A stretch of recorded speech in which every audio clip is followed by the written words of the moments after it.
on. There we go. All right, let's go ahead and get rocking. If you want to grab out your notes, we'll do a quick kind of recap of some of the stuff we've gone through so far from yesterday, or for those of you that got cut up this morning. And then we're going to go ahead and dive into kind of our main premise of today. And we'll dive in. So for starters, let me share this with you.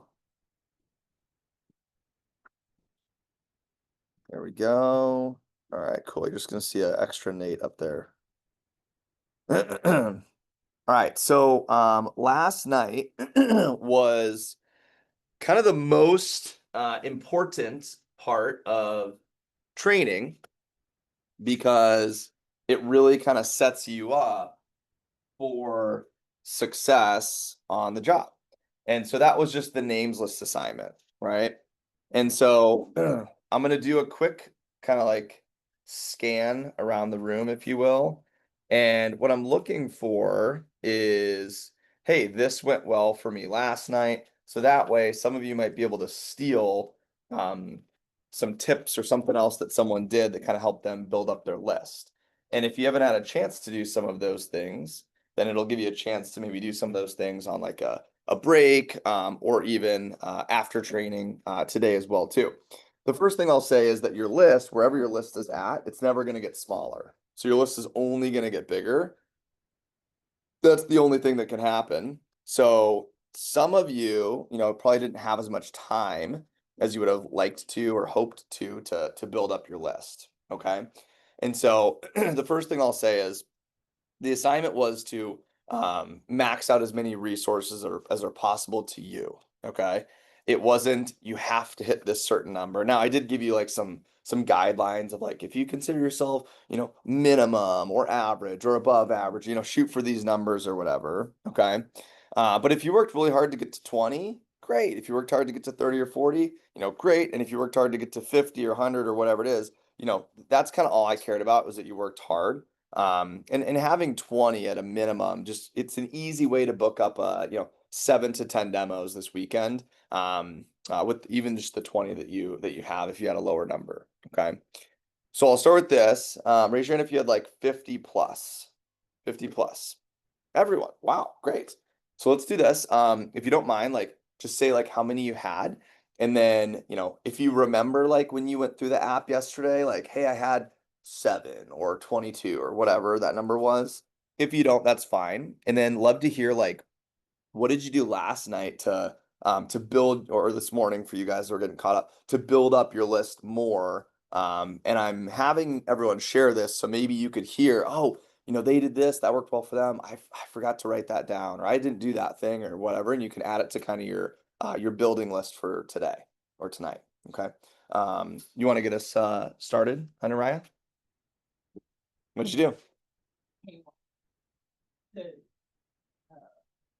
Click on the link and click on everybody over 30 that's married that in their contact list.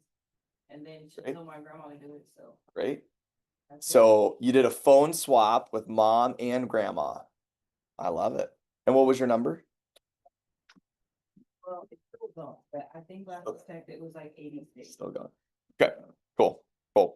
And we'll do the drawing. Some of you guys don't even know this, but we have a drawing for $20 for the top person in a wheel. We'll do a wheel drawing for anyone that was over 100. Okay. So great start so far. And yeah, the last thing you said is like, and it's still going. It's like, of course it is, right? Your list is only going to be able to keep getting bigger, right? Alexis, I'll go back to you. What'd you do to get 50 plus names and numbers? I did a fun stuff as well. Nice. As far as mine, I did most of them like my dad. He knew a lot of people, like even from work, because he works at like a motor plant. So like everybody up there is pretty much older and married. So we did phone stuff with him, and then my mom did a phone stuff with her. My grandma sent a few names. She actually came to our house and she was just writing down names and numbers. Grandma, nice. Whole family being in the house. She's too bad. Cool. I love it. And how many did you end up with between mom and grandma and whoever else? 60. little over 160. Awesome. Great work. Thanks for sharing. Anything else? Those are kind of the main buckets. Okay, cool. You said you were 50 plus too? What did you work on to build up your list? This is my first, so I just kind of like went for my contacts and all the time. Cool. It's great. So a lot of your people. Mm. Nice. And some of you have a lot of contacts, some of you don't, right? And that's okay too. Thanks for sharing, Makai. And then Abigail. Yeah, I didn't have my dad, like I logged in as my dad. I mean, as myself on my dad's phone. Yes, yeah. And then like I chose people Mhm. instead of my dad choosing people Okay. because I wanted to choose people that like I would realistically go to. Because I don't know, my dad has some people who are just like really, really old in his phone, so I don't know if I'd like I'd rather go to like someone younger. Like old people, you're saying. Yeah, like Okay, so he's got known it. for like yeah, Okay. so that's what I did. Great. 70s. 77. Awesome. Great. That's exciting. So mostly dad, right? It sounds like, and a lot of phone swaps I'm hearing too, right? When you ask for the phone swap, what was the reaction that you get? Is it like, sounds great, or was it like, oh, how do you do that? Or like, what'd you have to do? For those that didn't maybe get a chance to do a phone swap, or maybe you're gonna do one. She was open to it, but she was restricting names. She was like, I don't think we should call them. I was like, I think we should. So I feel like I have to go back to the contact list. Like You could get more, sure. Because I let her choose, Uh-huh. but I was looking, I was like, why didn't you do this person? She was like, I don't think he'd be interested. Yeah, I think he might. You could try. So Sure, sure. Yeah. but And just keep in mind, like, no one needs to be interested. Right? We're not calling people that need to be interested. We're just like, you're trying to get numbers of people that are in the target market, yeah, you know? Anything else with I my never really nobody. all right. Anything different? Yeah, And I was like, sorry. Yeah. I was like, I just need a name. Yeah. Yep. And by the way, a lot of yours, right? So most of the people you're going to start with people that you like and that you love, right? Or that you know really well. Some of those other ones, like especially if you have a lot of you have 50, 70, 80, 100 and say like you're not going to get to the 100, you're not going to get to a lot of those until it's like weeks, maybe even months in on the job. Does that make sense, right? That's great. And Avery, what went well for you? And today's my first day, so I Right. just went through my contacts. Contacts, cool. And you're hearing some good ideas too for both of you on how you can add more. And you could also do it on a break. Like I had a guy a couple years ago, his name was Thomas Verslois. He was in the Columbia office that my buddy ran. And he showed up to the second day of training. He had 200 names and numbers written down on a piece of paper because we didn't have an app back then. And that's how we used to do it, right? And he turned them in and he goes, here's everybody I'd like to recommend. We were like, okay, great. You can actually keep that. And he's like, oh, I thought you would want to reach out to him. And we were like, what? And he's like, yeah, these are all my buddies and thought they'd be a good fit for the job. And we were like, oh, you wrote down your friends? And he was like, yeah. And we were like, so that's really nice of you to want to recommend 200 people or whatever. But the assignment last night was to get names and numbers of like people you could show Cutco to potentially, right? And he got like all red in the face and he was like, am I fired? And we were like, no, but like, today, spend some time maybe trying to build up your list, right? And by the end of the day, he got like 60 names and numbers just from like shooting texts out to buddies to get parents' numbers, mom and dad sending him some people and all that kind of stuff as well too. So cool. You want to wrap us up? Yeah, I did a phone swap with both of my parents. I got like 105. Cool. Phone swap with both parents, 105. Cool. So you're hearing kind of a common theme. Not everyone's going to have that exact same experience, right? A lot of you did a phone swap. It doesn't have to be with your parents. You did a grandma, right? One of you did a grandma, which is great too. And the other part of this too is for me, like there was no phone swap. So I got some from my mom, but a lot of mine, I added probably 40 of my, friends and buddies numbers just from like shooting them the text, right? Hey, I just got a new job. I was wondering if you could shoot me your mom's number. I had a quick question. I was wondering if you could, send me your number or whatever, right? And I got a lot that way, especially from like people I played basketball with, baseball with, classmates from high school, my actual like good friends as well too, right? So your list is only going to keep getting bigger, and we're not even talking about recommendations at all, right? Abby on our team last night, one of the last posts in our group me right now that's sitting, other than the couple sales that have already happened this morning, is she did a demo, made a sale, and got 29 recommendations. And this morning on PDI, when she called me to check in, she was like, "Oh my gosh, I had the best sleep last night." She was like, "I was so excited because," and they had a great time and whatever. And she got 29 recommendations on one demo, right? So that's pretty cool, right? And I'm gonna teach you how to get like 5 and 10, but sometimes that happens. And like Annalise on our team, she had like 3 or 4 demos in a row her first weekend where she got 15 plus on every demo. Well, you'll learn some of that tomorrow as well too. So that's kind of the review from yesterday. Because look, if you have a lot of names, what's that going to lead to? Yeah, a lot of appointments, which is going to lead to a lot of sales. Yeah, a lot of cash, a lot of sales and all that. Okay. So today, what we're going to cover, we're going to go through the last 50% of the presentation. So we're going to learn all the pieces, all the sets. We're going to go with what's out there in stores. We'll go through our target market. What do they spend money on? We'll go through picking out your top people from the list that you came up with. We'll go through creating a schedule so you can put in all your stuff that you have going on. And that way you can see kind of like how many appointments you could fit in your schedule this weekend. We'll go through the phone approach, which is like how to actually like set up the appointment. Remember when I kind of gave you an example yesterday when I was doing the fake call to my grandma and I was like, I just started this new job, right? So I'll teach you that today. If you give me some energy, I'll show you the fast start prizes. Yeah. Oh, yeah, whoa. And then that was not very good, but we'll get there. And then the last like chunk of training is gonna be like we're actually gonna to get our first chunk of appointments lined up today in training too. So today is like, we're making money, right? The rest of training really is like how to make money, obviously how to do the job and all that good stuff as well too. But a lot of you are gonna leave training today with like your first, 2, 3, 5, 7. I was telling some people earlier, there was 2 or 3 people last week that left training with like 10 demos lined up before they left training, which is cool, which means like the worst thing that happened to them is they made $200, right? Their first weekend. Okay. And then your assignment tonight is basically going to be like just keep booking more appointments, right? Get closer to whatever your goal ends up being. Okay. Please go ahead and jot down the word value.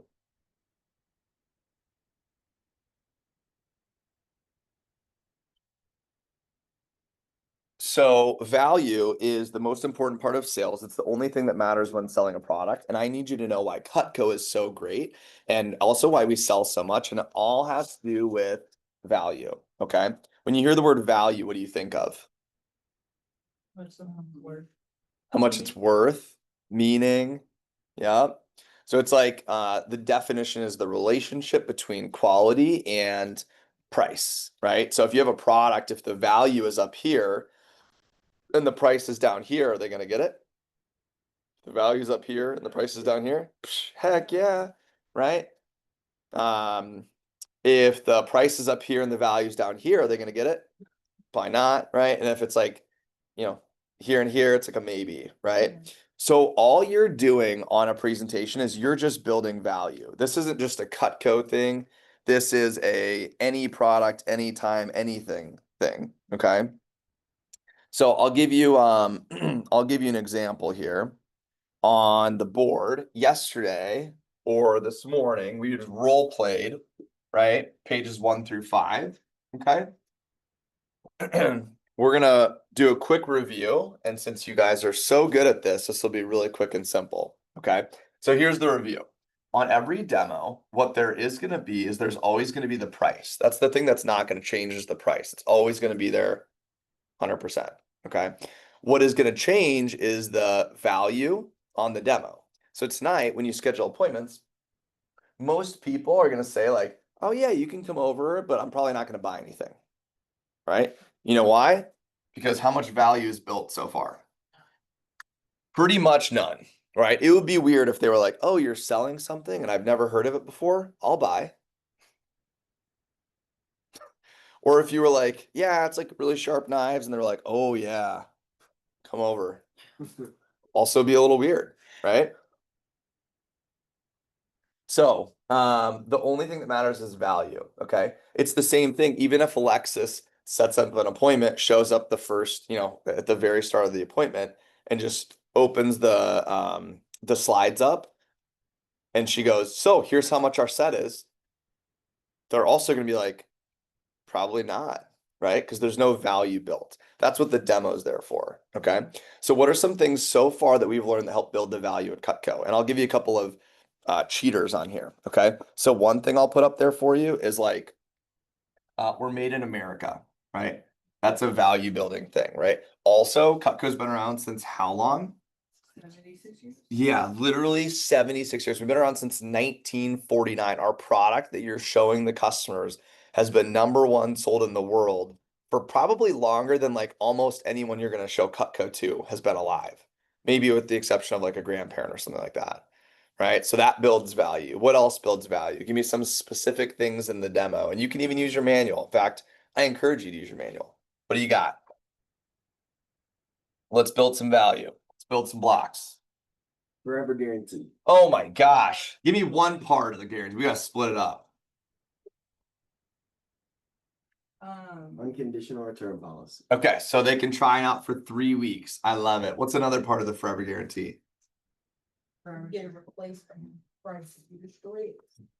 The unconventional use. Yes, there's also, you said it a second ago, forever sharpness. So if they ever need their Cutco sharpened, they can get it sharpened whenever they want, forever. What's another value building piece of the forever guarantee? The first one? If anything goes wrong, you can get it replaced for free. Yeah, if they break a paring knife 40 years later, send it in, get a new one for free, right? How do What they else know- builds How do value? they know if it's conventional or unconventional? Can you just tell people when they get it? My opinion is that most of the stuff they just give under the regular guarantee. But sometimes people will like, I've been to Olean, right? 12 times. So I've like literally toured the factory. There's like a station for all that stuff. And a lot of times people will write in what happened. And so sometimes that's how they know. Okay. Or if the knife is just mangled, right? They're like, right? It's kind of, right? Like the guy that tried to chop a tree down with a knife or saw a branch, whatever. All right, what else? Yeah, universal wedge lock handle, right? This is good for people with carpal tunnel and arthritis, right? A famous ergonomic designer designed the handle. It's in the Museum of Modern Art in New York City, right? That's huge, right? I sold a set my first summer just because of the handle. I showed it to this couple that were like, we don't really cook much anymore because we both have carpal tunnel and arthritis. And they grabbed it wasn't this piece, but they grabbed the trimmer and they cut a tomato. And the lady literally started tearing up on my demo, like, because she hadn't cut anything in like 15 years. And I was like sitting there, I'm like 19. It's like my, second month on the job. And I'm like, yeah, they're really good. Like, I was like, I didn't know what to do. And she was like, it was really cool because that handle meant that much to them. And then obviously like the sharpness of it, they were actually able to cut food again for like the first time in like 10, 15 years. And they bought a whole set. Okay. So yeah, the universal wedge lock handle is huge. I always remember that story. What else? Very high grade steel. Yep, high grade steel has high carbon stainless. What else? American made, forever guaranteed. Oh yeah, American made, forever guaranteed. What else? Down bacteria. Yeah, it's sanitary. It can be put in the dishwasher, right? That's huge. What did you say a second ago? Thermal resin, yeah. Thermal resin, same stuff as bowling balls, ski bindings, football helmets, pool balls. What else? Anything else? You're supporting good causes and charity. Yeah, there's charities, right? Also, there's the tang, right? We have a full tang on the night. Okay, you guys get the point, right? So look at this. Look at how high the value is. When the value is high, what's it going to create? Yeah, it's going to create a big sale. So if you just follow the manual, what are you doing the whole time? You're just building value. Every like point, you're building value on the presentation. Okay. And remember, if the value is higher than the price, what does it create? Creates an easy sale, right? So here's 3 things I would get down. 3 things that build the value. Okay. Number 1 is the manual. Follow the manual. Keep it simple. Okay. If you only follow it like 75% of the way, you're only building 75% of the value. If you build it, if you only follow it 50%, you're building 50%. You guys get the idea, right? Second thing that builds the value in Cutco is cutting food and or the videos. So cutting food and or the videos. And I think our videos are going to work today. So this will be great to see on the TV screen. Okay. And cutting food, you'll see this when we cut food in a few minutes, but it's like, it's instant, right? When they get to cut something, right? Just like when you got to cut the, the rope or maybe the leather or something like that, right? Or a couple of you, in your case, a bagel, right? Okay. So, and that's the second thing. The last thing is just like being enthusiastic and having fun, right? Little enthusiasm, little fun, right? Being yourself. Now, I'm gonna say one thing. I'm gonna say price does not matter. Okay, price doesn't matter. The only thing that matters is value. Okay. I think I'm pretty good at sales, so I'm gonna sell you a product here. Okay. Who likes expensive cars? Who's got an expensive car, like a dream car?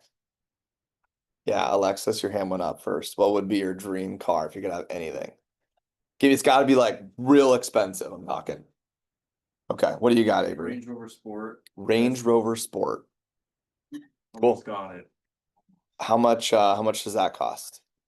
93,000. Okay. Who has something even more expensive than that? We could do that one, but get you a Lambo. How much is a Lambo? Like 400,000? Okay. What color would be your dream Lambo, Alexis, if I was buying you one?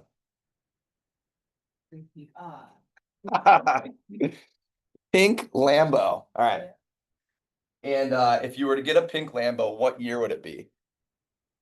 Brand new? Brand new? Okay. Brand new. What's the interior of your pink Lambo? Really white or like cream or Whiter something. cream, some light like that. Okay, cool. All right, so I got two products I'm gonna sell you today. Okay. First product is a brand new pink name brand, top of the line Expo marker. All right, and it's great. It'll write on there. It'll create a lot of Cutco sales. Okay, it'll stay fresh by putting the cap on here. Low odor, chisel tip. Okay, it's pretty cool. I love it, and I'm gonna sell it to you today for the low price of $4,000. Who wants to buy my Expo marker? Who can afford it? Anybody? Going once? Going twice? Nobody? Okay. My second product is a 2026 brand new pink Lamborghini with a light or cream interior. Okay. And I'm going to sell it to you today for the low price of what was the retail? About 200,000. 200,000 is the retail. I'm going to sell it to you today for 4,000. Who wants it? Who can afford it now? Raise your hand. Every single one of you, right? By the way, you all just lied to me. You said you couldn't afford my marker, but now you can afford the car. What's the difference? Value. Just the value. That's all it is, right? Even if you had no money in your bank account right now, and I was like, hey, I need 4,000 cash today, and I'll give you a $200,000 Lamborghini, you would figure it out. You would like borrow from everyone you know, lie, beg, cheat, steal, take out a loan. Like you would just figure it out, right? Because the value is so much higher. So when you build the value, price does not matter. Okay. And when we talk about our target market, we also have to understand is like, we're not showing Cutco to college students on a college student budget. We're showing Cutco to homeowners on a homeowner's budget. And homeowners don't spend hundreds, they spend thousands. It's way different than how a student's budget works, right? If the refrigerator breaks at home today, what would mom go out and do later today? Get a new fridge, even though a fridge costs a couple $1,000s. A home's kind of got to have a fridge, right? If 4 tires popped on the way to work, right? What would dad do later today? Get 4 new tires, even though it's a few $100 tire. Like you got to have a fridge, and ideally, you have a car if you need to get places, right? So it doesn't matter what the budget is. Everyone has money to spend. They just choose to spend on different things. And as long as the value exceeds the price, it's an easy decision to buy. Okay. Now, it's important to understand you're not our target market. Our target market are moms and dads who own homes. Okay. Their budget and savings is way higher than yours. Okay. When I was in school, I mostly spent money on like root beer and pizza money. Okay. I wasn't like thinking about buying a couch next week for 3 grand or whatever. Right. So you got to understand that their expenses and how they spend money is also way different than yours. And we'll talk a little bit more about this later today.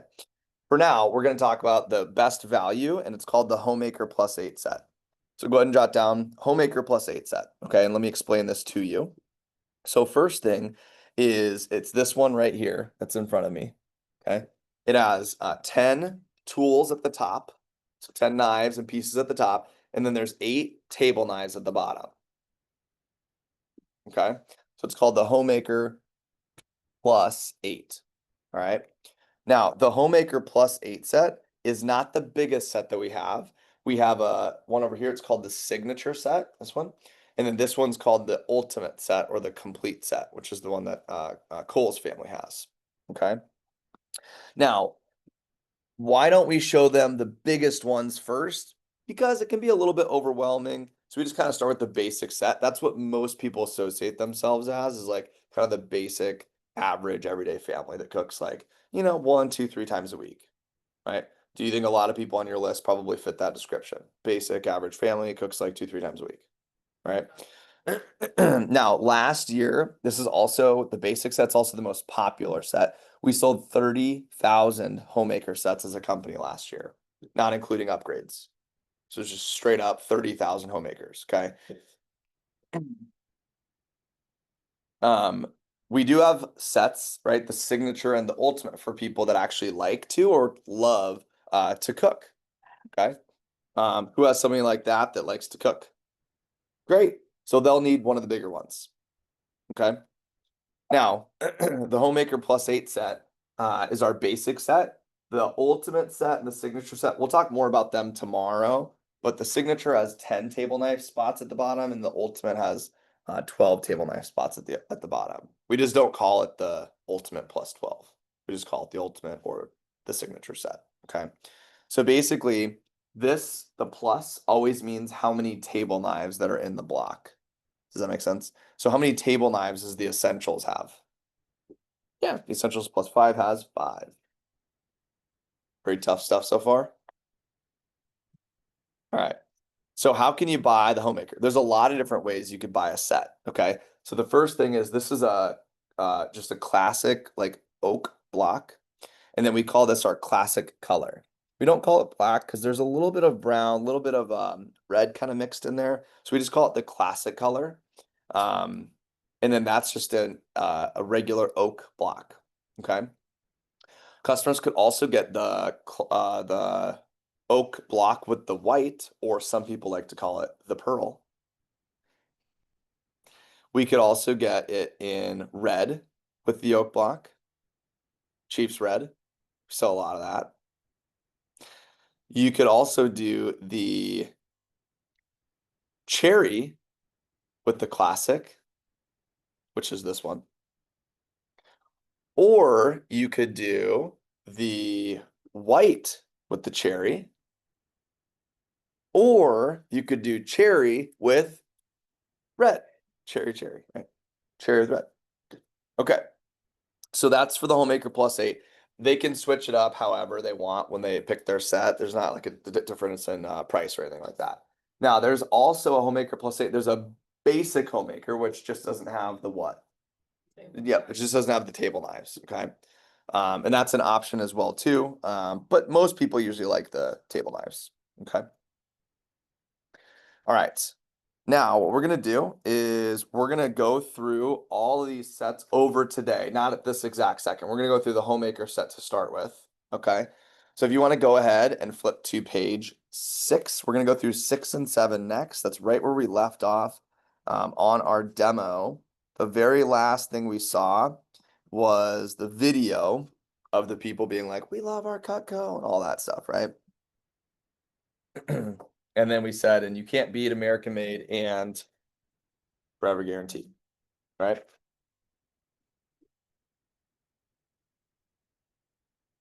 Okay. So I'm gonna click and then it opens up to the Homemaker +8 sets, okay?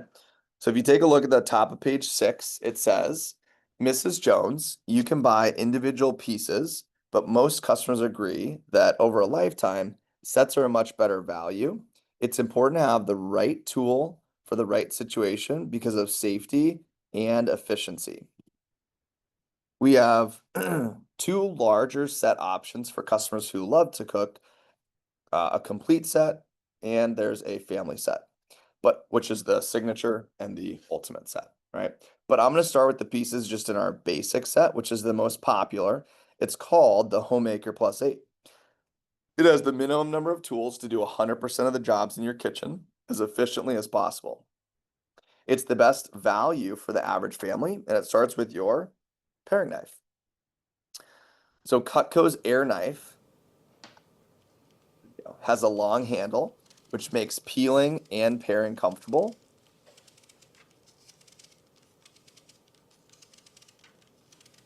You can use this on apples, potatoes, pears. But you'll use this for only small jobs in the air, but rarely on the cutting board. That's why we have your trimmer.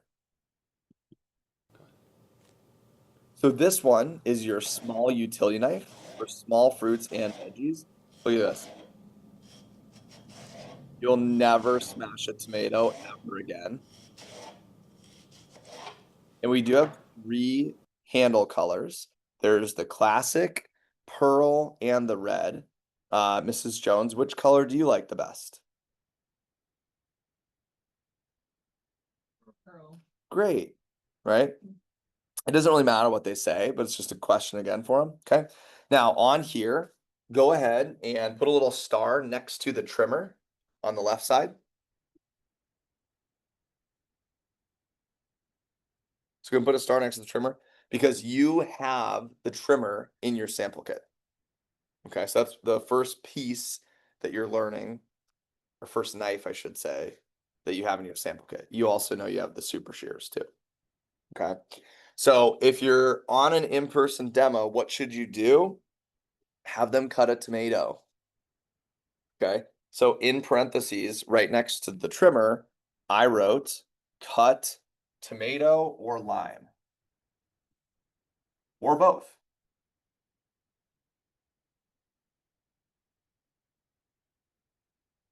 And so after they watch the video, you're gonna literally hand it to them and have them cut a tomato and or a lime.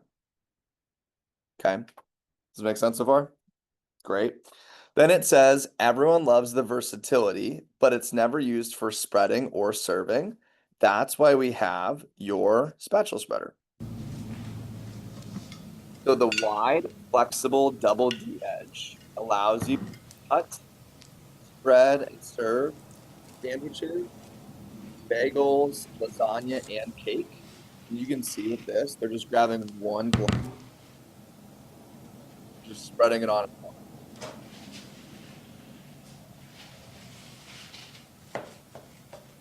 And then it has the other edge. You literally can cut that as well too.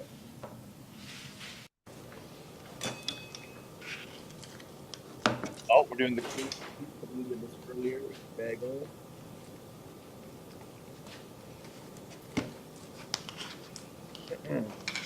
How many times do you usually have to go in and grab the peanut butter with jelly? Like 5 times, right? There you go. So some of you college students will even use the spatula spreader sandwiches. It's the easiest thing to make, right? All right, now who's musically gifted? Anybody? All right, give me a guess here. What do you think this note is? A through G. You ready? Just give me a guess.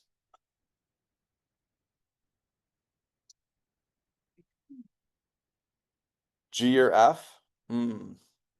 It's actually a B sharp because your Cutco will always be sharp. This.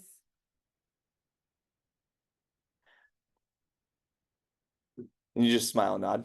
Because who are you showing Cutco to? Like people that are like 50, right? They love corny jokes. So the more fun you can have on your demos, the more exciting it is to them as well too. Okay. Now the spatula is really cool too. It's very flexible. So you can literally cut and spread and go like this, but just don't lick the spatula because it has the double D edge on it. Okay.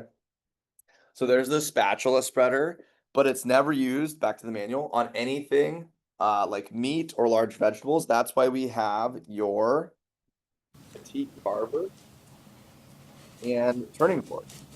So the petite carver, this large utility knife is your everyday use for chicken and small roast.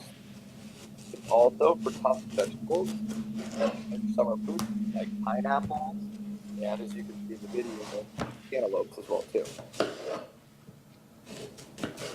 You guys ever do chicken or great, right? Some we love pineapple. Again, as you're playing videos, you're just kind of like conversing with the customer. Okay. And then the turning fork, the 3 sharp knives, meat and veggies and get things out of bread. I also love it. You can drop it down too for pickles, right? So any of the stuff I'm saying, like you can add it in the margin, right? And just add it to your personality on your demos too. Okay. So pickles is a good one. Okay. That's usually what I use the turning fork for quite a bit. But none of the pieces so far are used for larger foods. That's why we have your butcher knife. This heavy duty knife disjoints large meats, great for melons and squash, and it protects all of your other. You guys ever do summer fruits, watermelon? Great. Watermelon. Literally just like push and pull. But it's not a chopping knife. That's why we have your Petite Chef. So this high knuckle clearance makes it comfortable and safer for dicing, mincing, and chopping. This delicate chopper is great for the 6 S's: soup, salad, stir fry, stew, stuffing, and salsa. Chef knives are for chopping. Look at this. What do you think you'd use your chef knife for? This is Jones. By the way, how often do you think a family uses a chef knife? All the time. Every time they like actually make a meal, right? All the time. Great. You want to hear a butcher knife joke? So, and you can do it with any knife that's kind of like a little bit thicker or longer, right? So if you look into this knife, Avery, it actually shows the next owner of Cutco. Okay. Yeah, because it's a reflection. How about that? It's pretty good. Or some will do like the turning fork and they'll say, this is actually a really good alarm clock for your kids if they have trouble waking up in the morning. Slope. They love that because their kids always give them trouble, right? All right, so you got Petite Chef. Chef knives are used for chopping, not slicing. That's why we have we're gonna flip in a second. Before we flip though, I wanted to make this note too. Next to the Petite Carver, go ahead and put another star because you have the Petite Carver in your sample kit as well too. And then with the Petite Carver, you're gonna have already cut the rope on page 4, or they're gonna have used it to cut the rope on page 4. So you already have it out on your table. Okay. So what could you also use it for? A pineapple. So you could write, cut pineapple. Right. So we always tell our reps, our top reps will bring a pineapple on their best demos. Some reps bring them on every demo. But it's so easy because it's so hard to cut a pineapple. And the reason people don't usually cut a pineapple is because it's hard to cut it. And it's not hard to cut it with Cutco. And also, pineapple at the store is like $3 or $4 if you buy like the actual pineapple, right? If you go to the store and you buy the thing in like the hard plastic case, it's like $8, right? You know what I'm talking about? And it's like half of the pineapple. So if you buy 2 of those to get a full pineapple, it's $16 for the pineapple versus $3 if you buy a full pineapple. So every pineapple, like we have one sitting on our counter at home right now, we probably saved $13 just on that pineapple every single time. So Cutco not only is great and it's more efficient and whatever, but it also helps people save money.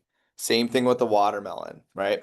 My wife did a picnic like last weekend or whatever, and the watermelon was $5, I think.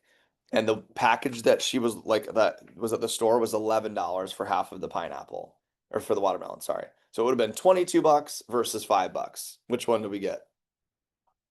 Yeah, we got the $5 watermelon because we have Cutco, right? And so she saved probably $17 by doing it that way.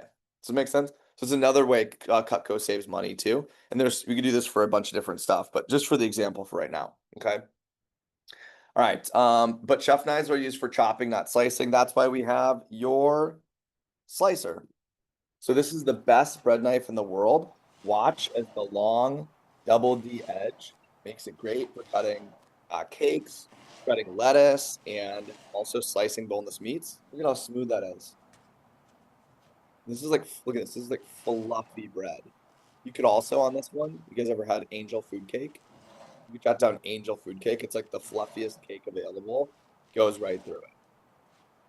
You could jot that down if you like to. Right? They literally just made like bread cubes. I always feel bad for the people at like Subway or whatever because they're using a serrated knife and they're just like literally just ripping apart the bread that has to go through it. Our reps on a demo, the ones that have the slicer, which you might be able to earn in, I don't know, some sort of a contest or something like that. They'll cut literally a piece of bread in half on a demo. And then they'll stop before the end. And then they'll take a piece of cheese, they'll put it in there, they'll make a pocket, and then toss it in the toaster, grilled cheese. It's pretty sweet. But it's not for anything with a bone. That's why we have your master carving set. So do you ever barbecue or host family dinners? What do you think everyone says? Yeah, of course. So you're gonna need this for grilling, big roasts, and family occasions. It's like your spare tire. It's always better to have it and not need it than need it and not have it. And both forks are important. The turning fork picks foods up while the carving fork holds meats down. Can you see how over a lifetime you're gonna use every tool in your basic set? Great. Now to complete your set, your table knives, which you also have in your sample kit. So you can go ahead and put a star next to the table knife as well.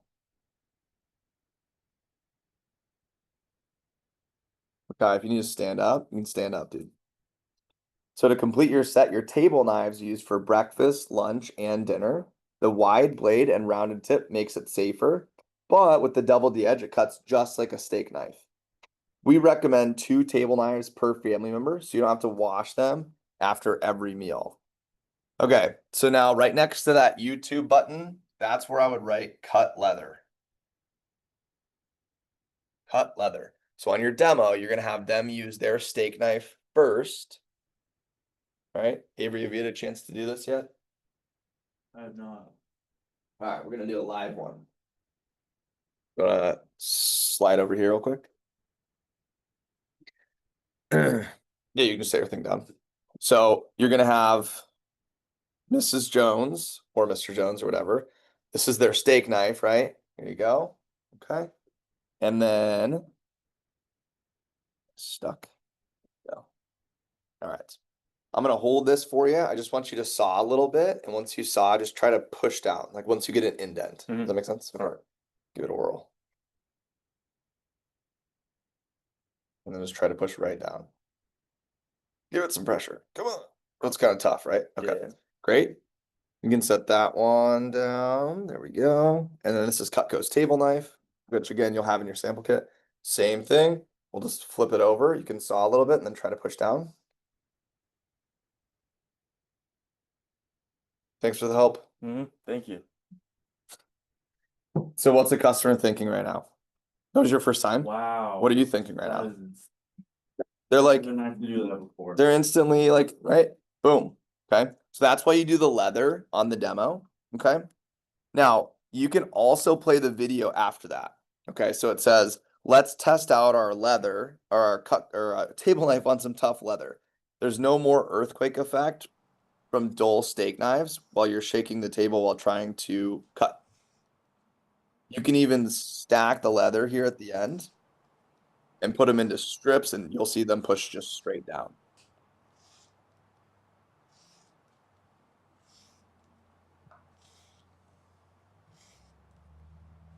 And you can see they're not even sawing, they're just pulling through it, right?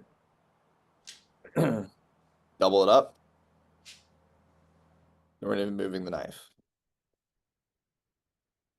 Why does it do that, by the way? Sharp. Double the edge. Yep, it is sharp too. Yes. Right. Okay. Next, our customers who like the feel of a large steak knife, our two larger sets do come with that option. You see the difference here? This is table, this one's steak. Okay. So the steak knives only come with the signature or the ultimate set. But I'm going to play the video. So for customers who like the feel of a large steak knife, our two larger sets will come with that option. The steak knife is the same length as the trimmer, but with a wider blade and a rounded tip.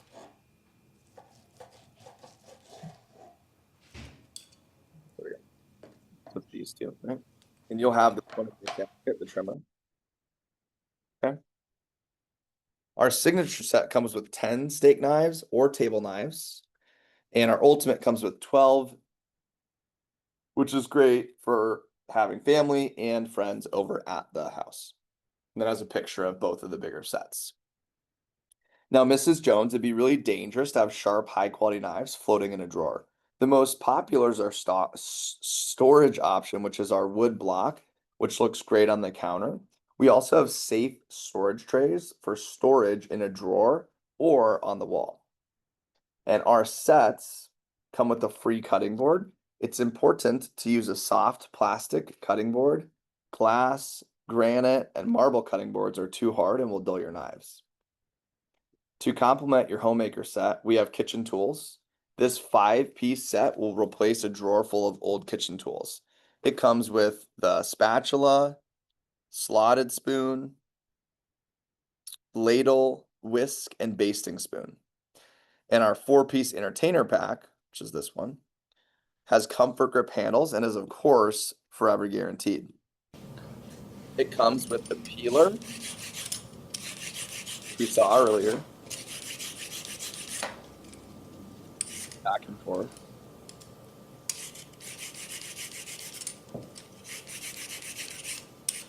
The ice cream scoop, which melts on contact.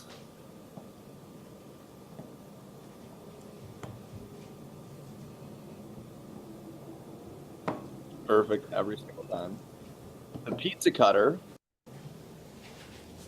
and there's a soft grip cheese knife.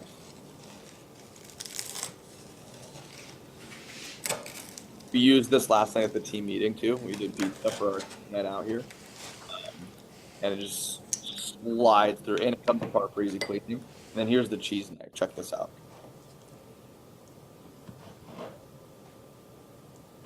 You can literally push straight down.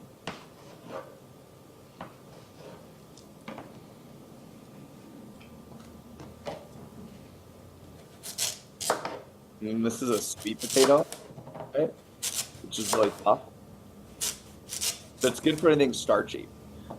And then also here's the super shears again, which is one of our most popular items.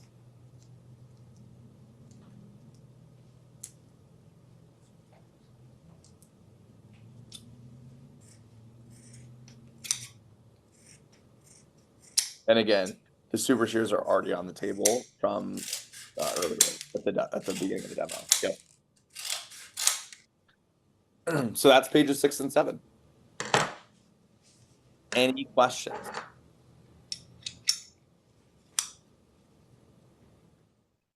So what do you think the videos do for you? Yeah, like pretty much everything, right? Just it builds most of the value for you. All you're doing is reading and you're kind of like narrating the the videos. Okay. Any questions at all on 6, 7? Okay. So again, pages 1 through 5 is really what builds that closing ratio. Today, what we're learning is how big your average order is going to be, and a lot of it has to do on pages like 6 through 12 that we're going to go through. Okay. So now there's like interest and there's also like excitement behind it too. Now, if you're really boring and monotone, like some of you look like right now, and you're like, this is the air knife. It has a long handle, which makes peeling and paring comfortable. You'll use this for small. No one's gonna like, I would be like, you can get out of here. Right. So you gotta create a little bit of energy when you're going through pages 6 and 7, because this is exciting for them, right? If you actually use Cutco or even know that it's great and you don't cook, and they actually have been cooking for 10, 15, 25, 35, some of them 40 plus years, what a difference do you think it's going to be for them? It's going to be a massive difference. Okay. So that's why you want to have them watch the videos, cut food, and it creates excitement around it too. All right, so if there's no questions, we're gonna role play 6 and 7. So what I want you to do is I'm gonna partner you up, and then one of you is gonna like start up here with this top thing, and then you're gonna say that's why it starts with your, and then the next partner is gonna say paring knife, and then we're gonna go to the trimmer, and then you're gonna bounce kind of back and forth, and then once you get through it once, just restart and have the other person start at the top, so that way you can kind of both give it a chance. Does that make sense? Okay, cool. Let's switch up partners this time. Let's do Cole, Abigail. Let's do Alexis. You can come up with Avery, and then let's have Makai and Mariah. You guys can go together as well. Okay. And then once we role play this a couple times each, we'll cut some food. Cool. All right. Go for it. You wanna go first? Or you? Your manual. You can. It's up to you.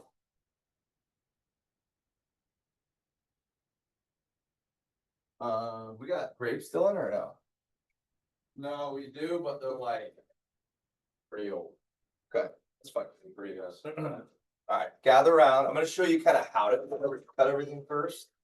I'm just kind of spread around. I'm gonna start with the first one, which is the paring knife. Okay. So this is the one you use for the air. Okay. How you use a paring knife is you have your 4 fingers on it like this, right? You scooch this way a little bit more. Thanks. And you're gonna cut like towards your thumb. Okay.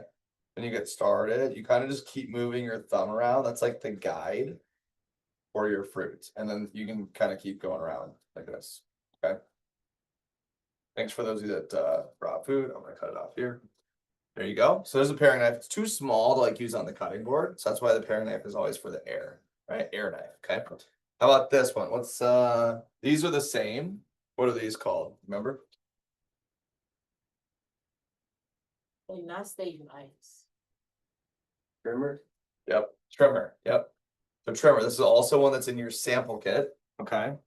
And this one's a little squishy. Let's do this one. So what normally happens with a tomato is it like squishes, right? Watch this. Ready?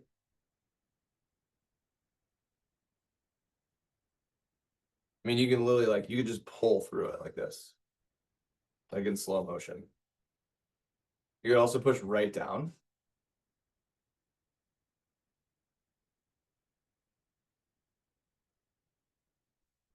Okay. So that's why you cut a tomato on a demo. So they're gonna freak out. And a lime's a really good one too. Or like an orange, right? So we have oranges, so same knife, so you can cut both of those up. We also have extra oranges and stuff, and apples too. Okay, so we have paring knife, trimmer, spatula spreader. There are a couple bagels in there that you could cut up. Again, spatula is the flexible one as well too. Okay. So the table in there, it's a couple bagels, right? It's got a flexible edge. So you got spatula. You can even try it on tomato if you want to as well too. It's just not as like steady, right? Because it's really thin, but you know, it still goes through. It's got the double edge. So you got spatula. Then what's our next one? Petit carver over here. All right. So this one is the one that you cut the what with. Yeah, you could cut pineapple, but also you could, yeah. But you have done this. It's called rope. Yes, cut the rope with this one. Okay. Or they cut the rope with it, I should say, right? And then I'm gonna take the top off, okay, first. So just And then you would take the bottom off. I'll leave that for someone else, okay? And then the turning fork, right? These are kind of like brother, sister, they go together, right? So you can put the turning fork right in the core, and that's where you can like turn it, you have control over it, and you can just shave the sides down.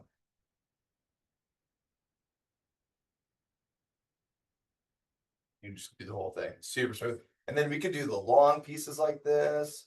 We could cut it in half and then cut the core off. There's like a million ways to cut a pineapple. I could cut a pineapple in probably less than a minute with Cutco. Like completely sliced up. It's awesome. So you've got petite carver and the turning fork. Yep, turning fork. You're good. And then we've got butcher knife next, which is over here. Dylan just wanted me to get a workout in. And then over here, I usually like to cut off just a little piece that you're not going to use, so it's like steady, right? This is a cantaloupe, right?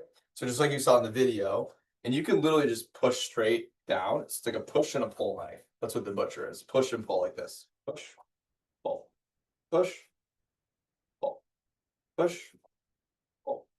Right? Just like that. You can also cut it in half. This isn't a huge one, so probably fine that way. And then you can even like slice it up, and just pull through it. Okay. It's actually not a bad piece too. Slice it up. Okay. So we'll slice this whole thing up here. These out of here. All right, so we got butcher knife, right? What's the next one? This one here. You guys remember what this is called? Chef Petit. Or chef. Other way around. Yep. Yep. Petite chef. Yep. You got it. All right. Now for this one, you got to peel a carrot first. Okay. So you got to peel your carrot and then you got to chop up your carrot. All right. Watch this thing. This thing's awesome. Done. Unless I want to get the very little end spot. But you can go back and forth with it. So I peeled my carrot. And then the way you use a chef knife is you use like the back inch of the blade. So you can just like push down with it. And eventually switch these two categories. This makes way more sense here.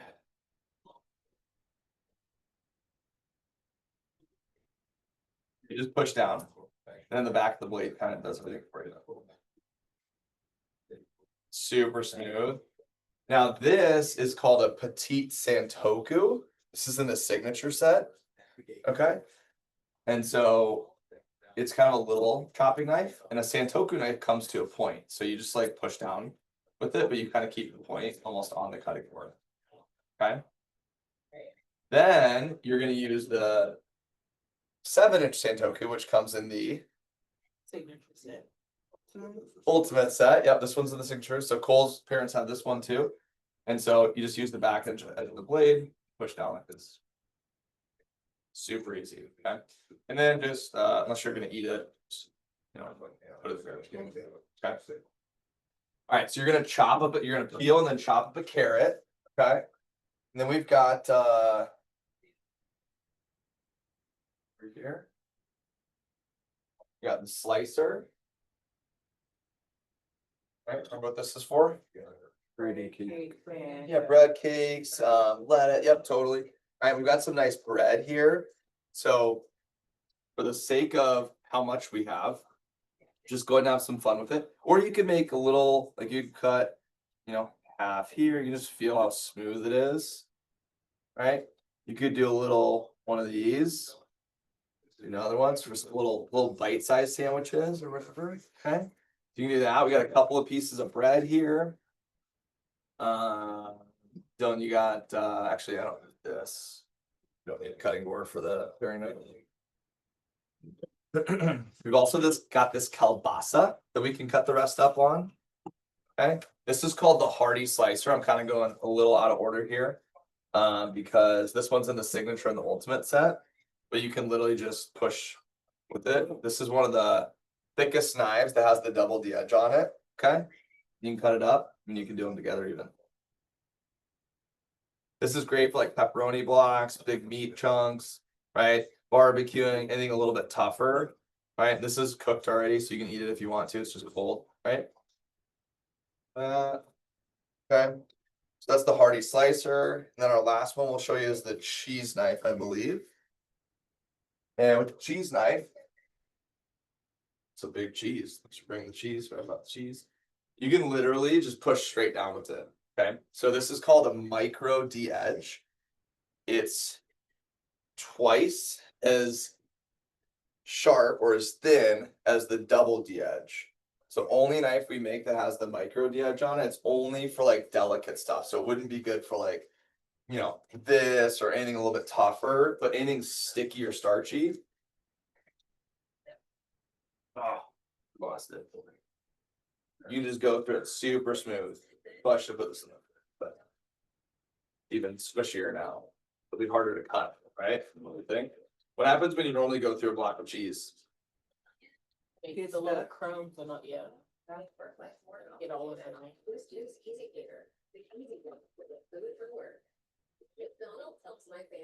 You don't have to saw it, you can literally just push down. Awesome, awesome knife. And then over here, now this is the one that's in the entertainer pack. You guys remember the entertainer pack? It has the ice cream scoop, the peeler, the pizza cutter in it, okay? But this one, put it there. This is the one that's in the complete set and the signature set, yep. So just cut a couple potatoes. You can just literally feel it. So smooth. Right? You can even cut like.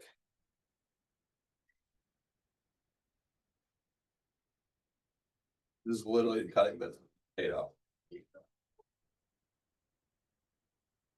Pretty crazy. Alright, so my rule, is anybody allergic to anything here? Okay, so my rule is you gotta cut everything. You can eat whatever you want. That makes sense? Alright, go for it. Have fun. Start wherever you want around the room. I brought lemons. You got lemons? Yeah, throw them out there. Yeah, throw them out there. I don't want to touch it. I like to. Oh, no. You got some hand sanitizer? You gonna eat Oh. it? Sorry. But somebody else might. For Nate. I don't think Thank you. anyone's gonna eat Need it. a sign? I mean, I'm not judging you too. Uh, I doubt. I don't know why the door was locked. Thank you. Have a good one. Bars. Okay. Yeah, or them. Sure. Yeah. Do we have more good ones?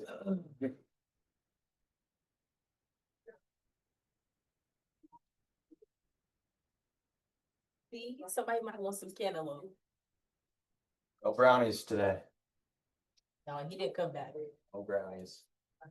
Yeah, like where is it? We took care of that.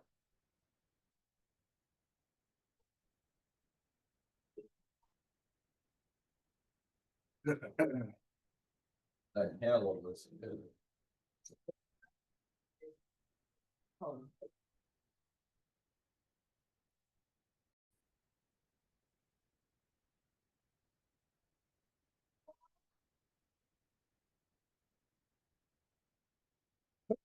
All right, well, I'm gonna go ahead and get started as we find our seats and everything here. For starters, we're gonna transition into talking about competitive cutlery. This is our next section in your notes that you can get down as competitive cutlery. And competitive cutlery is essentially what else is sold out in stores, what does stuff cost, and why does it cost what it does, okay? Now, as we go through this section, I will let you know that like there are certain products and brands that have different qualities, just like anything in stores, right? If you have like let's say it's Sony, for example, right? The brand Sony. You could have a bunch of different styles and all that kind of stuff, right? You could have 4K, you know, 720p, 1200p, curved TV, right? The prices could range, right? You could have an 85-inch TV, you could have a, 35-inch TV or whatever, right? So you get a lot of different things that are going to appeal to a lot of different budgets because that's the way most companies operate, is they're trying to capture as many budgets as possible. Does that make sense? So it is also the way that most cutlery companies operate also is the same way, okay? Now, with Cutco, we don't have multiple qualities. We have one quality. What's our quality? Best nice. Or best color. High quality, yeah. Right. We only have one quality. Like we're not gonna make a plastic handled knife to appeal to someone that like can't afford a whole set of like what does that make sense? So we only have high quality. That's the only thing that we sell and that we focus on, right? So having a forever guarantee kind of handcuffs us, so to speak, to like having the best stuff out there, right? Now, because we have a forever guarantee, and that's not a bad thing, having high quality, right? No one ever complains about the quality of the materials that are put into Cutco. And I love that because where was my integrity when I was selling Cutco? It was always super high. I've never had someone say like, hey, thanks for not selling me the product. But I've had several people say thank you for selling me Cutco once they've had it for a while. Does that make sense? So that's the big difference, okay? Now, a confused customer always says no, okay? And when you buy something in a store, right? Think about this. The first thing that you'll notice is you can't try them out first. Okay, so you can't try them out, right? You can't cut a tomato at a store and then be like, okay, these are sharp enough, I'll purchase them, right? You look at it and you go, all right, let's do that one, okay?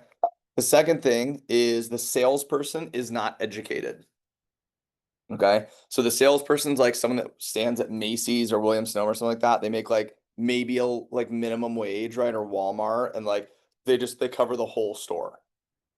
Okay. The salesperson is not educated. They don't know what a rivet is or a tang or anything like that. Okay. There's also no 15-day guarantee. You guys won't need your manuals for the next little while, right? This is just in your notes. There's no 15-day guarantee. Okay. So you can't go up to the register and say, can I split this up? Right. And then there's no payment plans also. Right. So you can't try it out. The salesperson isn't educated. You also can't use them and then return them. Right. Knives are kind of like shoes where like you can't wear your shoes for a week or two and then just like, return them and be like, I want a new pair. Right. Same thing with knives. You can't use them a bunch and then wear them down and then try to return them. And then there's no payment plan. So you have to pay them full 100% of the time. So this is the most common way that people buy knives. Okay. Now, most people buy in stores based solely on what? Price, Oh, right? They're like, oh, that one costs that much. It must be this quality, right? So on and so forth. Okay. Now, remember what I said before. I don't have a problem spending money on something as long as it's a good value and I know why I'm spending the money. So the information is the most important part. Okay. We sell Cutco based on information, and that's how people come to a determination of buying something. Now, this isn't a Cutco thing either. This is a life thing. I'll give you an example. A few years ago, I bought a mattress, and I didn't know anything about mattresses. Going to the mattress store, I just figured, $1,000 probably get me a pretty good mattress. I didn't know anything about them other than like how it should probably feel, right? So I go to the mattress store and I'm like, I ask him, he's like, do you have a price range? And I was like, yeah, maybe like around 1,000 or something like that. And he goes, okay, let me show you these. I laid on a few. They sucked. They were like as good as the bed I had for like the last 10 or 12 years, right? That like I had in high school. Okay. Then fast forward, I'm like, all right, well, what else do you recommend? And so he kind of showed me like the next tier, which is like the 15, 100-ish range for mattresses, right? I lay on these way better, way better. Okay. And then I'm thinking about, a couple of them, and he goes, well, let me ask you this. Can I show you something? It's a little bit more, but can I show you one I think you'll really like? I'm looking at king size, by the way, right? For all this. Okay. And he goes, can I show you this one? I go, sure. So it's like this one's like 18 or 1900. And I laid on it and I was like, oh, this one's awesome. And I started thinking, I was like, maybe I'm going to spend more than I thought. Okay. Then I asked him, his name was Tyler. I was like, Tyler, what do you have at home? And he was probably around my age. This was like mid-20s, right? I'm like, what do you have at home? And he goes, well, I have a Tempur-Pedic. And I go, okay. And why do you have Tempur-Pedic? And he's like, well, Tempur-Pedic's the most popular brand sold in the United States, or it's the one of the nicest ones out there or whatever. Okay. And he goes, and it has a 25-year warranty on like how deep the mattress like falls or whatever, right? And he's like, so I'm not gonna have to buy a new one for a really long time. And I was like, okay, cool. And he's like, do you want to check them out? I'm like, sure. He's like, they're more pricey, just, so I lay on this Tempur-Pedic one, it's $2,800. It also is like the mattress is like constantly cool. So you don't like overheat much at night because the mattress is like cold, right? It's like crazy technology or whatever, right? So I lay on this one and I'm like, oh man, this one's freaking awesome. And then when you're at the store, right, like you're trying them out and then they're like on a frame. So one of the frames that I tried out, this one had like literally like the recliner thing where you can like put your feet up, you can vibrate, right? It has like USB ports, there's lights underneath, all this kind of stuff. You know what I'm talking about? Yeah. And so I'm like trying to play with this one or whatever, and I'm like, oh, that was like kind of cool. And so I decided, I was like, all right, I'm gonna get this mattress because of the warranty and like, it seems like a good investment and all that, right? I sleep on a mattress every night, right? For something you do all the time, sometimes people will spend more money, right? Okay, so I'm at the cash register, like I'm getting ready to check out with him. And he goes, okay, cool. And you wanted this delivered, I'm assuming? And I was like, yes. And he's like, okay, it's this much. And I don't remember how much, but a couple $100 or whatever to have it delivered. And then he goes, and then did you want to get a frame with it or anything else? And I was like, oh, just the one that it comes on is good. And he's like, oh, yeah, so that is separate purchase. And I was like, what? And he's like, yeah, that frame, the one that like it's just literally steel, like kind of metal beam things, right?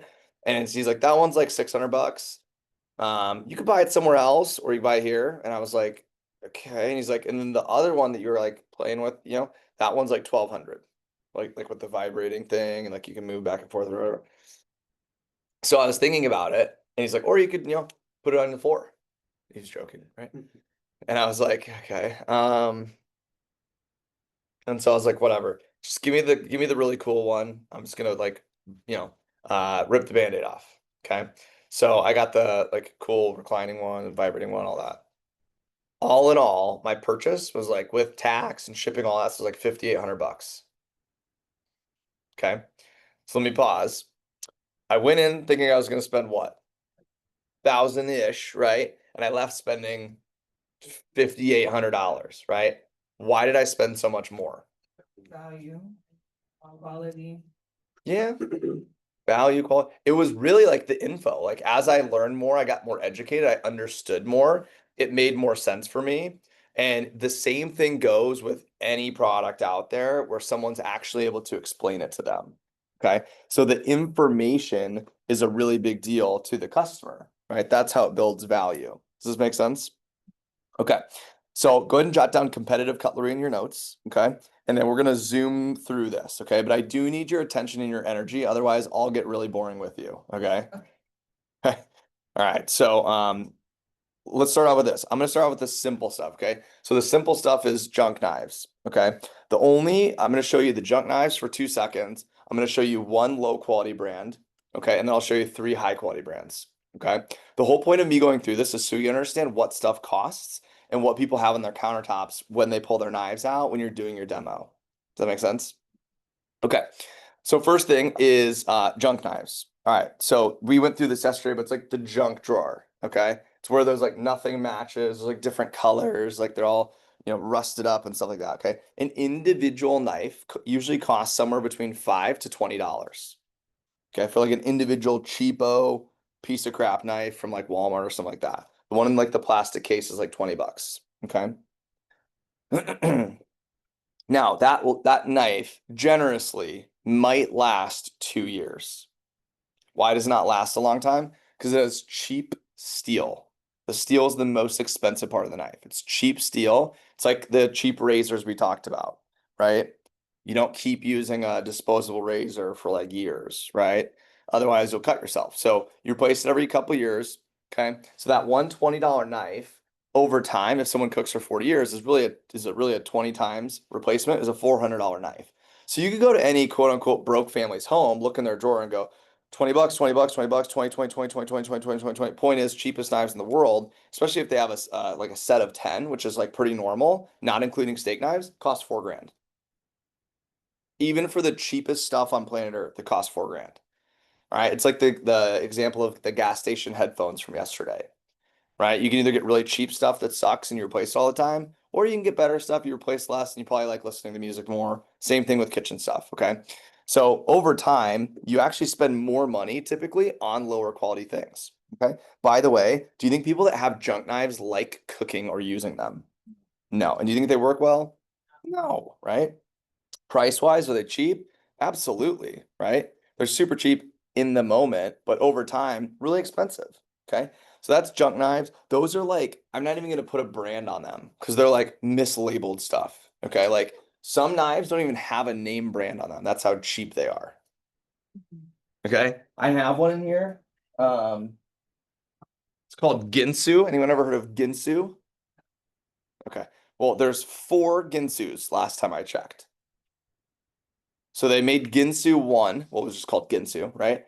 And this company promised like good guarantees and like, hey, we'll touch up stuff if something happens to it or whatever. Not a forever guarantee or anything, but like they had some sort of a good guarantee. And then this stuff is so cheap, it was breaking like every day for people, and they were sending it in. They were having to replace those pieces. So Ginsu went out of business.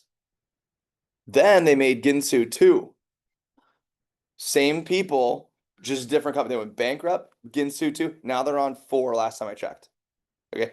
That's like the most sketchball, like trashy thing ever. But like it's hey, that's what junk knives are. Okay. And some of them obviously are just kind of like random pieces and stuff like that. But that's a Ginsu knife. Okay. And you'll run into people that literally have that stuff at their home. Okay. And remember, if somebody has that stuff, does that mean they don't like cooking, or does that mean that they don't care about like sanitation for their kitchen or anything like that? No, it just means they're uneducated. Okay. Let's move on to the most popular junk knife. Okay. Most popular junk knife. Again, cheaper or more money on low quality stuff. You get what you pay for. Most popular junk knife, Chicago Cutlery. Okay.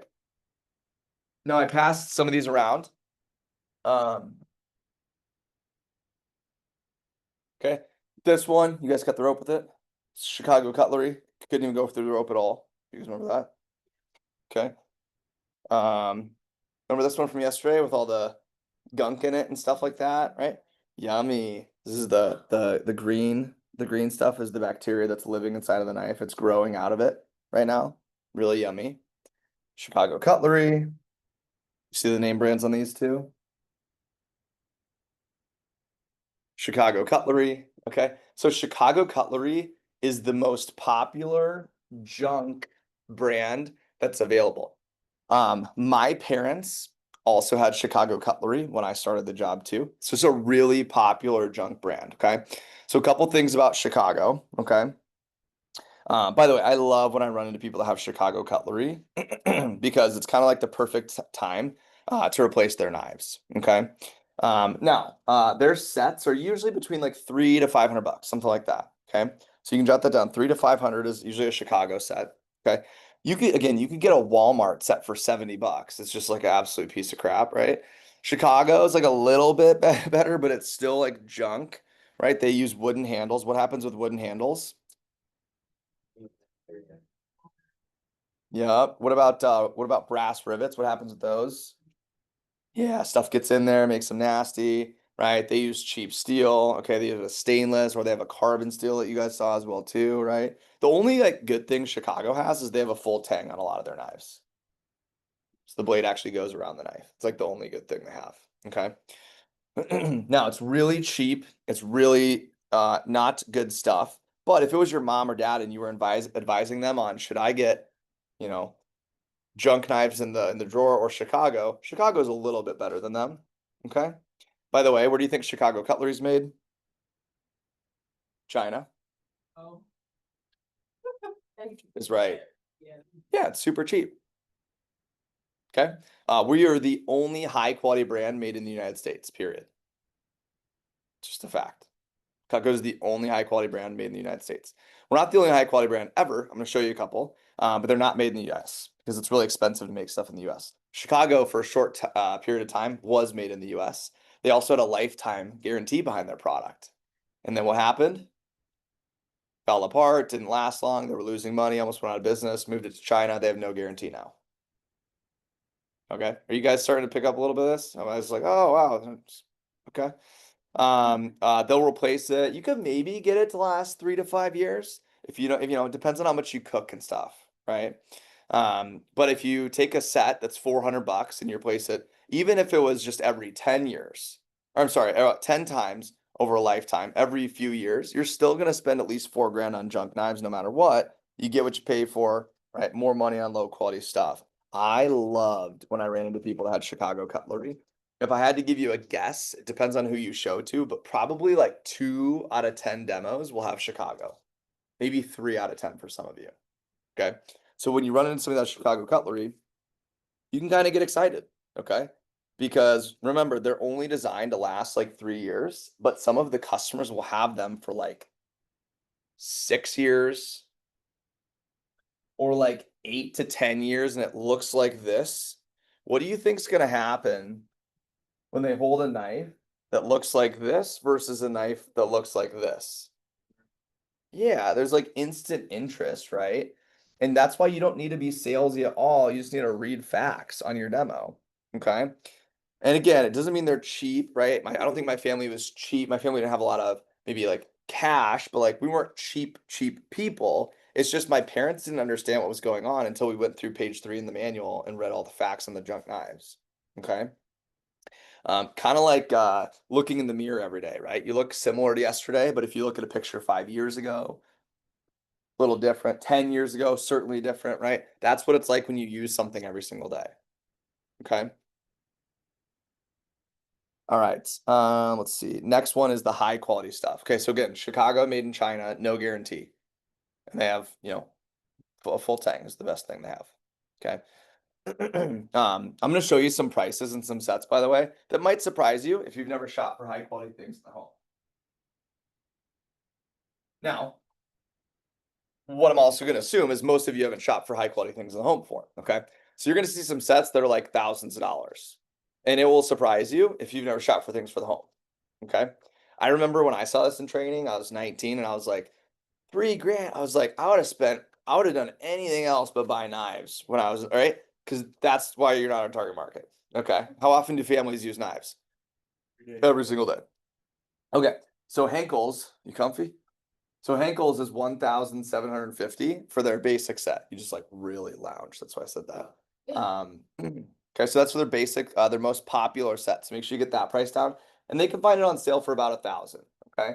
Now there's like a few different styles, and you could go to the website, and this is a screenshot like literally from their website.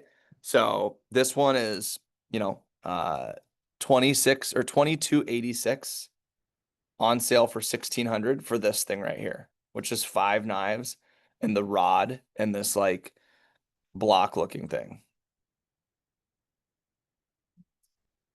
I don't think it's even magnetic. I could be wrong. Doesn't say that. This one, right, is 1,200. Okay, and you get 7 pieces, which includes the block, the shears, and the rod. So it's actually 4 knives, right? So I'm showing you this, right? We could go shopping online, like look at all this, but I just have some screenshots for you. Okay. Henkel's, a couple things about them. They're sold internationally. Okay. We are not, right? So that's the first thing. Now, Henkel's has some really good stuff. Okay. They also have some not good stuff. Okay. So I'm going to give you the quick difference. Okay. The good Henkel's has 1 guy on it. I'm sorry. The bad Henkel's has 1 guy on it. The good Henkel's has 2 guys on it. I'll pass this around. 1 guy, low quality. 2 guy, high quality. So remember when I told you different companies have different qualities? Henkel's has low, medium, high, high quality. They have a ton of different qualities, okay? Which range a ton in price too. So I'll pass these around. And you can just kind of tell the difference, even in the weight a little bit of the higher quality one, okay? So make sure you get down 1 guy, bad, 2 guy, good, okay? The 1 guy is also cheap. It's made in China. It's basically the equivalent of the Chicago cutlery set. It's just you're paying a little bit more because Henkel's is a name brand. The 2 guy Henkel's is actually really good stuff. 2 guy Henkel's, if you keep it sharpened properly, right, it'll last a while. So this is the most common way people buy, okay?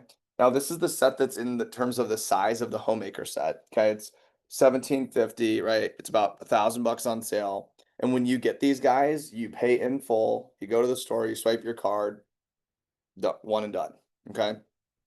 Now, what happens with high quality knives is they're mostly made with what edges? Straight edges, right? So most high quality stuff is made with straight edges. And what do we know what happens with straight edges over time? Yeah, they just dull quicker. So you get this thing called a honing steel rod. Anybody ever seen one of these before? So on this, literally the first line on here says hand wash with warm water and mild detergent, rinse and dry immediately. Does that sound dishwasher safe? No. No. No knives in the world are guaranteed to be put in the dishwasher other than Cutco. And it has to do with our steel and thermal resin. Now, do people put them in the dishwasher? Sure. It just deteriorates them quicker. Okay. On here, it also says this is for the high quality stuff. You're supposed to sharpen them, more than once or twice a year. Okay. Or you're supposed to have them sharpened by a professional at home. Okay. So do you think most people know how to use a honing steel rod? No. And do you think they use it enough? No. Okay. For a cheap product like Chicago, do you know how often it's recommended to use the honing steel rod? Any guesses? 3 times a year. It's before and after every use. So if you want Chicago to last you like 3 years, you're supposed to sharpen it every single time. Isn't that crazy? No one does that. So how long does it last them? Less time. So it just goes dull. Does that make sense? Or they damage them, like this one. It's from somebody that doesn't know how to use it. Okay, what's that? I didn't even know that, but yeah, maybe it's a little bit bad. I don't know. Okay. So what happens is if they don't keep Henkel's sharpened, they spent, a lot of cash on a really cheap brand. They're only good if they're kept sharpened. So professional sharpening is usually about $5 a knife. Okay. I'm getting into the nitty gritty, but I want you guys to be educated on this. Okay. You can just set up wherever you got. So 2 times a year, let's say it's 2 times a year, it's $100 to keep them sharpened. So over 10 years, how much does it cost them to keep them sharpened? $1,000. Costs them $1,000 to keep them sharpened. Okay. Well, they need to keep them sharpened so it can last them, the 7 years or whatever. Okay. So it's the misconception with high quality knives. They're all straight edges. You have to sharpen them constantly. It's a money pit if you don't keep care of them. It's also a hassle, and they're only high quality if they're kept sharpened. So it's $2,000 for a good knife set. No payment plans, paid in full. Can't try it out. No guarantee. All straight edges. This is the most popular way to buy knives. Do you guys get why we sell some Cutco? We have a huge niche in our market, right? So that's Henkel's. Okay. The next brand I'm going to talk about is Wusthof. Okay. And again, that's most common way to buy. Wusthof is a little bit more. They're also a little bit more popular. Okay. So typically, this is their most popular set. It's called the Icon Blackwood set. It's $3,015. You can find it on sale for $2,035 right on their website. It's their most purchased set. It's on the front of the homepage. Okay. This one isn't that one, but I am going to pass this around just because I want you to feel like this is a pretty good Wusthof knife. Okay. Now it's also broken or whatever, but like the it's a pretty good knife. Okay. Now, what type of guarantee does Henkel's and Wusthof have? They have a defects only guarantee. What does that mean? Pretty much. Yep. If it comes in broken, they'll replace it with a similar one to the one you bought. That's what the package says. If they open the package, the guarantee expires. You know. Because like if they use the knife, that's what I'm saying. Like if they open and use the product, the guarantee expires. It's a fancy way of saying we don't have a guarantee, right? So if it's made incorrectly or once they use it, the guarantee expires. That's what a defects only guarantee is. Okay. How often do you think a knife's made wrong, by the way? Hardly ever. I would assume hardly ever. I guess I don't know, but I would assume hardly ever. Okay. So you're gonna run into people that own Henkel's and Wusthof. It's probably a little bit less common than Chicago Cutlery. Okay. And I'm not saying anything bad about Wusthof. Like if Cutco didn't exist, I'd probably buy Wusthof.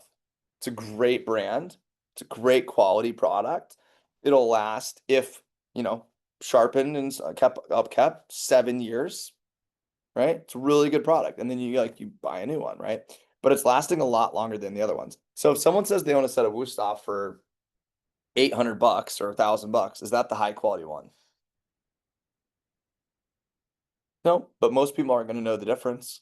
There's no one guy or two guy with Wusthof. Okay. Now in our presentation, we compare it to Wusthof rather than Henkel's because the retailers are now favoring Wusthof, but essentially they're kind of the same product. And again, if you're wondering, almost anything in your home that lasts a while will cost over $1,000. Okay. Last brand's called Shun. You won't run into them as much. They're also the most expensive one that's out in stores. 5,079 for their most popular set, 3,500 for their sale price. Now, who buys this? People that want a good set of knives. They sell a lot, right? They're one of the most popular brands, high quality brands sold in the world. They're made in Japan, by the way, which is they have great stuff. Okay, now they're high quality mostly. Shun is, and they actually have a lifetime sharpening on their products. So they almost have 1/4 of the Cutco guarantee. So if something breaks, are they going to fix it? No. Do they have a defects part? No. Can they try it out for 3? No. Can they split up? No. But what can they do? They can get it sharpened if they need it sharpened, right?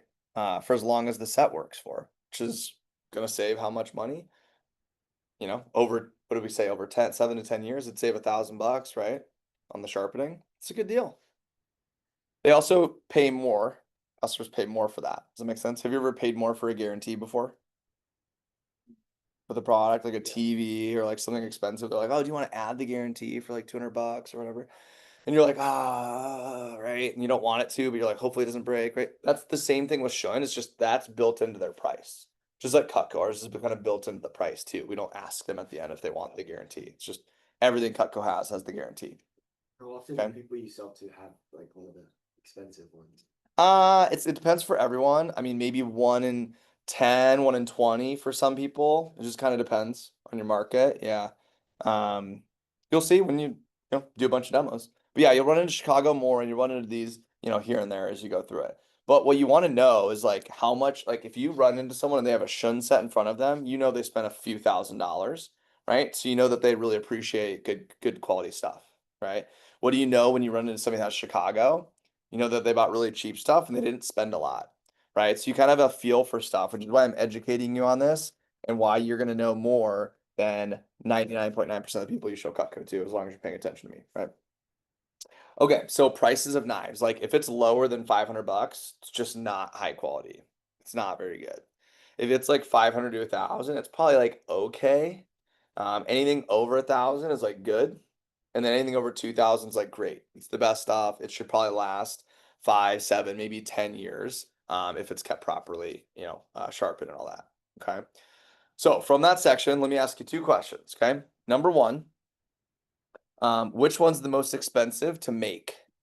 And I'm going to throw in there, you got Chicago that's made in China, you got Henkel's and Wusthof, you got Shun, and then you got Cutco. I'm going to throw that one in there. Which one's the most expensive product to make? Wow, resounding Cutco. Jesus, come on. There we go. Boom. Nice job. 1 for 1. Question 2. Come on, what are we doing here? There we go. Which one's the most expensive for the customer? Sure. So everyone said Shun and Avery said Chicago. Are you just talking about when they? I'm gonna say, yeah, I'm gonna say just if you buy it, like Oh, okay. what one's the most expensive one? No, Now you're switching it. I'm not trying to trick you. I'm just trying to point out you guys have the right understanding of it. It's Chicago, right? Because they're gonna buy it like over and over and over and over again, right? Yeah. I That's thought, why I yeah, asked that because you question. reworded it to sound like a one-time buy the first time you said it was. But the second time he kind of made a Yeah. mistake. I didn't want to give you any hints, but yes, you guys get the point. It's Chicago, right? So you're gonna spend way more on low quality stuff over time, just like gas station headphones, right? Okay, now, with the most popular set being Wusthof, that's what we compare to in our presentation. So let's see what is the difference between Wusthof and what Cutco has. Now, again, you know, a Chicago set's about 400. You know, the Wusthof set's about 3,000. You know, the Shen set's about 5,000. We'll go through Cutco's price here in a little bit. Okay, a couple facts about them, right? They're made in their good stuff is made in Germany, right? So they're made in Germany, okay? Their handles are made out of wood or plastic, okay? They have a uniform handle, which you guys already passed that around, but it's just like it's kind of straight. It's got a little bit of a curvature to it, right? They'll last, 5 years or so with the straight edges because you got to sharpen them all the time. Yeah, that one's the wood stuff one. Yep. Okay. They have 420A steel on their high quality stuff, which is really good steel, right? There's like 420A, 440A. They're really similar. 440A, you can sharpen a little bit more and it can be put in the dishwasher. 420A is not supposed to be, and it's a little thicker of a steel. Okay. And then they have defects only guarantee, right? So if anything breaks, you're toasted, right? Can't sharpen them. It's just if you open the box and use them, there's no guarantee. All right. Oops. Where's Cutco made? USA. Yeah, we're made in America. What's our handle material called?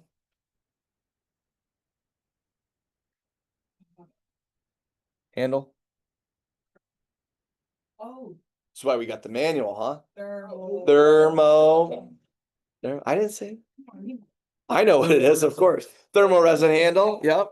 And what's the grip called, right? Wedge lock. Yep, universal wedge lock handle, right? How long does a Cutco stay sharp before it needs sharpened with the double D edge?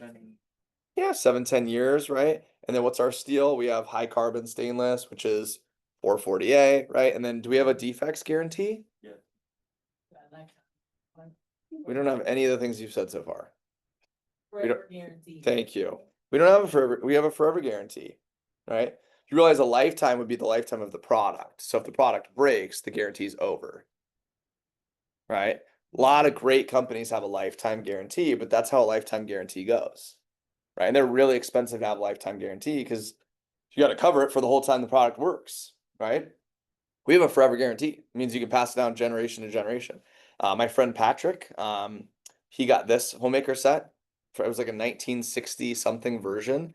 His grandfather put it in his will, and it got passed down to Patrick. And he sent that set of Cutco into Cutco in like 2014, and they gave him a brand new set of Cutco 2014 Cutco for free. That's the forever guarantee, right? If a handle, chips or something like that 52 years later, that's the forever guarantee, right? There's a 4-part forever guarantee. We're the only product in the world, not just in the kitchen cutlery industry, that has a forever guarantee. So if there are 3,015 and 2,035 on sale, right? Oh, and our knives can be put in the dishwasher too, right? Based on the guarantee alone, would you agree that Cutco's at least twice as good? Yes. Yeah. And I'm sure, if twice as good, you think about twice the quality and twice the value, you'd expect it to be at least twice the price, right? So twice the price, you'd be talking like we'll say even off the sale price, we'll just lowball it. And we'll say it'd be like $4,000 for a set of Cutco. Okay. Now we'll go through the exact price here in a few minutes, but this is how our customers build their the price expectation when you're on a presentation.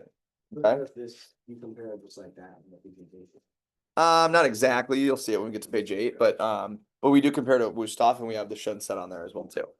So kind of, yeah, you'll see it. Yep. Okay. So that's competitive stuff in stores. Any questions on that? That seem pretty simple. All right, at least you have an understanding of it. I'm going to shift gears. We're going to talk about price perspective next. Okay. And this is kind of a fun section. What we're going to do is we're going to talk about money and how people spend money, how you spend money, how your customers spend money, and all that good stuff. And I'm going to ask you to have some energy, a little bit of fun, and we'll bounce around. It'll be pretty interactive for this section as well too. For starters, what I'm going to teach you or just like kind of bring up is the dollar, like the value of a dollar changes for you as you get older, right?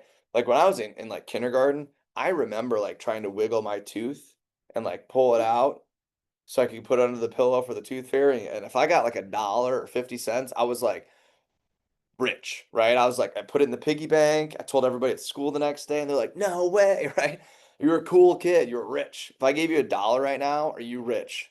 No, right? It's probably not going to do anything for you. Okay. You can't even buy a candy bar now for $1. All right. Now, if you fast forward to like middle school, you ever hear like the mom that says, "Hey, have fun at the movies. Bring me back the change."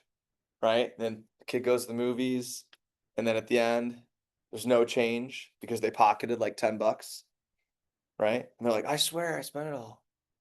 Because $10 when you're in middle school, it's a lot of extra cash, right? Now, if you fast forward to high school, if you have $20, is that going to cut it for you? Are you feeling wealthy? No, $20 doesn't even get you like school and back for the week, right? What do you need in high school for like a fun, weekend or something like that? A Benjamin, right? $100. You're probably feeling okay if you have $100, right? For a weekend to spend. You can go to Chipotle, the movies, the restaurant, have fun with your friends, whatever, right? Fast forward to college. Raise your hand if you've been to college. Nobody yet? Okay. Raise your hand if you're going to college. I'm about to blow your mind. Okay. How quickly do you think you can go through $100?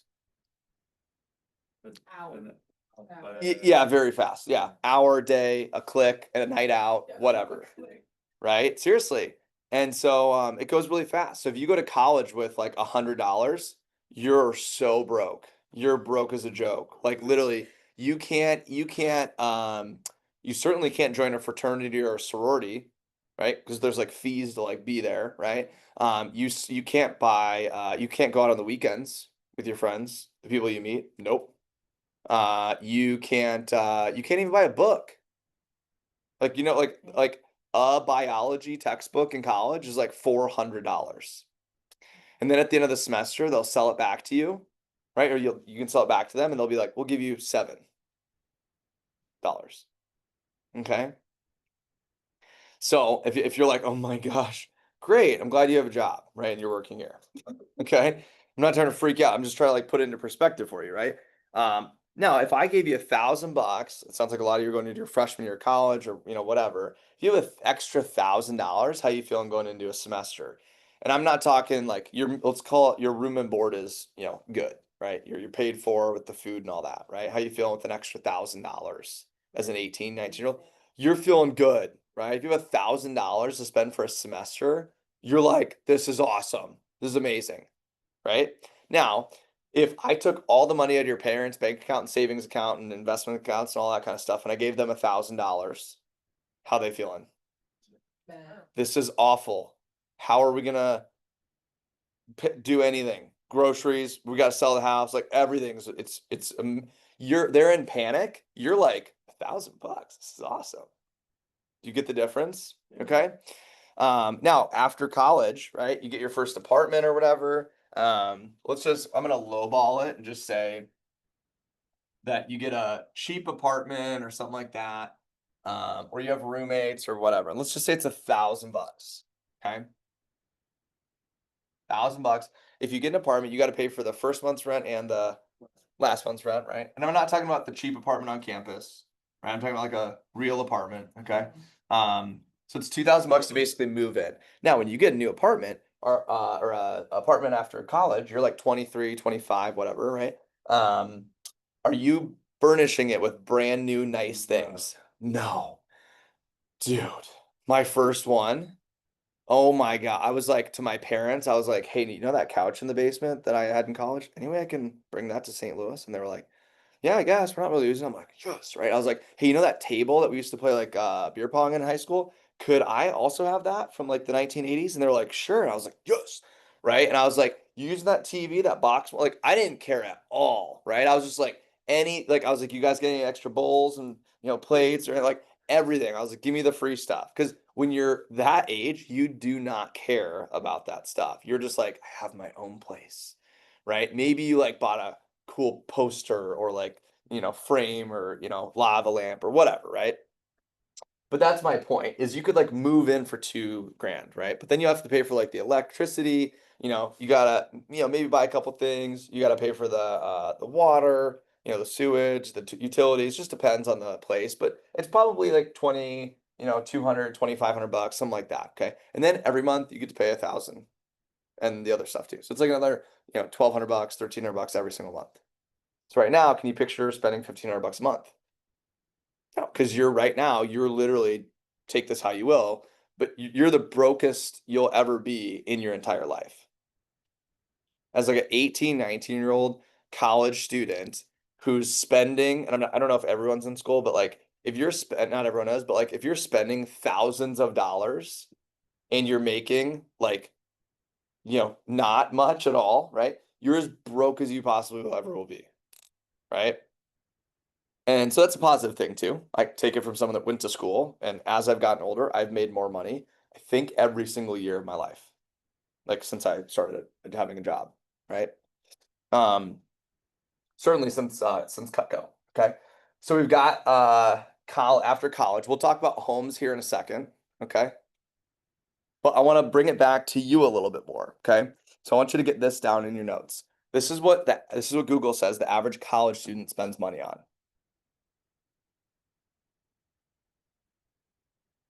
Okay, or I'm sorry, that average college student earns in terms of income is $3,000 to $5,000 in a year. I don't know what you think about that. Some of you might be like, I can't imagine making that much. Some of you might be like, I'm gonna make way more than that. Whatever. Okay, but that's what the average is. Okay. Now, college students focus on what type of purchases? Yeah, short-term things, right? What are some things you spent money on the last 2, 3 weeks? You said food, clothes, Yes. Uber, gas money, right? Whatever. What else? Dorm shopping for school. Things for school, Toiletries, that's toiletries, energy drinks, coffee, gas station food, fast food, right? All that kind of stuff, right? All things that are like repeated purchases. All right. Okay, so let's have a little bit of fun here. Okay. What I want you to think about is like what's something that you regularly spend your money on that's like a repeated purchase. Okay, and I want you to jot it down for a second. What's a repeated purchase that like you constantly get this, the thing or whatever it is, and it happens all the time. So maybe it's coffee, maybe it's a Chipotle, maybe it's gas money, maybe it's you're a big shopper, maybe you get your nails done all the time, maybe it's your haircut. I don't know what it is, but like something you spend all the time that's like pretty regular. Okay. Does anybody eat out a lot, by the way? Okay, how many times a week we talking? Like even if it's fast food, give me like, is it like we had someone 2 weeks ago that ate out, they said 2 times a day, or like 14 times a week. You say every day, what about you? Okay, that's not a lot. 6 times a week, you said every day. Okay. So if it's 7 times, what do you think how much do you think you spend between like, I'm sure it's not all like fancy restaurants, but there's probably like some, stuff you order, right? Some stuff that's fast food, some restaurants. What would you guess, Avery, is like the about four. average?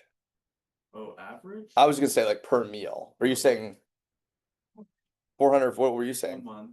400 a month? Yeah. You already did the math? Okay. Well, I took my bank for once. Okay, so 400 a month, so about $100 a week, you're saying, okay. So $100 a week, that's 5,000-ish, right, in a year? Yeah, it's 52 weeks in a year, right? 52? Right? So that's how Avery spends some of his money, right? Anybody go to Starbucks or Dunkin' Donuts, something like that? Right? How many times a week do you go there, Abigail? I started. So, like, only twice. Okay, so even if somebody goes twice a week, what's it cost when you go? This was Annalise said, by the way, too, last week. She, She goes every day. Yeah, I know. We added it up. must have been like $7, $8 or. Okay. So it's $8 twice a week over 52 weeks. She spent $832 on coffee, right? Now Annalise said she goes every single day. So hers was like $8 or $7, something like that, times times 7, right? Times 52. So hers was like 29.12. So what I told her was I was like, what if you went to Starbucks, tomorrow and they were like, hey, instead of being able to split it up every single time, we're gonna have you just either pay in full for the year or you can just shop somewhere else. Your total will be 2,912 or yours will be $832. What would you say to that? Yeah, they're gonna be like, I'm gonna go somewhere else. Right? Most people are like, let's do it. But when you want a coffee, you're just like, swipe the card, right? When you want a burrito for 10 or $15, you're like, I'm hungry, let's get a burrito, right? But those things add up over time, right? If you get a sandwich twice a week, that's $10 or whatever, which I don't know that there's sandwiches that are $10 anymore. They're like 15, but let's just say it's $10, right? It's $20 a week. It's $1,000 on sandwiches for the year. But when you're hungry again, it's just like, let me get a sandwich. Okay. So what are some things that you had on your list for short-term purchases? And then the last one we're gonna do, and we'll do some shares here in a second, is what's your big purchase? Right? So what did you spend a lot? I'm talking like a boatload of money on here. Okay. Maybe it was, and this is like your big purchase that you spent the money on, mom didn't give it to you, but it was like you bought it. So like 2 weeks ago we had Mo, he said he bought a golf set for $4,000. He's like, I got a really nice golf set. Okay. We had someone else that plays the piccolo and the clarinet, and they spent like 3 grand between the piccolo and the clarinet. We had there's video games on there. There's shoes. We had someone else not too long ago that said they have 200 pairs of Air Jordans. And I was like, how much does the average pair cost? And he was like, $200. Yeah. And I was like, so you have 40 grand of shoes in your closet? And he was like, yeah. Okay. And maybe it's that not that you have those shoes, but maybe you have a lot of shoes.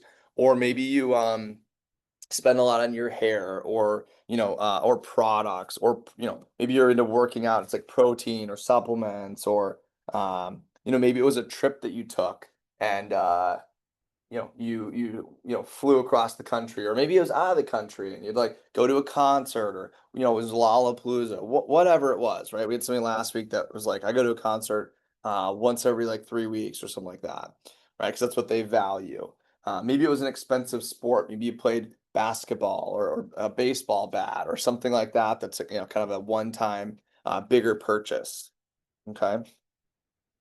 So everybody have something, 1 or 2 things down?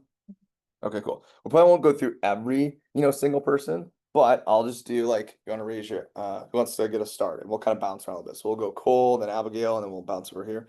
Next. Yep. What you got? BA finals game Monday. Then like 700. You went to the finals game Monday? Yeah. Cool. $700, you said? Was that for the ticket? Yeah. Okay. And I hate to even ask you, where did you sit at?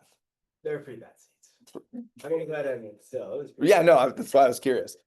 Like, we're talking, was it upper, or was it like just up, like You can upper? see, but, You like, could see pretty far back. Yeah.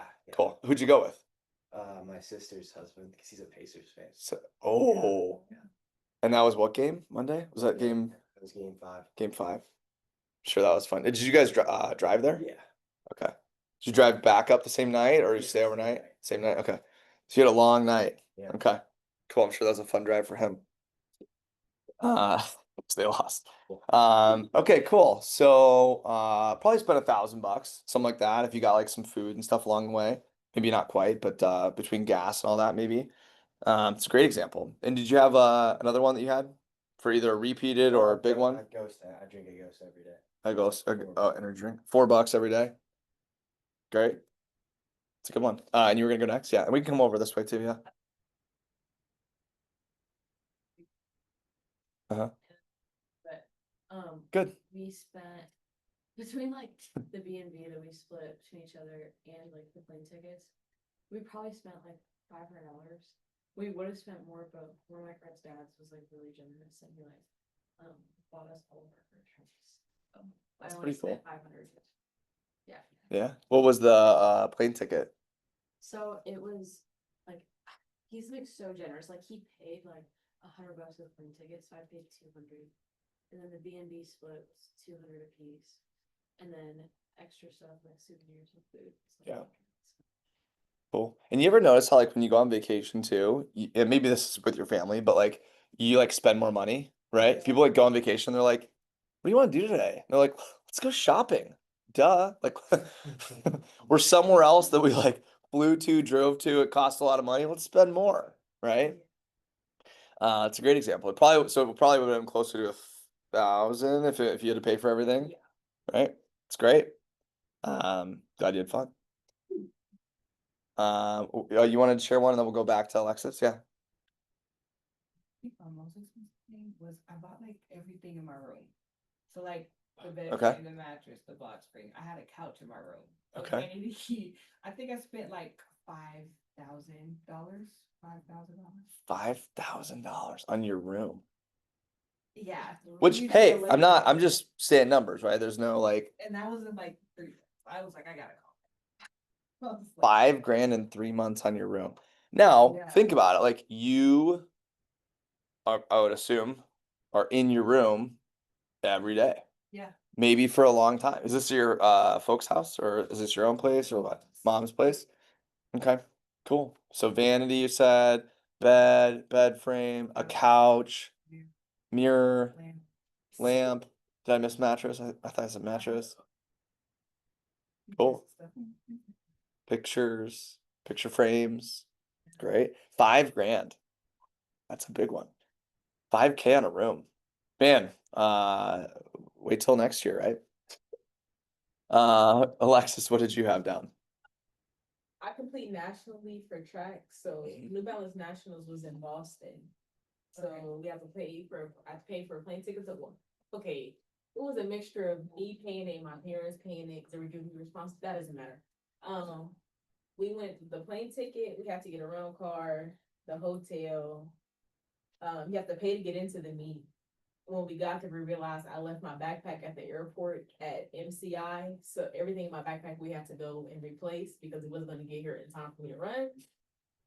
So track spikes run you around $190-$200, so that was that. What does, you said? Uniform, the spikes that you run in. Oh, track okay, spikes. got it. So $200, yep, for those spikes.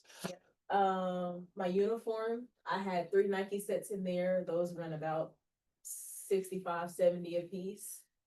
Then we had like other like massage guns and all that. So pretty much everything in my backpack had to get replaced. And then not to mention the food and all that stuff. So So it was like the backpack was 600-ish.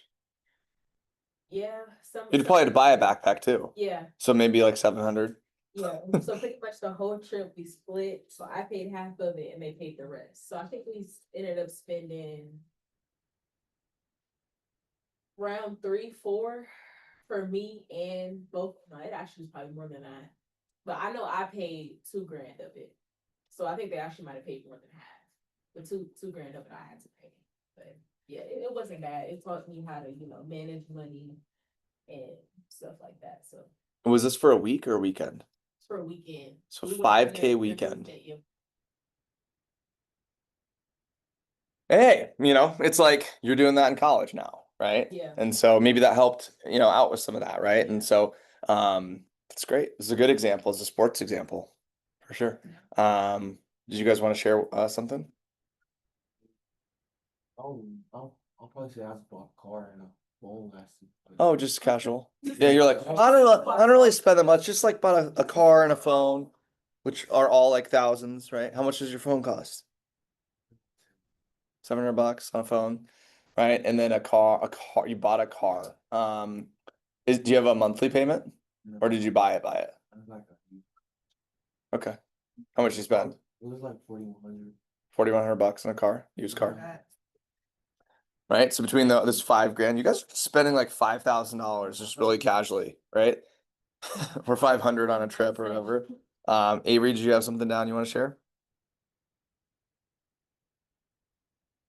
Drink, it's like healthy I'm glad you continued that that statement. every day. You paused. Um, I drink. He's healthy. they are about $12 and I buy one every single day. I had one today. What are they called? It's called Rise Nutrition. Okay. They have protein shakes and they have drinks. I Okay. don't like it though. So that's about $20 every single day. And then something I spent a lot of money on. Is this $20 a day included in the 400 thing earlier? No, it's like categorized. What's category is it? $20 a day times 365 days would be 7,300 Plus, plus I the don't think food. about that, though. I don't Yeah, think sorry about for that. pointing it out, but I gotta run training. I spent 7,000 on trying to fix my old car. 7,000 trying to fix it. Yeah, brand new car. That's probably like the most expensive purchase so far. Besides like cosmetic. Mm-hmm. Well, like hair, stuff like that. Yeah. What How much, do you get like your hair done a lot, or is it like it's just expensive when you go? Well, Both? and I probably buy something new every single week.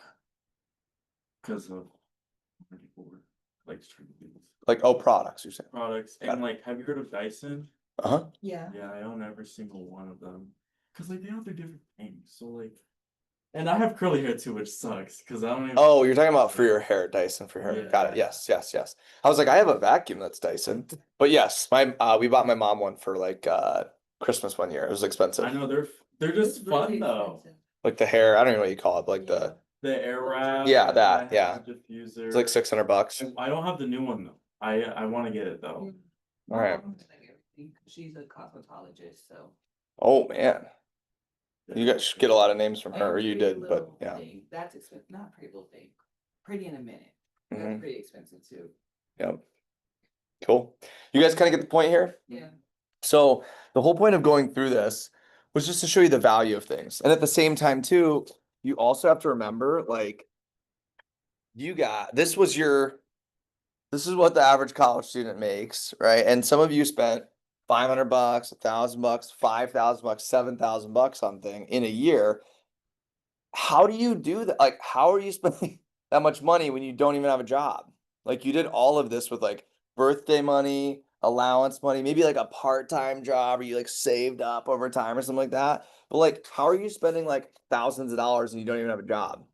Like, you're literally, again, you're like you're like broke as a joke. You're as broke as you'll possibly ever be in your entire life, right? But people have money to spend. They just choose to spend it how they want and spend it on things that they value. Okay. So now we talked about you. We're going to shift gears and talk about our target market. Okay. So go ahead and jot down these numbers. Okay. So this is what the average family. So this is the first one is 73,000. That's what the average family household income is in America. And then the one to the right is the average household family income in our area. Okay. So 73 to 103. Before we dive into this, one thing I want to explain is like what 70,000 or what $100,000 feels like. Okay. So let's talk about some jobs that are maybe not the highest paying jobs. What do a lot of people think of when you think of not a high paying job? I'm not talking McDonald's, but yes, like a real salary job or something like that, right? Yeah, a teacher, right? So a teacher in Kansas, fresh starting out, starts at $42,000 a year. Okay, so think about it. If you have two 5-year-old teachers that are brand new, they are making 84 grand a year, like as a household income, right? Now, every single year, there's usually a raise that people get. Usually it's like 2 to 5%. And it's not like a good job, like you get a bonus. It's like you get that for kind of like not getting fired or not quitting, right? And it's just for inflation. Okay. So like if somebody starts at 42, the next year they might be at 43, then at 40, 3.8, and then at 45, and so on and so forth. Does that make sense? So what I want to put in perspective for you is like, this is why I would show someone that's 55 or 65 even over someone that's 30 or 35, because they've been making money for 30 more years than the other person. Secondly, someone that's of that age, right? They're making more. So if they would have started at 42 for the example, and maybe it was 30 or 35, but if they started at 42, do you think they're still making 42? Hell no, right? Some of your teachers that you just had last year that are high school teachers, they're probably making 70 or 80 grand plus in a year teaching like the same subject over and over and over again. There's also something called tenure in teaching too. Okay. Some college professors, they make 6 figures teaching, depending on like the subject and their experience and stuff like that. Right. So if you have 2 teachers that are like 50, 60 years old, if they each made 75, they're making 150,000 as a household income. So remember yesterday when I shared this story about like my Aunt Betty and how like my Uncle Chris worked at a school as a teacher, my Aunt Betty sometimes substitute teach. Well, between those, they probably were in that, area. And I was like, they're the brokest people I know, right? Because I was judging them because I thought teachers didn't make anything for cash. Plus, they have the whole summer off too. Right. So they could technically like get another job. We've actually had teachers before that have ran branch offices with our company before in the summertime. Because they're off for the summer. What are some other jobs? There's like what are some other jobs people have? police officer or something like that. Yeah, sure. I don't know what they start at off the top of my head, but maybe it's 50 or 60,000 bucks or 40 grand or something like that. A lot of people that work for like the state or like a city worker, like a yeah, government or like a like even like a what do you call it? A sanitation engineer. It's like the trash man, right? Or whatever, trash person. They start probably at 40 grand, but they do that for years. They're making 60,000 plus. My friend is a mailman in Marion, Iowa, and he makes $85,000 a year as of 2 years ago. So he probably makes 90 grand. He literally is a mailman, right? I don't think he started anywhere near that. He's been doing it for 10 years though. Does this make sense? So like, you're gonna make more money as you grow up, as long as you like, stay it there or have a job or whatever, right? Nurses, right? Nurses are also sometimes considered underpaid. My wife's a nurse. They'll start at 48,000 bucks, 50,000 bucks. It just depends on like the field specifically. But if two nurses that are brand new, they're making over $100,000 as a family, right? Anybody know someone that's a travel nurse or whatever, right? Travel nurses, they make six figures plus individually. We have two friends that are travel nurses that, they probably make 200 grand plus, maybe 250 plus as two travel nurses. They're like 30, right? There's also like if someone goes to college to be a, what do you want to call it? Like a engineer or something like that. Engineers might start at 80 grand, but a few years later they're making six figures. An accountant probably starts at 60, but a few years later they're making more. Does this make sense, everybody? So I'm sharing this with you because my point is I don't care what your customers do for work, and you shouldn't either. The only thing that matters is the HM30, the homeowner married over 30. That's the only thing that matters. Okay. We have people in low income areas that buy Cutco because they use it every single day and it helps them save money and they never buy it again. Or they never have to buy it again. We have people in high income areas that buy Cutco because they use it every single day. It helps them save money and they never have to buy it again. Cutco is such a unique product that you get to sell in a sense that like what was our car earlier? A pink Ferrari, right? So like most people are not like being able to afford a pink Ferrari, but they could afford to drive like a used car or a new car or something like that. Does that make sense, right? But Cutco is the best of the best in the kitchen industry, which should be like driving a Ferrari, except for the average person can afford it. Does that make sense? This is our average order, right? Can someone afford this? Split up into 5 months, interest free? Yeah. Absolutely. $100. I don't care what street you live on. They've got $100 to spend on something that they're going to use every single day forever. Slam dunk, right? So I'm sharing that with you because I just want to put into perspective. I used to run St. Louis, and one of our zip codes was in like the average household income was one of the lowest ones in all of St. Louis. It was in by Florissant in North County, St. Louis. And it was one of the lowest average income areas, and they were on a heat map, the most populated Cutco owners out of any zip code in all of St. Louis. Even the really wealthy parts or whatever, the lowest income earning spot had the most Cutco owners. Why? Because it helps them save money, right? And it lasts forever. So my old division manager, his mom was worked at the church, right? And if you work for the church, you probably aren't like in it for the money, right? So, but she would like when her friends would brag about stuff that they had, she would brag about Cutco. And she'd be like, "I have the number one stuff in the world. I use it every day. It's on my countertop. My son works there, whatever, right?" And so I just think that that's unique. It's kind of cool. Now we're gonna dive into like what people spend money on here in a second. The last thing I want to share before I show the groceries and all that is let's talk about the multiplier. Okay, so here's the multiplier. You're thinking how much you spend and how much you make, right? Which you guys actually spend quite a bit. But here's the multiplier, okay? 3,000 versus 100,000. That's a 30x multiplier. So what does that mean? That means $1,000 to a family that makes 100 grand to you is the equivalent of $30. So do you ever like randomly maybe sometimes spend 30 bucks? Yeah. It's like them spending 1,000. So like the dad that was really generous, it sounds like he really was. I don't know what he spent or whatever, but like if he spent like even 5 grand on that trip for you guys, that would have been the equivalent of like 150 bucks for you. That's why it's like a totally different ball game with how you look at stuff, right? If you're talking about something that's even, $4,000 to them, yeah, it's 4,000 bucks. I'm not trying to downplay it because 4,000 is 4,000, but it is the equivalent of 120 to you. Does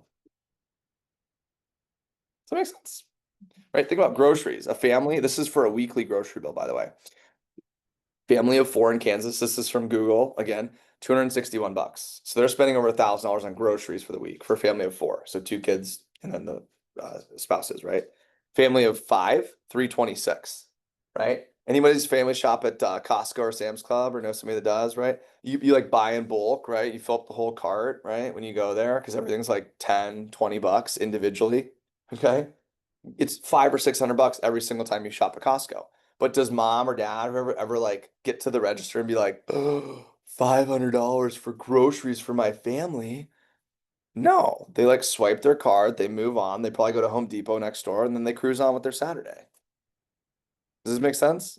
So 500 bucks, because guess what? That's the equivalent of like $20 to you. 500 bucks. 500 bucks is a lot of money to you, but to a homeowner, it's like 20 bucks to you, right? 500 bucks. If you took 500 bucks out of my bank account, I'm not even sure I would notice. In a month, I spend so much money. I also make a lot more money than a college student, right? But like, you just got to kind of understand. I'm trying to put this into perspective for you a little bit, okay? Now, let's talk about house and stuff like that, okay? Anybody know what the average percentage is that somebody puts down as like a percentage of a down payment on a home? Yeah, about 20%. It's pretty normal, okay? So here's the average home in Kansas. I looked it up. It's 282,000. Okay. Average house in Johnson County is 555. Okay. So if someone puts 20% down, that means they're spending $56,000 on the down payment for the home. Even if they only put 10% down, that means they're putting down 28 grand, which means they had 28 or $56,000 sitting in their bank account to put as a down payment on the home to then get to pay the mortgage the next month. I'm also like in the process of getting home, so I'm pretty understanding of this part. Not that I'm gonna teach you real estate or anything, but like think about this too. This is $110,000 down payment on a home. If I go to like Zillow or something like that and I find a home that I like and I go down to the bottom to see how much it would be monthly, it automatically has it set at 20%. So if I'm looking at a 500,000 home, it automatically says like $100,000 down. Now, that's just the standard, right? People could put down different amounts, but I'm just kind of like trying to put that into perspective for you, right? And this is it. This is average, right? Who knows somebody that has a nicer home than like an average home? Okay, great. Some people like it's not crazy to have $1 million homes around here, right? Across the street, like they're like 3, 4, 5, $600,000 homes, right? There's different pockets where there could be 700, $1 million home. That means they put down $200,000 on a home, on the down payment as the home. Okay, and then their monthly on $1 million home is probably like $8,000 to $10,000 a month, if I had to guess. Sounds like a lot, right? But when you think about how much someone makes, break it down, right?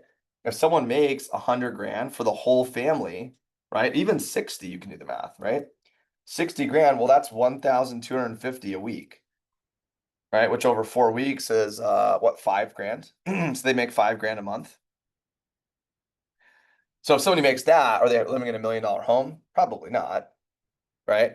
But do they own a home? Sure, right? How about this one, $100,000? That means they make $2,000 a week, which means they make $8,000 a month, right? So if 2 couples make 50K, right? They're nurses or teachers or whatever, they're making $8,000 a month. When we're talking about an average order of Cutco, we're talking about 80 bucks a month, right? I don't know what that math is, but is that even is that 1%? 80 divided by 8,000? Is that 1%? Is it less than 1%? 80 divided by 8,000? 20%. Yeah, it's 1%. So they're spending 1% of their paycheck for the month on Cutco. if they get an average order. Does this make sense? Cool. And right, and you could do 200,000. If somebody makes 200,000, they're making $16,000 a month, right? Who makes $200,000? People that two couples that are married that make six figures, right? A doctor, a lawyer makes $300,000 every single year, right? If they're married and the other one works, like, right? So I just want to put that all into perspective for you because I didn't get that when I was in college. I was like, $4,000, that's crazy. Now when you have all this, right? Now we're gonna bounce around the home a little bit, and then we'll be coming to a good stopping point for the section. But I just want to show you here, like even refrigerators, right? This fridge right here, $2,000. What do you do with the fridge? Keep stuff cold and you know, put stuff in the freezer, right? This one's $3,800. Okay, there's a range for everything, right? Just like most stuff, and most appliances will last about 10 years, right? Anybody have a refrigerator that's like in the basement of the garage now? Like it got demoted, right? It still works, but it's like the beer fridge now. It just doesn't like match the other shit, right? And it's like we have a white one in the basement and it's totally fine. It's just not stainless steel now. So it doesn't match the kitchen appliances. You know what I'm talking about? Right? Because people buy things because it looks nice a lot of times. Anyone ever heard of smart fridges or sub-zero fridges? Right? Those are, anybody have one? They're like holy crap, they're like $7,000 to $10,000 for the refrigerator. Right? But you use the fridge every day, you know, oven, stove unit, you could spend a couple $1,000 on that, right? I'm showing you up here, these prices are like the most average, if not even a little bit, probably less than average prices that are out there, right? But a cheaper fridge, this is kind of standard one at Best Buy, it's probably $2,000, right?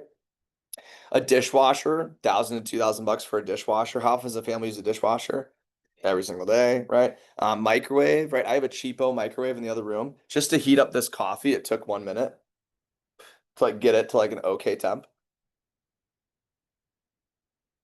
But if you have this one, I bet it would take 20 seconds. Does that make sense? Or if there's like the one that's in the wall, it's like 500 to $1,000 for like that microwave, for the microwave, right? An oven, a stove unit. Anyone heard of Viking or Wolf appliances before? It's like top of the line, like you know, appliances. Not that you maybe have all of them, but like, you know, Cutco only compares to the best. So I figured I'd share that with you. It's like 10,000 for a Viking or Wolf appliance. They have these like, you know, lifted spider grills. Sometimes there's 6 burners instead of 4. You ever heard of the hood before? That like goes over the stove, so it traps the you know, the heat or whatever that comes up. That's like 500 to 1,000 for the hood. Okay. What else we got? We got cabinets and countertops. Anyone have granite countertops? Okay, it's becoming more of a regular thing, especially with newer homes or if somebody replaces it. Because granite's nice, it's a nice material, but like a slat, like this desk, if this was granite, probably be close to 10,000. And then there's like the counters, and then there's the wall, like some people have it on the wall, like wall parts, the back wall, like all that, right? Then you've got wood floors. Okay. I learned about how much cheap floors are recently because I'm looking at spots and they're like, my realtor guy was like, that's really cheap stuff. And I was like, how much? And he told me, I was like, that's still that, still that much. Wood floors for like a little section, easily 10,000 if you get like real wood, right? So we got cabinets, we got wood, we got we didn't do cabinets. 5,000 to 10,000 bucks for cabinets to like redo cabinets. It just looks nice. It's not like it holds a cup better than another one, right? At least a knife, there's a difference of like how it works, right? Or even a microwave, there's like better, you know, qualities to it. Okay. You guys get the point here. To redo a kitchen, cheap kitchen or like really small budget kitchen, 30,000. Most probably 50 to 100. Some are 100,000 plus. We had somebody 2 weeks ago that was like, my parents are redoing their whole kitchen. It's like we're way past 100,000 for the kitchen, right? Anyone's folks replaced any of this stuff recently that you know of? We got a microwave about. Microwave? Is it like in the wall thing or is it like on the counter or? It's on top of the fridge, but I don't know if it's really, I'm asking the fridge, the stove. I don't know if it's actually in the wall. It looked like that. Yeah. Like that. Yeah, I know what you mean. Any idea what it costs? No. No. I just know my dad had heard it's because he put metal in. Nice. Anybody else replace anything in the kitchen recently? No? Okay. Dining room table. This is 4 pieces of wood that you sit in front of. 2 to 5 grand, easy. You could spend $10,000 on a dining room table if it seats like 12 people. It's just wood, right? I remember my old division manager, he bought his first table, it was like 2 grand. He kind of did the same thing I did with the mattress, where he was like, okay, cool, yeah, let's do it. If you just want to load up the table and the chairs in the U-Haul, I'll be on my way. Thanks so much. And they were like, oh, you wanted chairs? And he was like, yeah. And they're like, well, I would recommend 8, right? And chairs are like 200 to $250. So like before when you were like younger and you used to lean back in the chair and your parents were like, don't lean back and you're gonna hit your head. I mean, yeah, they care about you, obviously, but like you don't have $250 when you're like 7, you're like, you're toast, right? Same thing with like, don't jump in the bed, you're gonna hit your head. Mattress is 2 grand, dude. Like, right? Everything's expensive. Things for the home don't cost hundreds, they cost thousands, right? Sofa. Oh my gosh, you could spend so much on one like this though, just kind of a normal standard one. This one's 3 grand, regularly 4,200. This is called an ottoman. This is what your feet go on. 500, pretty standard for an ottoman. $500. You could go to Florida, or you could have something you put your feet on. That's what it's like being a homeowner. Okay. Leather, dude. Oh my gosh. If you don't believe me, go to crateandbarrel.com on the break. Just go bananas. I bet most leather couches, the cheapest ones, the smallest, like 5 grand, a lot are 10,000 plus for leather couches. My mom got one that was like 4,500, and it's like, it'd be like this and like this kind of combined, kind of like not big, right? It's actually maybe a little bit bigger, but Maybe just for looks. I don't like leather. Yeah. I don't know. I think people just have different preferences. So, yeah, some last well. I don't know.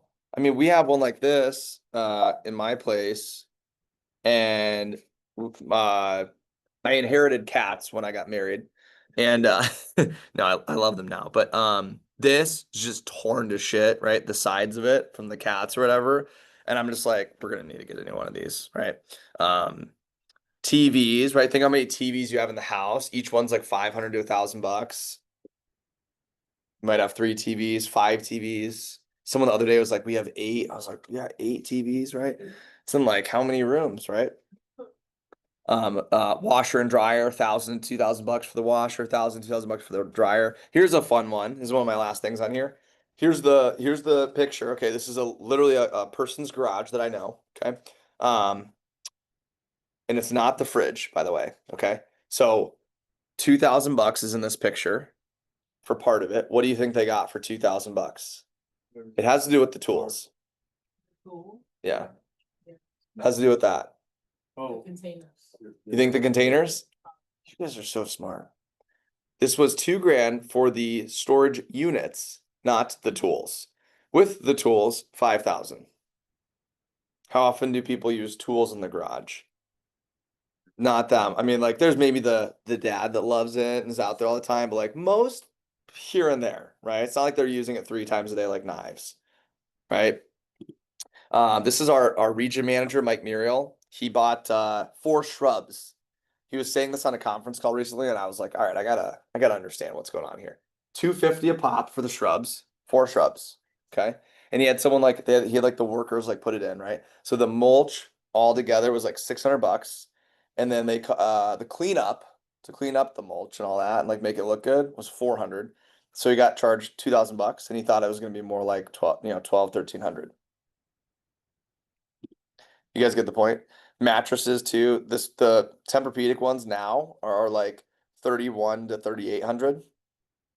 There's also like the Sleep Number ones, like the NFL players have those because you can like, right, you can set your own thing next to your partner or whatever. Those start at 5 grand. I'm sure that's not a queen. Oops. Or I'm sure that's not a king, sorry. But again, things for the home don't cost hundreds, they cost what? They cost 1,000. So the reason people buy Cutco is because it's a forever purchase. You can't do that with all this stuff. Even all this stuff. Over time, it's 2,000 times however many, like, right? So if you have a mattress that lasts 10 years and you replace it every 10 years, it's $8,000 on one mattress. right? If there's a 3 or 4 bedroom house, it's like that's 6 to 8 grand on mattresses if they're 2 grand mattresses, or if they're 1,000 even, that's 4 to 8 grand, right? So I'm not telling you that a renter can't afford Cutco, but what I am telling you is the way that a homeowner buys things, they always buy new things. It just really aligns with how Cutco's bought. So things for the home don't cost hundreds, they cost what? Thousands. All right, cool. This is a great time to take a break. It's 2:21. Why don't we take a break till 2:30? That sound good? You guys want a 9-minute break? All right. If you're ready before then, we can get cranking before that, but I'll give you 9 minutes if you want it. Start this up. Plug this in, shut this off. Okay, we're gonna move into closing here is gonna be our next topic, which is basically just the process of like kind of like how do you make the sale, right? I thought this was kind of a cool thing to leave up. Oh, for those of you who didn't hear, we sold a homemaker just a minute ago. Najee on our team just sold a homemaker set. Literally 5 minutes or 15 minutes ago. This is kind of cool. It says, this isn't like a Cutco group chat, but it says, love getting texts like this one. I sold this lady a great combo of Cutco knives in the spring at the, I can't even talk. In the spring at the Big Horn Show. She right. So he lives in like out in Montana or something like that. She was hesitant in terms of making it sure it was the right investment. Last week she sent me this text. Hey Jake, after all the grief I gave you when trying to decide whether to keep our knives, I just wanted to let you know I absolutely love them. I genuinely feel like their performance has made my life easier. I even tried out Wusthof, Henkel's, and Victorinox before committing, and they paled in comparison. Anyway, just wanted to say thanks for hanging in there with me and taking the time to answer my questions. That's pretty cool. Okay. We're gonna go through the sets here in just a minute. Okay. So for starters, let's hit on what are the reasons that customers buy sets? And then I'm also gonna give you a couple tips on sets before we dive into stuff. Okay, so here's the first thing. It's always easier, this is a sales tip, it's always easier to start higher and then go down. Okay. So like if Cole was wanting to buy a condo and let's say I was a real estate agent, I would show if he didn't have a budget or if I was like, hey Cole, what do you think in terms of price? And if Cole was like, oh, I don't really have a price in mind, I just was thinking maybe a 3-bedroom, I would show him the nicest 3-bedroom I have. I'd show him like the one, $0.5 million one that like overlooks the city or like whatever, right? And then I'd be like, what do you think? And then he might be like, this is way too much. And then I would say, okay, no sweat. Let me show you the next one down.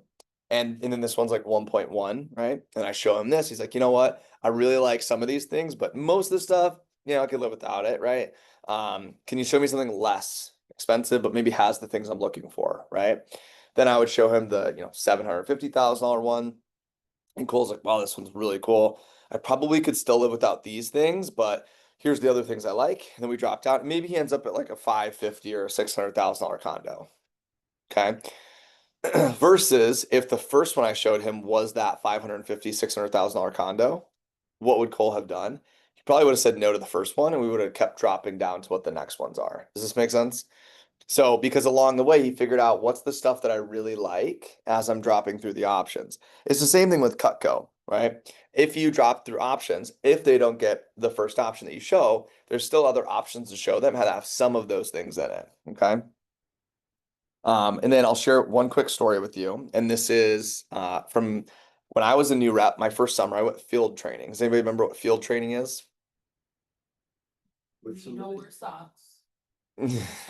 That's advanced training. Field training is like, yeah, you get to go on someone else's appointment and kind of like see how they're doing their demo or whatever, right?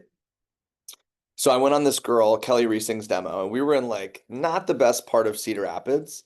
And we pulled up to the house and like it's like no new houses, but we pull up like the what do you call it? Like the siding was like chipped and stuff like that. It was pretty small. The lawn wasn't taken care of. Like all the not good signs were like there when we were walking in or walking up to the doorsteps. The second step like was wobbly, right? And so I like wobbled a little bit and then I took the next step. And then like, but sometimes the house is not as nice on the outside, but it's nicer on the inside, right? And sometimes the opposite. We get inside, everything's outdated. right? And the table's like as big as that bagel table over there. It's like this really small table. I'm like, oh man, this stinks. I went on a demo where she's not gonna sell anything, right? I was like prejudging the customer in my head. Kelly goes through all the options, and when she gets to the homemaker set, she asks for the order, and the customer goes, "Yeah, we'll take it." And in my note, I couldn't believe that she said that the customer was like, "Yeah, let's do it." And they split it up into 5 months, and they were able to, make it work. And I was like, wow, because I was thinking they don't have much money, right? Based on like everything that I had seen, right? And I realized that was one of the reasons why Kelly was like kind of beating me, and she ended up beating me for the summer too. So you can't prejudge your customer. Who knows somebody that's like a jeans and t-shirt person, but like has a lot of cash? Or, some people are like the opposite, where they like have all this flashy stuff, but they're like cash poor, right? So you just never know how people like to spend their money or how they value things. Okay. Let me give you the 4 tips on selling sets and why they're the best deal for the customer, and then we'll dive into the manual. Okay. Number 1, why do we sell sets? Okay. Number 1 reason is that it comes with the right tool for the right task. Okay. Right tool for the right task. It's just like earlier when we cut the cantaloupe, right? We didn't use a paring knife. We used the butcher knife. Does that make sense? It's also like we didn't use the butcher knife to like spread butter onto bagel, right? Or whatever, right? It also comes with a bigger discount. All of the sets have a 10 to 18% built-in discount with them. So they're already bundled. They also come with free stuff, just like at McDonald's, right? So we actually offer free merchandise when they buy, and we'll talk about that. Takes a little bit of a ding on your total that you make off of it, but a lot of time it like closes the deal. But you can offer free stuff with sets, okay? And then they're all in one place because they come in a blocker tray, okay? Like where it is every single time, right? Just like dad knows where the tools are in the garage, just like in Step Brothers, he knew exactly where his drumsticks were. Okay. And then the very last thing on here that I put down is just ask for the order. AFTO stands for ask for the order. All right, so this is gonna sound obvious, but like you aren't gonna sell what you don't ask for. So just like asking someone on a date, you can't just like talk about dating and be like, oh man, dating's really cool. I'm free Fridays and Saturdays. I love dating. And like hope that they're like, did you want to go with me? Or like what were you, right? Or if you ask and you're like, did you maybe possibly want to go out sometime? That's not gonna go as well as just like being like, hey, we should go out on Friday. Would you want to get sushi or Italian? Right? And you give them an option, and you give them confidence. Just like if I ask Avery, like, hey, can I borrow your pen really quick? Right? Or pencil, excuse me, right? And he hands me his pencil. Right? What do? I just ask for the order. And so when you ask for the order, all it is you're basically just asking the same thing. This is like, hey, can you pass me the creamer for the coffee? Right? It's very casual, but it's also directly to the point. Okay. So let's go ahead and go to page 8. We're gonna go through pages 8 and 9 here next. And I'll go back to my slides here, and then we're gonna learn how to make the sale. Close the deal. Just like Najee did a few minutes ago. Oh, I also have to do the drawing. So this is for people that had 100 plus names and numbers, which was Alexis and Cole. Here we go. This is for 20 bucks. You have a 50% chance.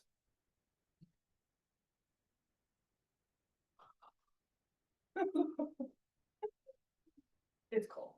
Oh, nice. All right, I owe you 20 bucks. You can, if you want to send me your Venmo or Cash App or whatever, I can do it that way. Otherwise, I can get cash later. Okay, so back to the presentation. Okay, so I'm gonna click. Great job doing your job, by the way. Sometimes it pays just even more just to do your job. Okay, so let's go to page 8 at the top. This is the slide we're on. Okay, so it says Mrs. Jones, let me review why so many people choose to invest in Cutco. You'll always have sharp American-made knives that are comfortable, safe, and sanitary. Cutco is guaranteed to last forever, so it'd be the last set of knives you'd ever buy. And Cutco saves a lot of money. Most customers who buy Cutco eat out less. If that saves $60 a month, it's $720 saved this year. Over 25 years, you'll save $18,000. There are several reasons why so many customers choose sets. Cutco sets have the right tool for the right job. Cutco sets have a built-in discount, so it's cheaper. Sets come with a free cutting board and other free stuff. Sets are much safer because they come in a block or a tray.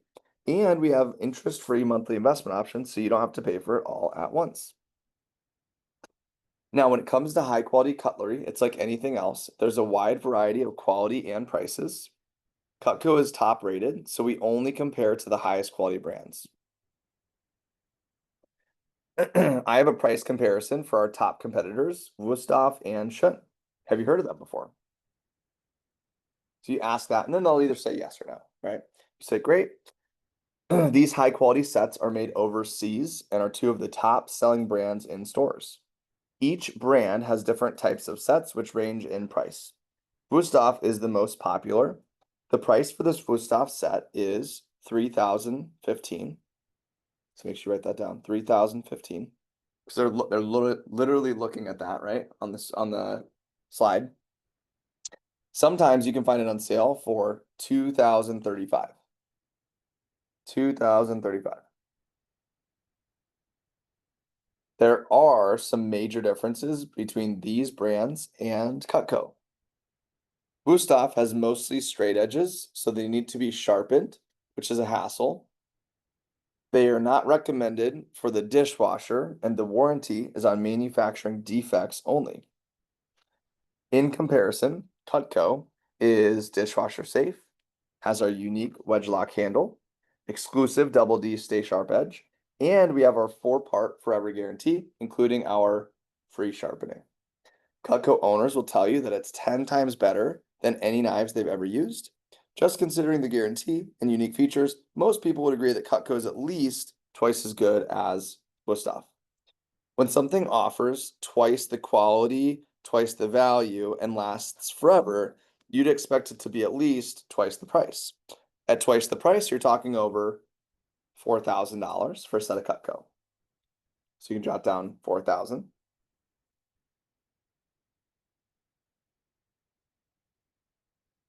Click. And then boom, does that look familiar? We're on the Homemaker set.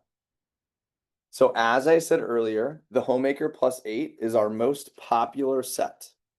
It's perfect for families that cook 2 to 3 times a week.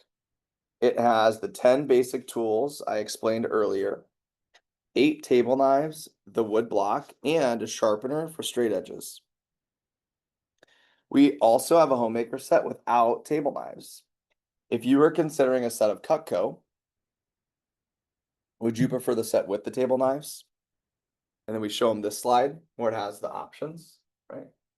Now, what do you think most people pick? I just mean table knives. Most people pick table knives, right? You follow me on that? Right. So the question was, if you were considering a set of Cutco, would you prefer the set with the table knives? Most people would say, yeah, of course, right? They've already cut the leather, they've cut grapes or whatever. Okay. Now the great thing is that it doesn't cost $4,000. What's your blank? In fact, it doesn't even cost as much as the Wusthof price of $3,015. Did everyone get that? Okay. Well, I'll get all this. I'll go right here. All right, so we got the great thing is it doesn't cost 4,000. In fact, it doesn't even cost as much as the Wusthof price of 3,015. Okay.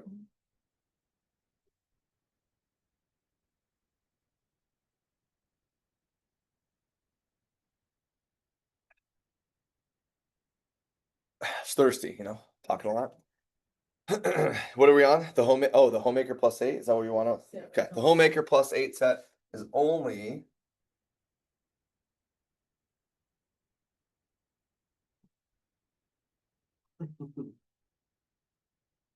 $16.64.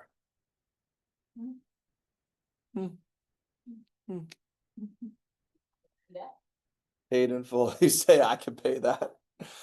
Who thought it was gonna be way more? Yeah. By the way, so did I. When I was in training, I was already thinking about like, okay, who can I get yeah. that maybe would spend $4 grand, right? And like split it up, maybe even 800 a month. I was like, okay, right? 1664. So, when you met people yesterday and like stuff like that, and they stopped by and they were like, or even 10 minutes ago, and I was like, oh, Najee just sold a homemaker set. And you're like, oh my gosh, these people are they're so good at this, or they're, showing billionaires. No, they're not. They're showing like average people and they just sell a homemaker set. So you sell a homemaker set, instantly you're over your first promotion. So remember when I said when I went through the pay and I was like, yeah, it wouldn't surprise me if, a couple people hit their first promotion on their first appointment or the first night. Yeah, if you sell a homemaker set, it's pretty damn easy. Tony sold a homemaker set on his first demo. I sold a homemaker set on my first demo. If you have one of your best people, it's no big deal. Okay. By the way, imagine selling a homemaker set and being at 30%. Tony sold 2 or 3 last week. And he's at 30%. So if it's like, let's say maybe there's some free stuff he threw in there or something like that. Even if it was like 1,300 times 3 or something like that, right? That's 39. what? Yeah, 3,900. But it's like that's fun, right? If it was a $1,300 order on 30%, right? He's making like $400 or $500 on a demo. We have people that make $500 on a demo here. Okay. All right, let's keep going. So paid in full, which includes shipping, but most of our customers take advantage of our 5-month interest-free investment option, which is only $369 today and includes tax. What's $369? That's a freaking grocery bill. So if they can afford groceries for their family, they can afford a homemaker set if they want to. Okay. Now the basic, I'm gonna give you the price for this. The basic homemaker, the one that's in the parentheses, that one's $13.06 in full or $291. $13.06 in full or $291. That's the one with no kitchen Yeah, that's the one that's in the white up here that has no table knives. Yep. Now most of your demos, you're not even gonna share that price with them because they prefer the table knives. So most of your demos, you just skip over that thing in the parentheses. Does that make sense? So you'll normally go like this, and the interest-free investment option, which is only $369 today and includes tax. We have we also have a bonus where if you buy now, I can give you a matching kitchen tool set, entertainer pack, or Super Shears for free. Because what are they looking at? Kitchen tool set, entertainer pack, or Super Shears for free. Which one do you like the best? So you let them pick. They say, whatever, Super Shears. Great. Mrs. Jones, I wouldn't be doing my job if I didn't ask you, would you like to try out the homemaker set today and get your free Super Shears?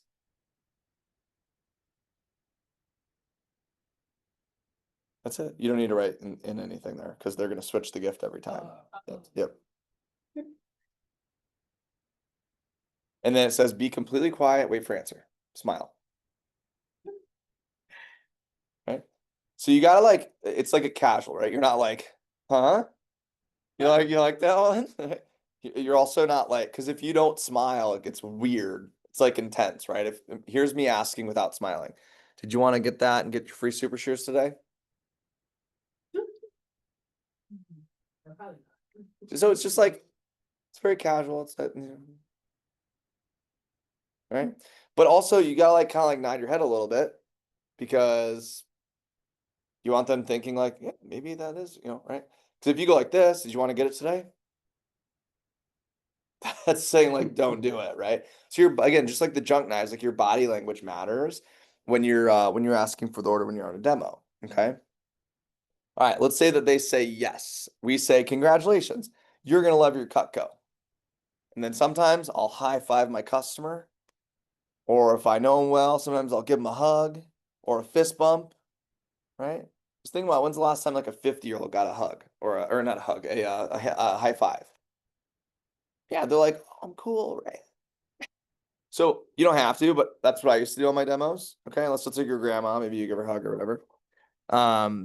Then we say, before I write that up, let me show you the 2 sets that come with steak knives. And then I'm going to click, and this one is our signature set. And then the next one here is our ultimate set, which has everything, right? And then when I click, you're going to play this quick video for them. Okay. Let me make sure I'm sharing my sound. I'll share the video with you guys. All right.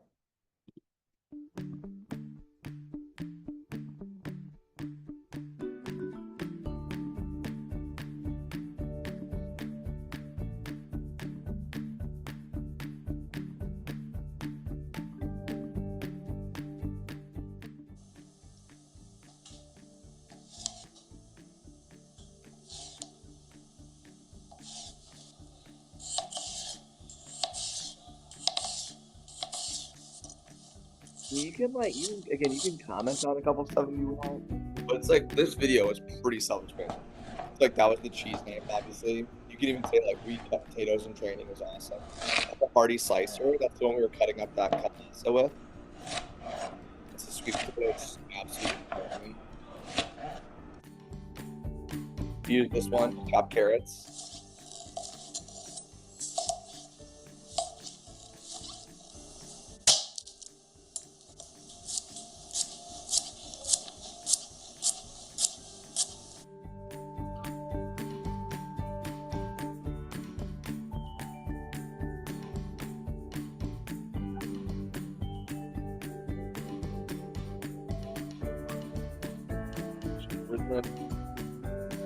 And the good sets this one. This is this one.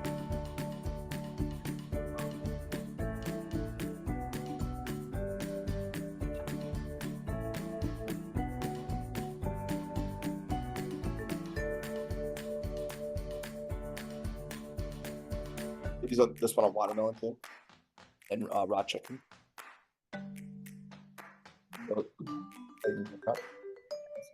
This is the boning knife, as in the other picture. Boning knife. Oh. That's a vegetable knife.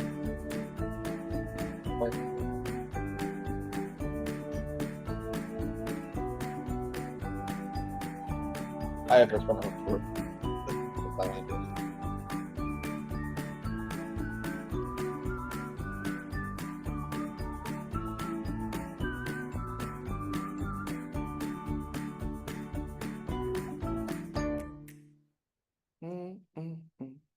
And then you say, which one has the tools that you like the most? And then tomorrow I'm going to give you the prices and all that. Okay. Just so we can keep it simple for right now. We're going to actually practice what, just saying yes and then doing that. But you just play the video and then you just ask them, yeah, which one did you like? And then you'll show them either the price for the signature or the ultimate. And if they get one of those, great, right? Those are bigger orders, right? They're like, the signature is like 25 to 2,800 depending on table or steak knives, and the ultimate's like 20 or 34 to 3,800 depending on table or steak knives. All right, do you guys have table or steak knives at home? Do you know? Your table. Table knives, cool. And if not, then they write up the order for the homemaker set if they didn't want one of the bigger two. So that's how you sell a homemaker. Let me do a couple quick review points on pages 8 and 9, and then we will role play. Okay, so a couple things. One thing is our price. I love our price. Does it make Cutco cheap? No. But think about our set compared to like the Wusthof set. It's $3,000. Ours is like almost, it's like half of the price. And it's 10 times better and it's guaranteed forever. right? Why can we sell it for so much less?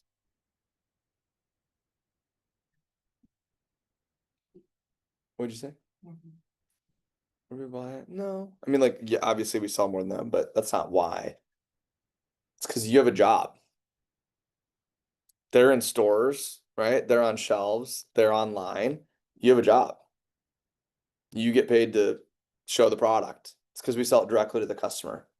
That's why we can sell such a high quality product at a reasonable price, because that's the only way somebody can buy it. That make sense? Right? There's no middleman, in other words, right? There's no like, they're not paying for the shipping with the truck. They're not paying for it to be flown overseas into America, right? They're not paying for all those things. It's not in a wholesale, it's not jacked up in price. It's just an American made, high quality product that gets shipped directly from the factory in New York to their doorstep. Period. It's awesome. Okay. So, couple other small things. When you quote the prices, you want to lengthen. So if you say their price, you can say what is it, 3,025 or whatever, right? But when you say Cutco's price, keep it single syllable, right? So 1664. I'm not saying 369, just 369. It's like a small thing, but it's a really simple thing, right? It's just like when you buy a car and you're selling a car, the car person's not like, okay, that one is 42 or 52,000. $485.26. What do you think? They're like, yes, that one's like 52 and some change. Okay. Another thing, the 5 pay. Okay. So in case you're wondering, right, if a customer splits it up on the 5 pay, um, do you think that you get paid everything right away? Yes. So you don't care how they split it up. Most of my demos, everyone's different, but most of my demos were like, we can split it up, done. Right? Because it went from like, you know, 1,600 to 300. Like that's a massive difference, right? So that's why I had customers all the time. They were just splitting up their stuff. $400, $500 order, $1,000 order. It's $200. Like $200 is nothing to a homeowner. Make sense?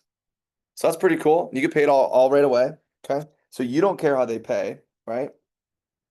Now statistically speaking, how many do you think buy a homemaker out of 10? 6. And? Behind? Yeah, it's like one. Oh. Yeah, you gotta remember what's the average order? It's not 1664, it's $400, right? Okay.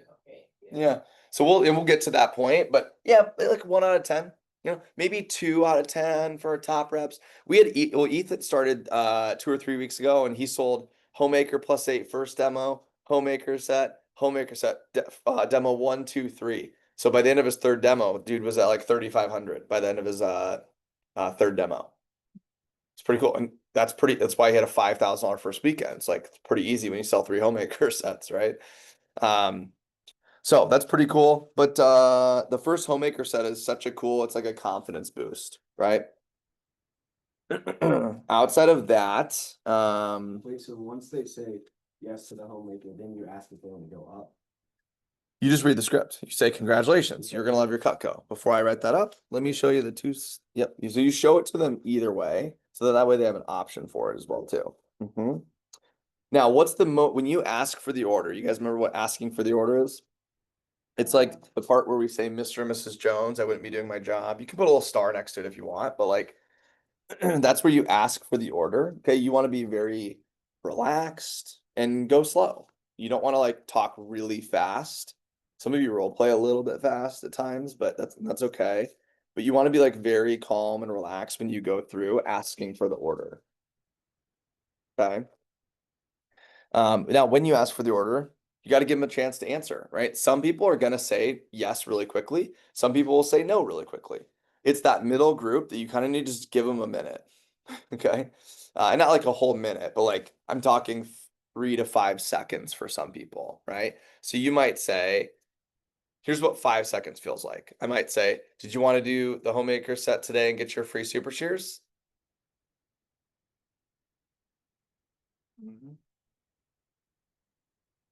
That was 5 seconds, right? So it's a long time. The rule of thumb is don't talk first. Don't be the person that talks first because one, you're interrupting them. That's kind of rude. And two, it comes off as desperate. That's like the kid that asks the girl out on the date that's like, did you want to go out? And she like pauses and he's like, never mind, never mind. I don't even like food and like walks away. Right. So you want to just ask and just let them answer because you have to remember 40 whatever minutes ago when you started the demo, they probably weren't thinking about getting a new set of kitchen knives. Now they're like, they saw, oh, American made. Oh, this, college student's really motivated. Oh my gosh, wow, our knives really stink. I really like those shears, right? And then they're like, you're going through the pieces, and they're like, oh, wow, this cut's so good. It feels like driving a new car, like gripping the tires. That's how I feel like with the trimmer cutting it's made of. And then they get to like use a bunch of them, and then they see the prices, and then they're like, we do need new stuff, right? We would probably use it a lot, right? They're thinking of those things. We could probably get that, or we could probably split it up, or oh, that's too much. They're thinking of those things. She's got to give them a chance to answer. Does that make sense? Okay. So what we're gonna do now is we're gonna practice just 8 and 9. Okay, so you're just gonna ask for the order. You're gonna do page 8, then your partner's gonna do page 8, then you're gonna do page 9, and then your partner's gonna do page 9. Okay. And then you're gonna sell a homemaker set, and then if you want to give them a high five, you can give them a high five. Okay, so we're just gonna sell the homemaker. And then once everybody gets a chance to kind of practice, then we'll come back together and then we'll talk about the next thing right after that. Does that make sense? Any questions on 8 or 9 before we practice? Any questions? All right. Here we go. Let's do it. 8 and 9. Let me pause my video and I'll come with you, Abigail, too. 8 and 9. If you guys want to go 8, 8, 9. Most people that split up, they usually do 5, but yeah. Yep. You said, I'm so sorry, you said you had granola bars? Over there. Are my trail mix melted in my car? I get it. It's fine. All right. We've all sold a homemaker set now. Yeah. All right. You know what it feels like. So selling a homemaker set is, again, it's like throwing a touchdown in football, right? It's always like even the best still celebrate. Like if Patrick Mahomes throws a touchdown, it's like he still runs down the field and like high fives or chest bumps his teammate, right? He doesn't like yawn and like walk off the field, right? So it's okay to be excited because your customer knows that like you did something awesome and also they're excited too. They're the one that's getting Cutco, right?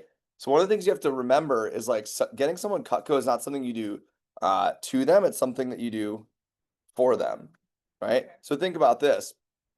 If somebody gets Cutco, actually I'll share this as a story. There's this guy named Drew Frank. He runs an office with Cutco, but he was a rep when he first started, just like everyone else. And his second demo, he sold a homemaker +8. And he called his coach afterwards and he was like, I got him on the homemaker set.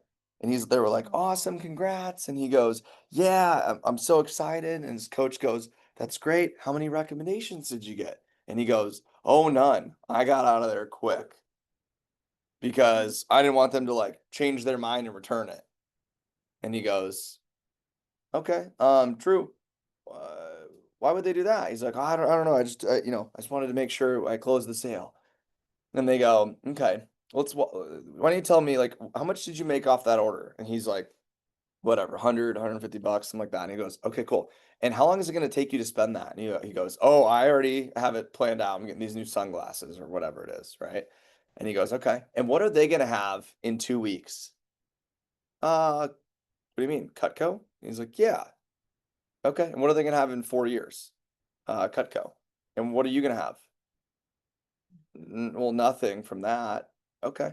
And how about 10 years later? What could they do when they need their stuff touched up? Oh, they could send it in and get sharpened for free. Yeah. And what are you gonna have? He's like, well, nothing. He's like, what if 28 years down the line, right? Like the tip breaks off the paring knife.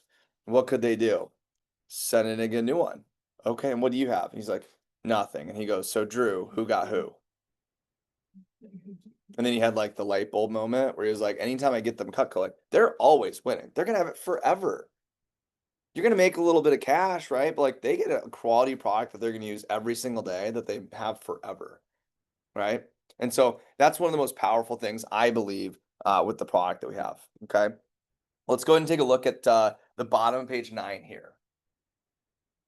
Oh, I'm gonna shut the door. So if they say no, right? If they say no, do we pack up and go home?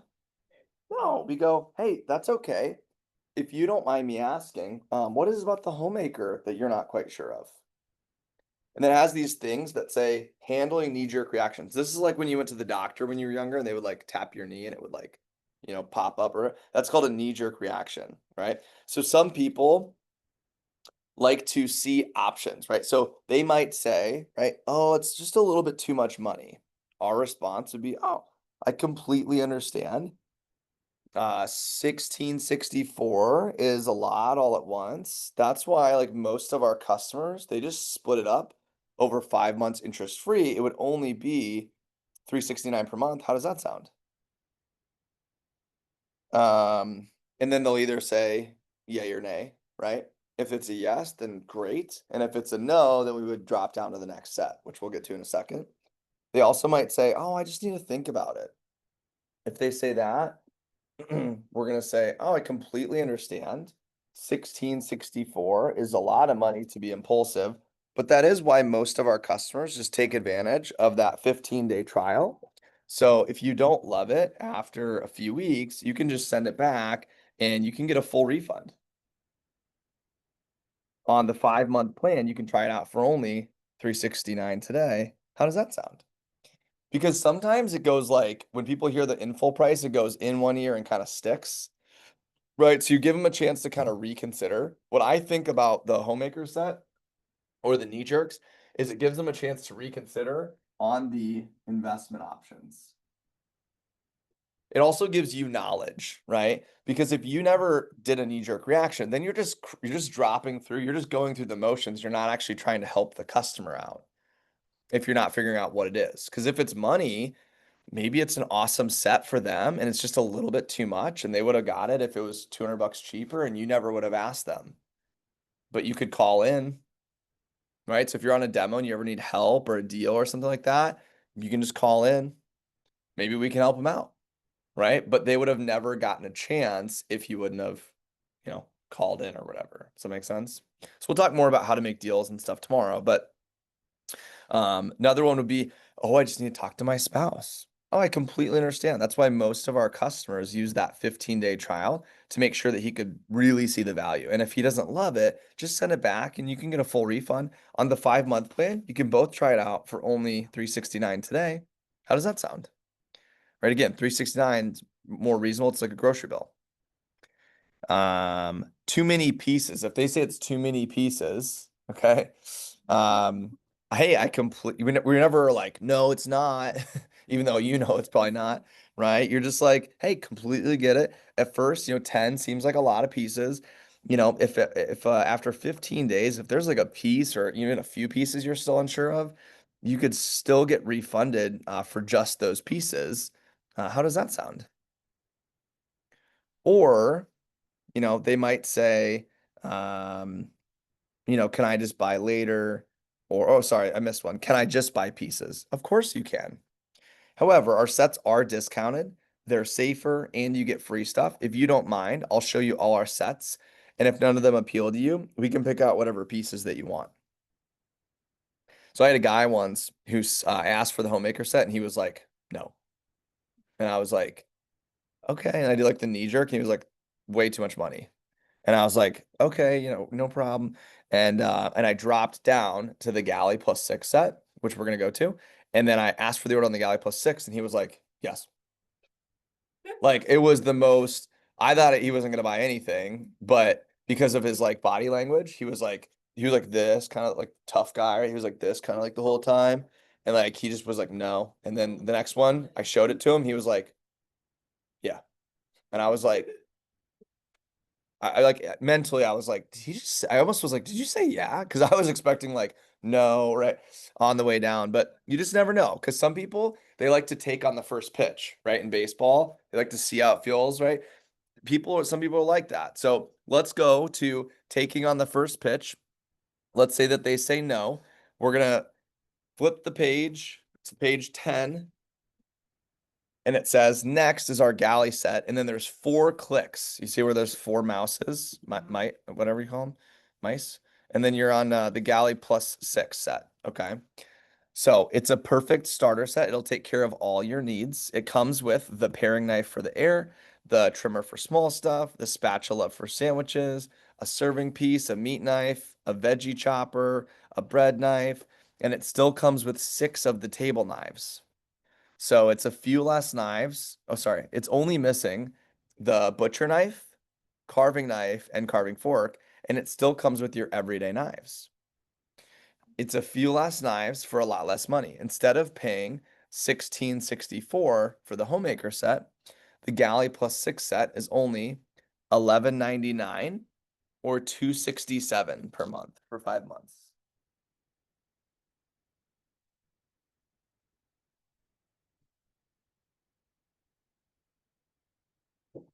Interest free. And then I'll give you guys the basic price too. So the basic galley without the table knives, there is one like that too. It's $9.19. Right on. $9.19 or $206 per month for 5 months. $206 for 5 months.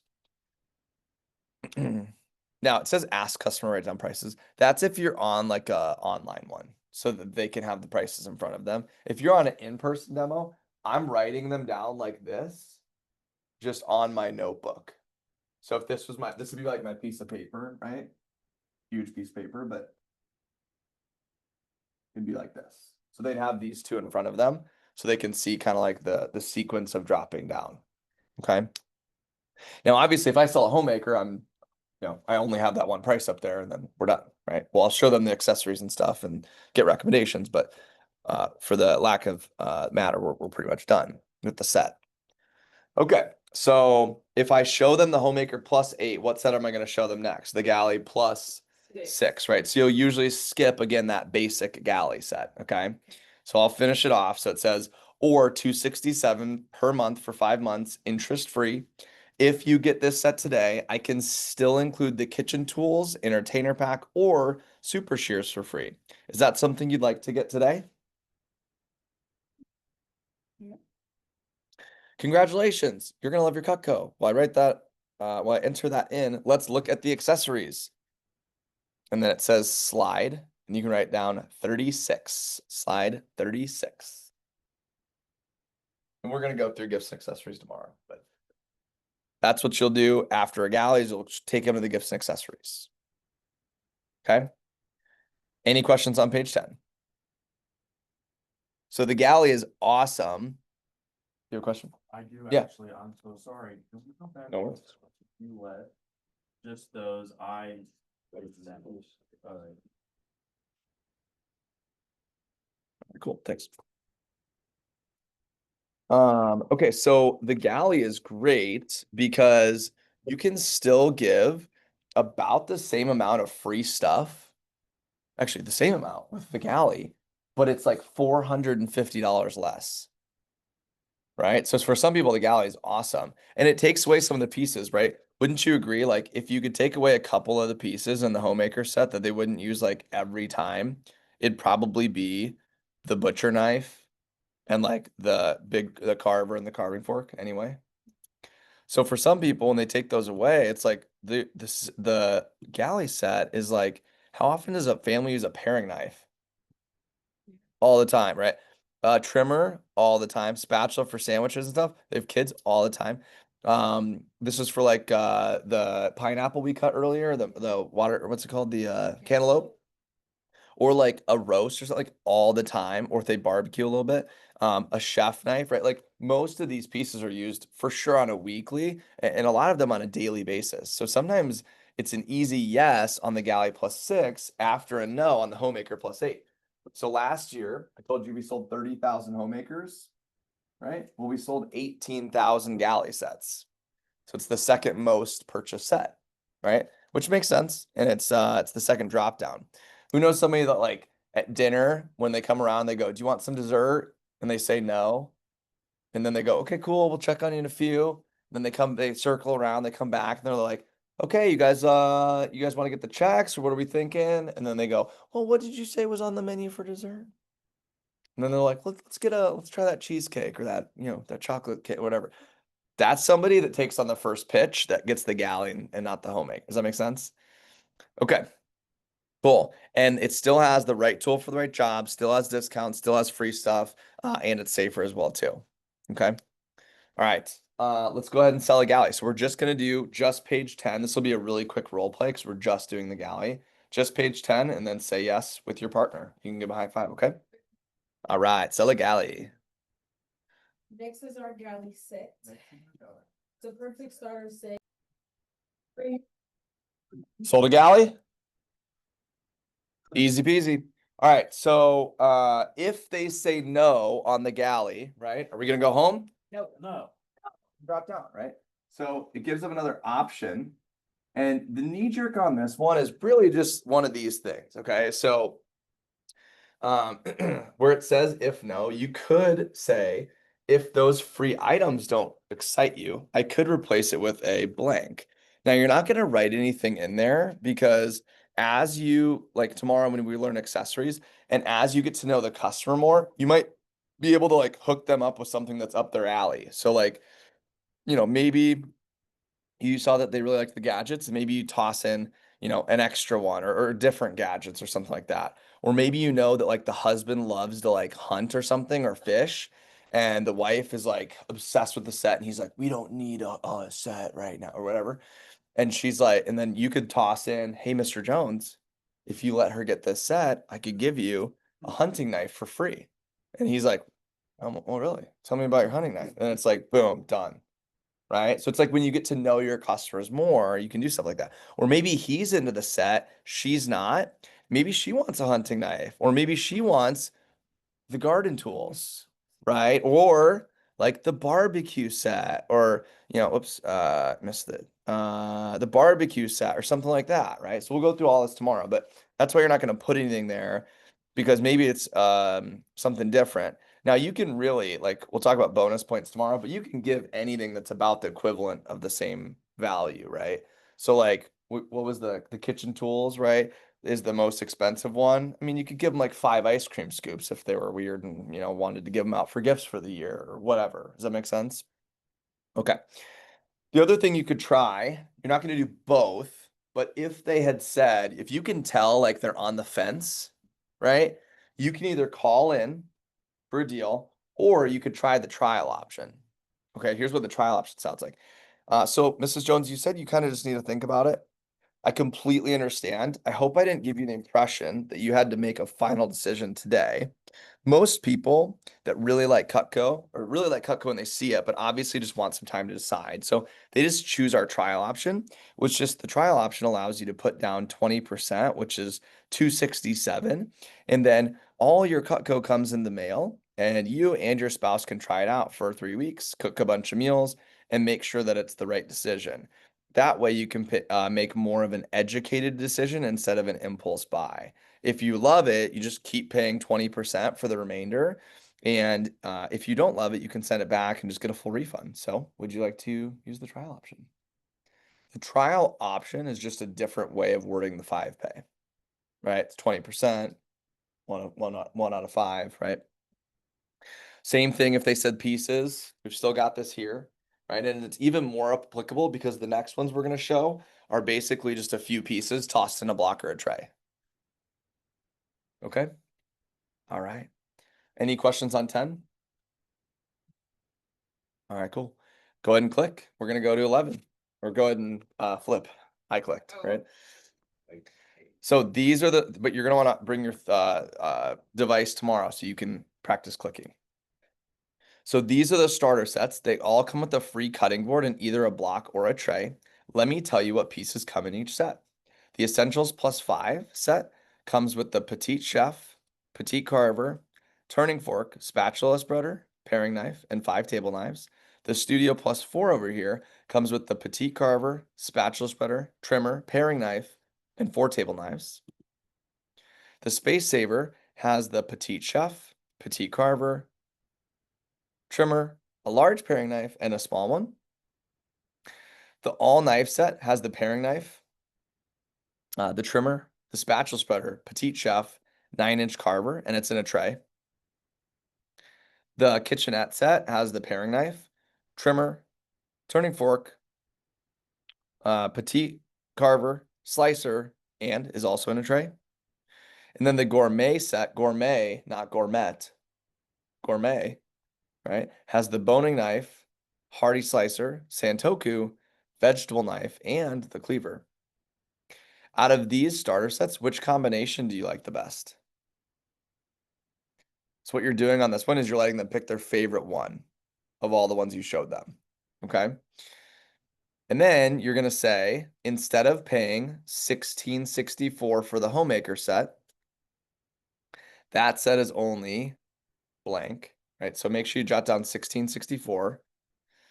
And then you're never gonna fill in anything under this one because it's always gonna change depending on what starter set that they pick.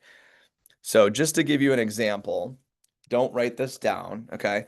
But let me just pretend that you picked a set and you picked the whatever Space Saver set. I would say instead of paying $16.64 for the homemaker set, that set is only $122 for 5 months, which includes tax, or is $689 paid in full. If you get this set today, you can still have the super shears, or you could pick out 2 gadgets for free. Is that something you'd be interested in getting today? Yes. Great. So in that free blank, you can write super shears or 2 gadgets for free.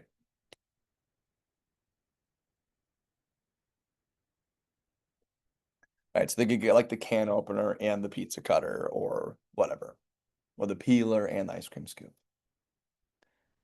Everybody got that? So in the blank, it's super shears or 2 gadgets.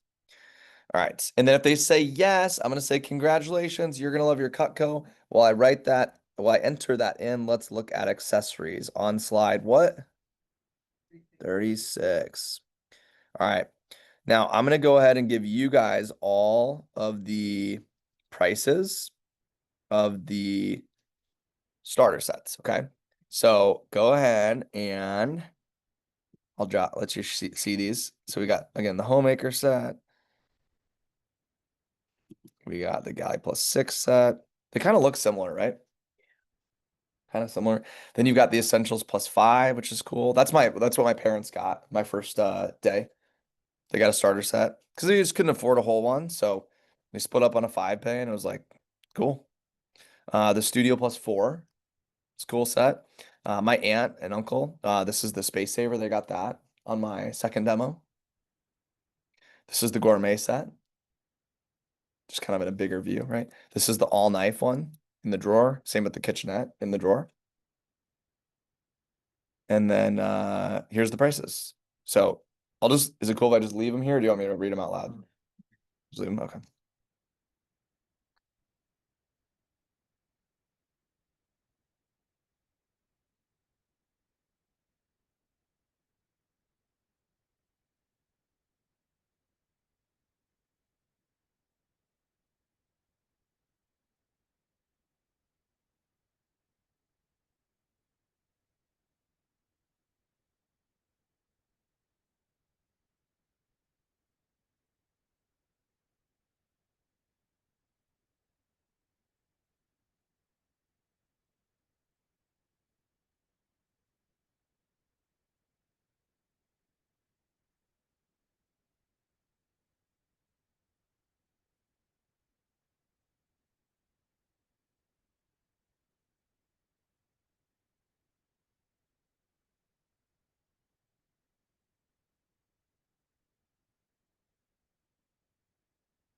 So as you're getting these down, the starter sets are awesome because we show all the starter sets at once. They're all similar-ish price, right? But focus and promote the 5 pay options big time. Most of them are around like, 120 to like 175, right? Which is like $4 to $6 a day. It's like Avery's, what do you call it? The drink you do? Or no, you got the drink. You got the drink. What's it called? The Ghost. It's like the Ghost every day. If you just didn't get a Ghost every day, you could get a starter set. right? So if the customer just wants pieces at some point on the demo, get extra excited when you get to the starter sets, because what's cool about them is they're all like 5, 6, 7 pieces tossed into a block or a tray, but they still get right tool for the right job, discounts, right? All the starter sets are discounted about 10%. Still get free stuff and they're safer, right? So does it matter what set they get? No, but that's why you never skip a step. You always show all the sets no matter what. You don't want to skip it because it'd be bad for the customer and they wouldn't get as good of a deal. Okay. Any questions on the starters? Sweet. All right, cool. We're gonna role play page. This will be our last role play on this. We're gonna role play page. Is it 11? Just start at 11. Yep, just 11. If you're the partner, go ahead and pick the favorite starter set and all that, and then I'll show you pieces for the last thing.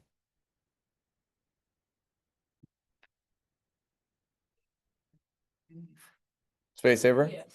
Nice. Nice. Cool. So that's how you sell a starter set. Okay. You were Studio plus 4. Studio. Yeah. So you got the starter set written down, right? So it's like the Studio plus 4 was like 167, right? Or 745, right? So that's what your paper looks like. You do say the 5 pay first on the starter set, right? It's just a different, perspective. If we were doing this correctly, right, it would go starter, right? And then if they said no to a starter, we're gonna drop down to the individual pieces. So we're not gonna role play this today, but I just want you to I want you to see what it looks like. Tomorrow you'll get logged into your Vector Connect account. It looks like this. Okay. And let me go to my orders. And then you guys can flip to page 12. You can also see how much you can split stuff into. So even something that's $70, you can split up into a 2 pay. Okay. At that point, it's like, dude, we're not talking about money at this point. It's like anyone could get that, right? Okay, so we're at shop. Let me empty my cart. All right. So I'll be the rep. You guys can be the customer for me, okay? All right, I would be on this slide where it has all of the pieces, okay? So Mrs. Jones, you can customize your own set. I could probably still get you something for free. I'm gonna have you tell me all your favorite pieces so I can find you the best deal. What are your 5 or more favorite pieces that you liked and could see yourself using the most? Yeah, you guys can pick whatever. Hardy slicer. The Hardy Slicer, cool. What else? Sure, yeah, Petite Carver's a great one. Cheese cutter. Cheese knife, cool. What else? That butcher thing. The butcher knife, the shears. Whoa. Okay. Well, they don't know that yet. And how about the chef knife? Yeah. All right, cool. So you got 5, for example. Okay. Actually, let's do 6 just to do a different one. Give me one more piece. What do you like? Spatula? Yeah. All right, spatula it is. Okay. All right. So this is 6 pieces, right? So what I would say, 6 knives, it says I'm gonna call my manager to figure out the best deal. All I would do is just probably bonus a couple. I'd probably go. I might go. What do we have for little ones? I might give you the Petite Chef for free on this one. And so I would say, hey, Miss Jones, normally this would be 10.19. Okay. I'm gonna get you today for free the Petite Chef, which will save you $178. So in total, you're looking at $841. But today only, you could try it out for about 172 plus tax. How does that sound? Yeah, it's instant for you. You don't have to do any math. It is. You did have to do math when I was around. I used to show my calculator on my demos. I was like, give me a minute here. Right? It's so cool. All right. Let's say that we're gonna practice this, right? So on most of these, it says if no, you just say, hey, no problem. Which one would you take off? Right? So we're not gonna go from 6 to what's your favorite one, because that's too big of a drop, right? So what could you guys live without? We'll do the spatula because that was the last one you picked. Okay. So cool. Miss Jones, the next one, you got 5 pieces. You've got the Petite Chef, You've got the butcher, the cheese knife, petite carver, and the hearty slicer. I'm going to be able to give you the super shears for free on this one. So let me show you my deal. With those 5 items, you would pay for those $780, and you get the shears for free, saving you $145 today. So your total would be $780, but today only you could try it out for about $160 plus tax. How does that sound? Cool. It's just like how much you give for free. We'll talk more about deals and stuff tomorrow.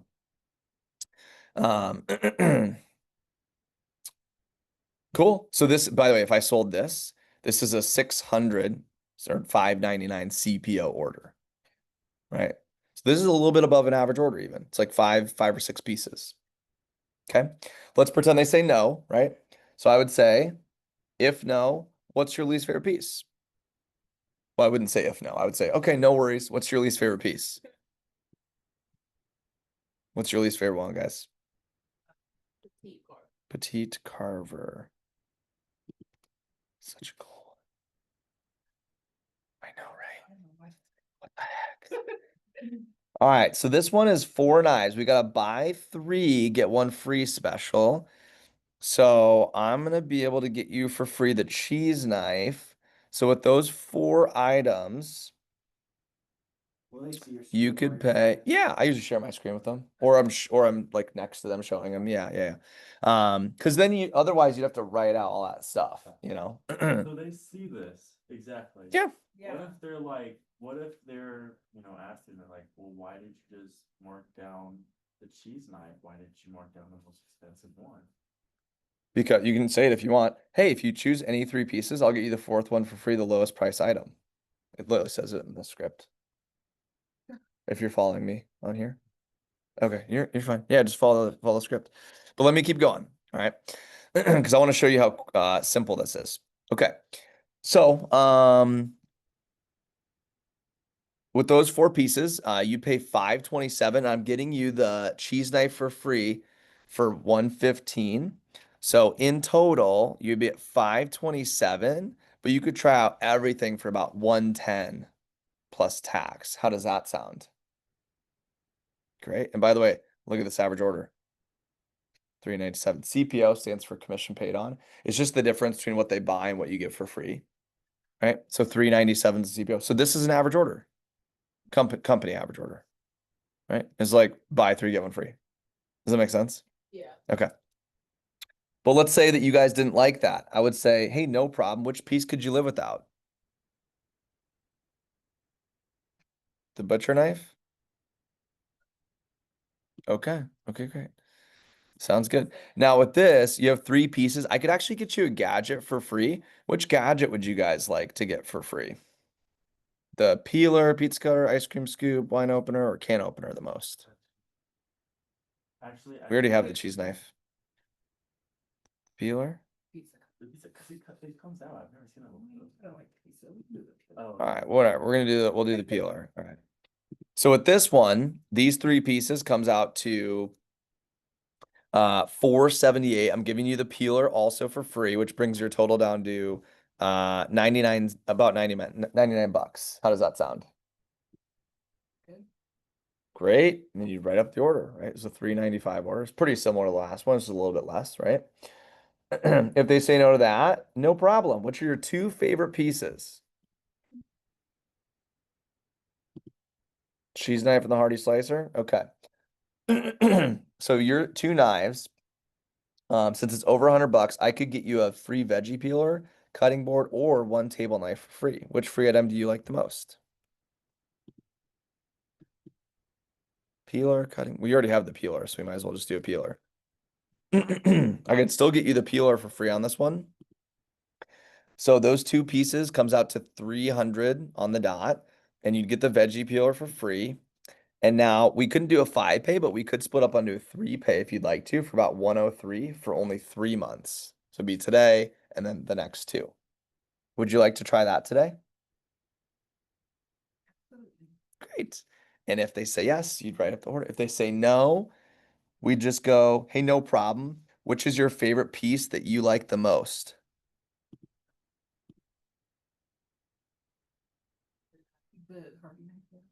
Hearty slicer. You guys picked a pretty thick piece.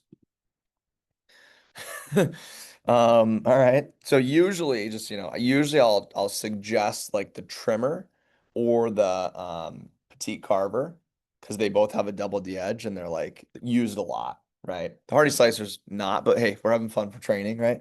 That's okay. It's just a specialty piece, right? So, okay, it sounds like you love Cutco, but now just isn't the right time for a set. Most people who like Cutco and think that they would get some in the future just end up reserving their buy now bonus. By getting one piece today, you become a preferred customer. So in the future, you can get the discounts and savings you'd end up getting if you got the whole set today, and it helps me a ton towards my goals. Which one is your favorite piece? The Hardy Slicer, great. That one's in total 185. You could even split it up into 2 months if you'd like to. Would you like to try out your favorite piece? Congratulations, you're gonna love your Cutco. And then you show them the gifts and accessories and put the order in and get recommendations. Capiche? So now what you learn is how to drop down through literally all the options. We'll practice this part tomorrow with like once you get logged into our accounts and show you deals and stuff like that. Just as a review, this is kind of your drop down through the pieces, right? Go to the homemaker, we went to the galley, the starters, some of those specials or the one knife, the 5 knife, 6, 4, 3, 2, all the way down to one piece because I would rather sell one piece, right? Like a trimmer today is better than a homemaker set tomorrow. And then if you don't get one piece or anything from the accessories, then you have a no sale and those happen too. Okay. Just keep in mind, like your average order is a product of your customer base and how well you are on pages 8 through 12. Your closing percentage is a product of your skill and your confidence and how smooth you are on pages 1 through 5. Okay. Why do customers get sets? Because there's discounts, they're safer, there's free stuff, and you can split up and they don't have to buy ever again. Sets are also better for you because you make more money, you hit promotions faster, right? It's like 2 starter sets and you're over your first promotion. Sometimes a galley can even get you really close depending on what you give for free. And a homemaker, you're hitting it, right? It helps build your confidence. You feel like you accomplish more as well too. So the keys to selling sets are follow the manual, especially on pages 8 through 12. Ask for the order with confidence and then drop down slowly. Any questions on the drop down 8 through 12? How do we feel? You pretty much know how to do a demo now. Yeah. We'll practice obviously the whole, review and everything tomorrow as well too. Yep. Yeah. Well, on the thing I was just on? Yeah, you guys will get one. You'll get logged into this tomorrow. It's super easy. You either like type in what you want at the top or you just find it on the little thing. You want 4 table knives? Pew. You want some steak knives? Pew. You want an ultimate set? Pew. You want a red signature? With the cherry? Pew. Super easy. Yep. All right, cool. Are you guys good? So our next 2 sections are like picking out your people and then making a schedule. They're kind of like you'll have some time to work on your own a little bit. Are you cool if we keep cruising or do we need a break? What do you think? Done earlier. I don't know. We'll see. Maybe. I don't know. Good to cruise? We'll just see. Depends on how quickly we get through stuff. Okay, cool. Well, let's keep cruising then. The next thing we're gonna do, we're gonna talk about our target market. Okay. So if you want to go to your notes, I'm gonna give you a couple tips and then we'll start kind of picking out and pairing up our customers. First thing is why is it important to show our best customers first?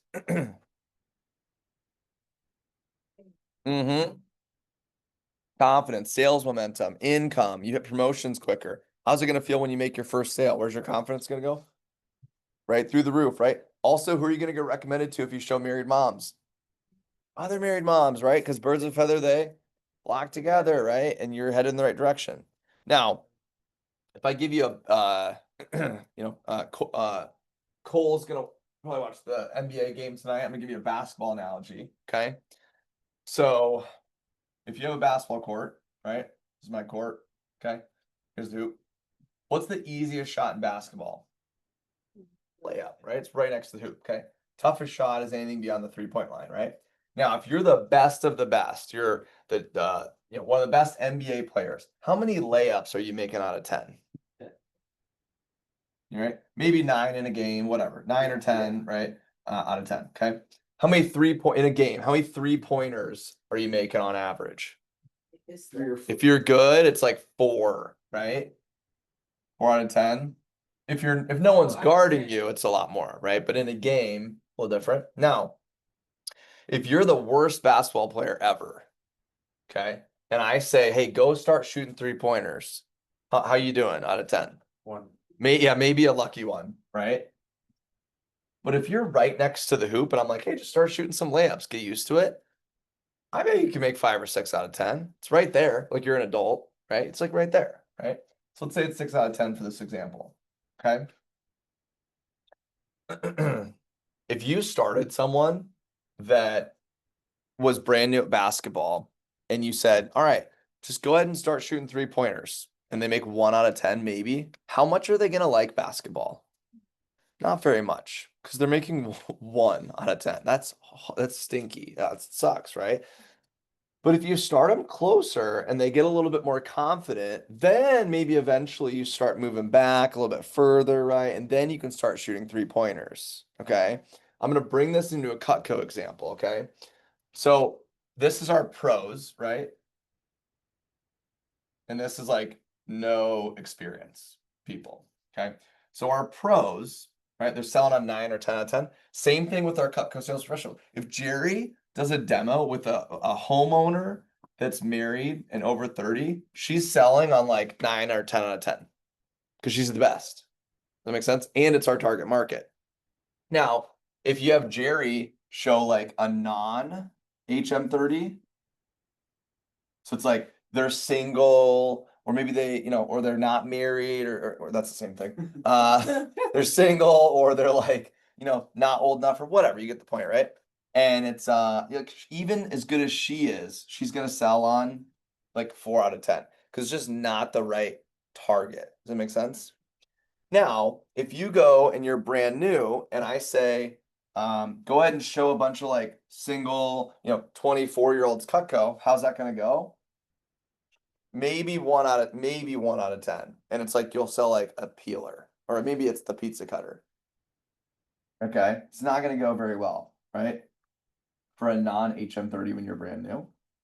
But if you're brand new and you have the least experience you'll ever have up to this point, and you show homeowners that are married and over 30, how many are you selling out of 10?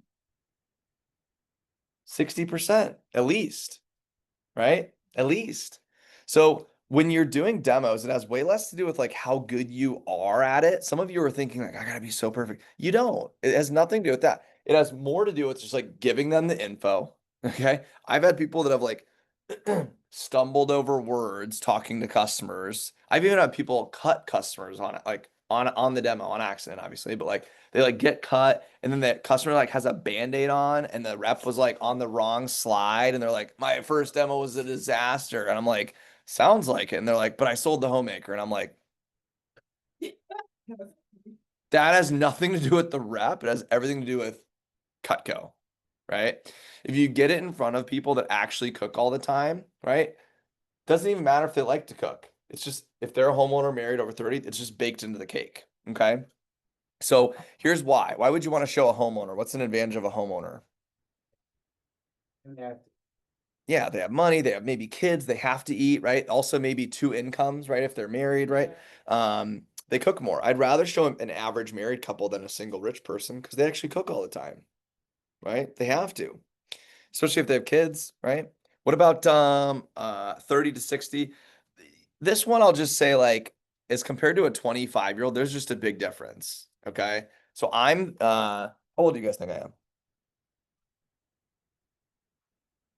I think like 35. Damn, that's a big range. All right. So I just turned on June 3rd, I turned 32. So here's what I can tell you from 25 to 32. Okay.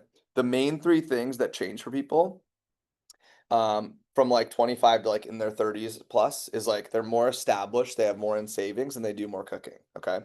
I'm more established, meaning like I make more money. I'm also probably a little bit more mature, right? Um, also, I got married, which, right, that's another thing. I'm a lot more established in that sense. I was single when I was 25. I have more in savings, certainly. I've made more money each year, right? I've also had a job longer, right? And then I also cook more because there's two of us versus just me. That makes sense.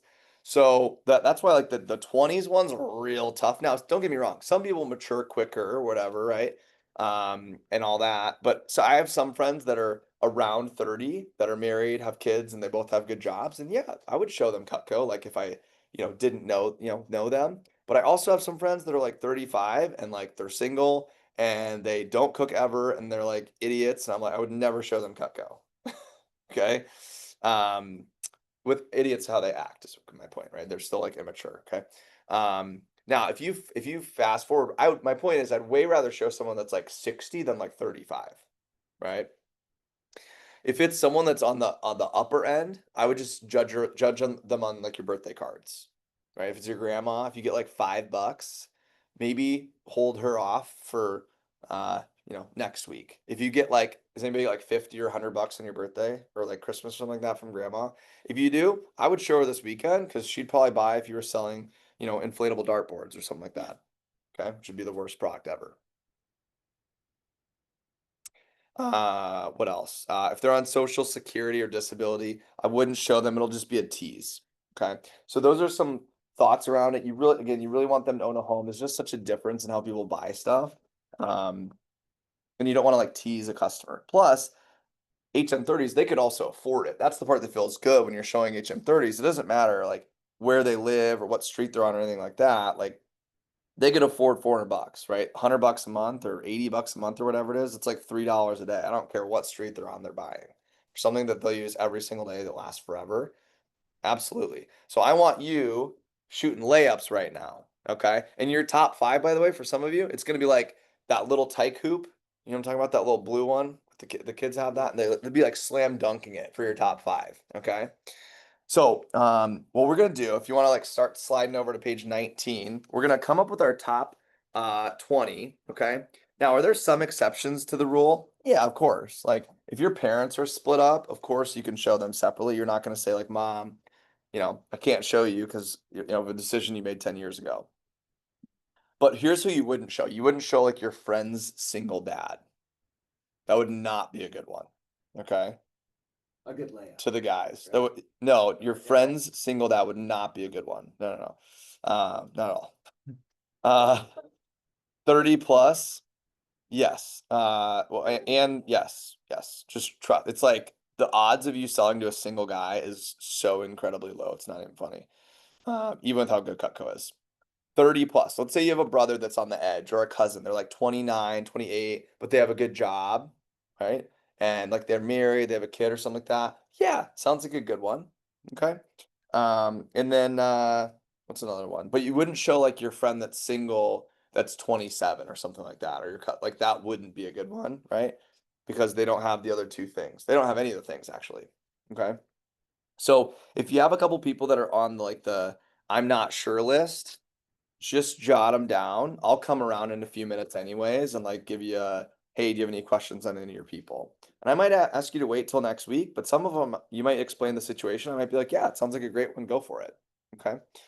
Other couple small things as we get into this. A chef is somebody who works at a fancy restaurant. Okay. It's not your friend that works at Denny's. That's a line cook. It's a big difference. Okay. If you know somebody that wants the hunting and fishing stuff, and you may know somebody like that like that kind of rings a bell. Good. If they're HM30, show them both because it could be right set and hunting or fishing for free. If it's like your buddy that wants to buy like a pocket knife or a fisherman's solution or something, don't waste your time on a demo. Just you can sell it to them straight up and just earn the commission. Right. If you know somebody that runs a restaurant or a business, just show it to them for their home first. Cutco's a product for the home, not necessarily for a restaurant. Once in a while, people might buy it for like the back or like some like people like it individually, but Cutco's never going to be like on a place setting at a restaurant. Okay, it's just too expensive. People just steal it. Unless it's only in New York, which I've been to a restaurant where Cutco is literally the table knives there. It's pretty sweet. It's like a local restaurant though, so it's like normalized there, right? Okay, so a couple thoughts as we get into this. You want to put together your top 20. Couple tips that I have would be number one, there's a difference between how comfortable you are with somebody sometimes and how comfortable you are that they're gonna buy, right? So like your single aunt Ruth might be a really nice person, but she also might eat, TV dinners every night. Yeah. And, versus like your neighbor who maybe you only see them a couple times a year, but they have 4 kids, they're always cooking and, grilling and all that kind of stuff. That'd be a really good demo. Does that make sense? Ruth, see her next week when you're more confident, right? Because think about how much better you're going to be after 10, 15, 20 demos. Confidence through the roof, right? Okay, so your very first person that you're jotting down on page 19, your very first person, it has a V next to it. We call that the Vegas chip. That would be your best person that, like, no matter what, 100% guaranteed, you know that they're buying. And ideally, it's like homemaker plus 8 or bigger. That'd be the person that, like, you could mess up and, like, even cut them on the demo and have the worst demo, and they'd still be like, give me the homemaker or give me the ultimate set. Who's the number one person for you? Okay. I'm talking, we go to Vegas together and it's 1,000 to 1 odds. You get this right, I give you $1 million. You get it wrong, you owe me 1,000. That's how I would think about your first person. When do you think you want to show that person? First, absolutely, right? No matter what, guaranteed sale, right? Because what's going to happen when you make a sale on your first demo? Where's your confidence go? Through the roof, right? I want you to be able to push yourself and motivate yourself, and this is the key. Okay. So set yourself up for success. If you have a no sale on your first demo, you can still be good at the job. It just takes some mental strength to like push through that and be like, that was just a no, no problem or whatever, right? So go ahead and you're just gonna write the name down. No phone number, no last name, anything like that. Just who's number one for you. Once you have your Vegas chip, go ahead, go to number 2, number 3, maybe your Put your list on your phone. Atlantic cities. Yeah, go for it. Yeah. If you want to look at your list on your prospects tab where all your people are, yep, go in there. If you need to use your phone, go for it. Absolutely.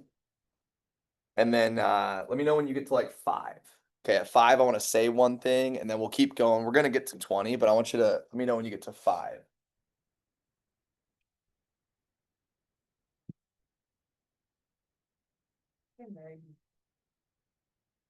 Either way. You can put Sally or the Franks or whatever you want. Yep. It's your list, it's not mine. So, but yeah, thanks for asking. You should stop at 5. Yeah, you already got 5? Yeah. Cruising.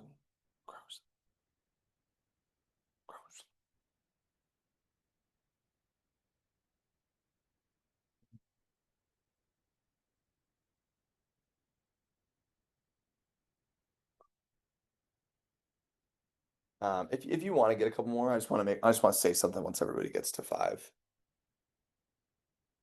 Got 5? Yeah.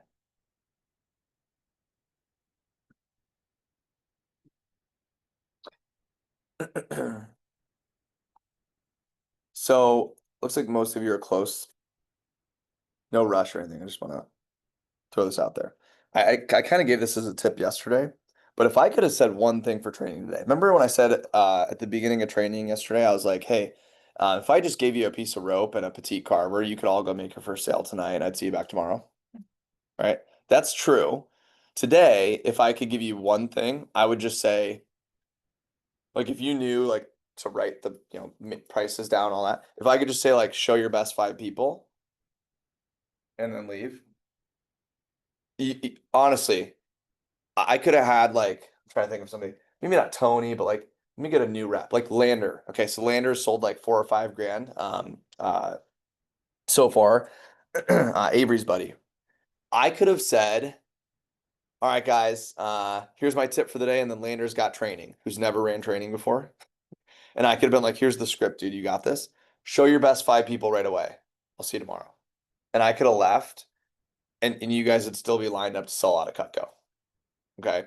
So your best 5 people really matter a lot. You want to show your best 5 as soon as you can, right? If you can get them into your first 3 days, awesome. Because even if you feel like you don't have a ton of incredible contacts, you're going to sell on a few of them and it's going to give yourself a confidence boost. Also, birds of feather, they what? Flock together. So your best five are going to recommend you to their best five, and then you're headed in the right direction, right? Some of you, if you have some money customers this weekend and you share your best five, you are definitely hitting your first promotion, right? Remember your first promotion, 5 demos, 3 sales, even an average order, right? You're over $1,000 piece of cake on your first 5 demos. Some of you, if you have some money customers, you might even hit your first and second promotion and hit 3,000 plus this weekend. Isaac Purcell, he sold Ultimate set on his first demo, Homemaker set on his second demo. He was at 4,000 by the end of his first night. Boom, boom. Best 2 people right away, right? His top 5 got him, almost his third promotion, right? Quinn Brandmeier up there. I don't know where his paycheck is right there. His first 10 days, he made $4,397. He sold 6K his first 2 days. So he made $1,000 in his first 2 days. What did he do? He just stacked up like his top people back to back to back to back to back. Okay. So this weekend, no matter how many you do, your assignment is to show your best 5 people. And you want those best 5 to be HM30s. Now, if you can get 2 plus your first night, so 2 or more on your first night, great. Because a lot of reps love to do their first ones their first night because it's fresh on the mind, right? It's kind of like taking a test, right? You usually don't take a test and then like wait 4 days and then do the test, or you don't study, wait 4 days, then take the test. It's like you're walking into the classroom basically and you're like, it's all fresh, right? Because it feels great to make your first order on your first night. Maybe your first 2 or 3 orders your first night, and maybe even your first promotion or 2 on your first night. It's just going to boost your confidence and your momentum. Okay. So you can keep cruising past 5. That's all I wanted to say now. I want you to get to your top 20 people on there. Okay. I'll give you some time. And as you're going through them, I'll come around and any of the people that you're curious about, or you're like, ooh, this is my single Aunt Martha or whatever, just tell me if you have someone that's not married and a homeowner and over 30. And then I'll be able to give you some feedback or tips on them. Okay. So things to remember, your single uncle could be a good person next weekend. It's not about if they like to cook. It's about do they have the value for it. And then this weekend, what's awesome is you're gonna be able to see couples together. Right? Which is why it's boom week. Okay. So again, married over 30 on a home. The only ones you don't need to ask me about if they're single is like your grandparents or your parents. You have the auto permission. You don't need to ask me about them. Okay. So I'll come around the room for a couple minutes. We'll get our list together and then we'll move into scheduling here in a minute. Alexa, play.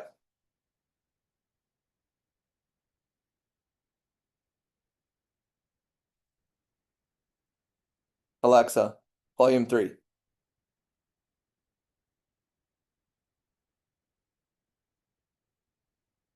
Or not.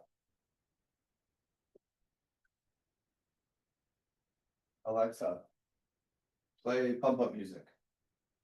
Here's 80s hard rock workout, including Def Leppard and Scorpion on Amazon Music.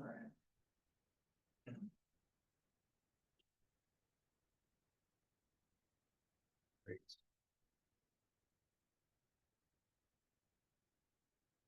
So again, I'll come around the room here.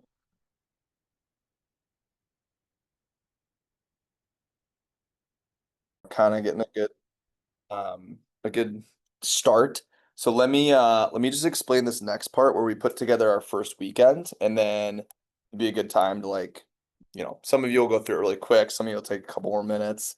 And then you can kind of take a break, in that section. This will just take me a couple minutes to explain. So Alexa, pause. So again, no rush, but for this next part, for scheduling, and if you're not at 20, you can obviously finish that up as well too. The two goals that I would give you to aim for is first promotion by Monday, right? So can I hit my first promotion by Monday to go from 10 to 15%, right?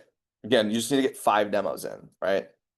If you have average results. Some of you, it's going to take you less, but it's an average for a reason.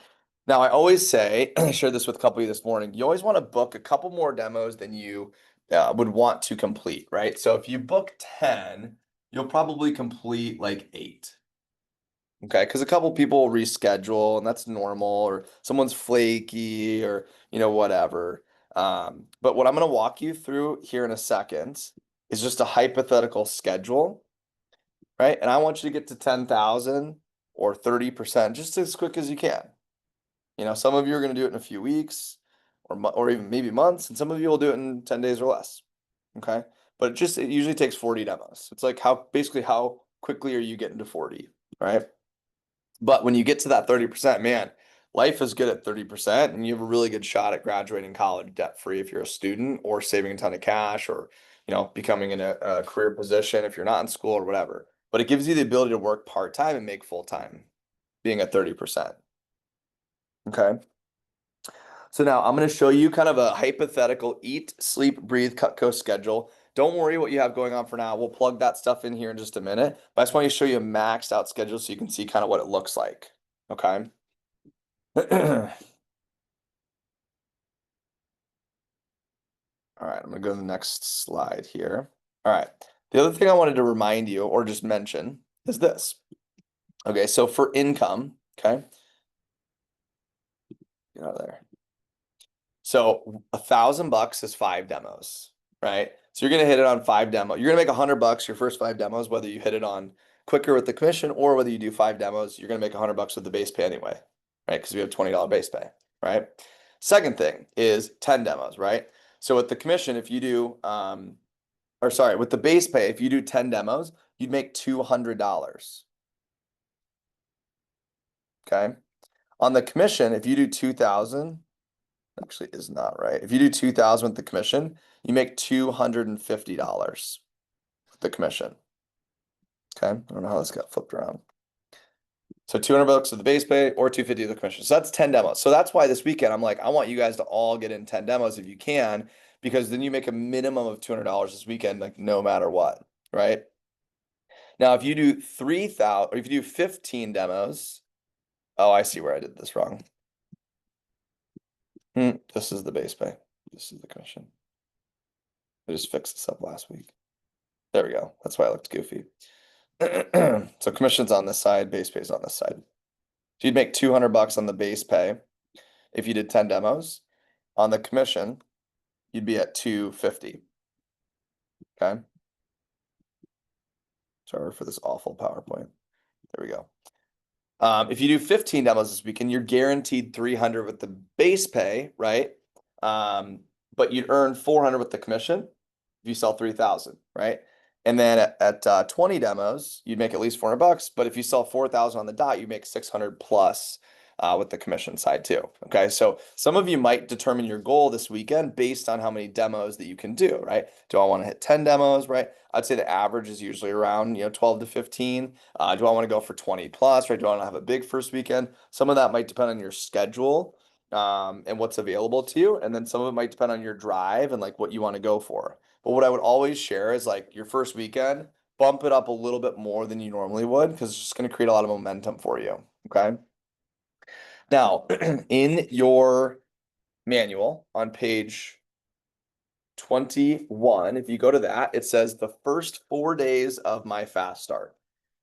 Okay, the first 4 days of my fast start. Now, your first 4 days are Friday, Saturday, Sunday, and then Monday. Okay. Your first 4 days are also the first 4 days go on your first paycheck that you get on Friday. Right.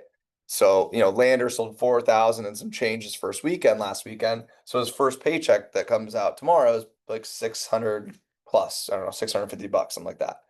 It's pretty cool, right? So on Friday, go ahead and just do this first. Put a little line across the first part all the way down to 4 o'clock. Okay. Because we're in training until then. Okay. Now we might get out a little bit early tomorrow. We'll see, but just plan on 4, right? So hypothetically, if you lived somewhat close, what time could you do your first demo? Yeah, 4:30. Maybe it's 5 if you live further away, but if you live pretty close, with 4:30, you can go right to a demo, right? You should have some time in between. Now, each appointment we always space them out 90 minutes apart. Okay, so the next one you could do, if this was your first one, would be at 6. So you could put a little dollar sign, or some people put an A for appointment. Our top reps usually put a dollar sign because they know they're making money either way, right? And they have a sale at 6 o'clock lined up.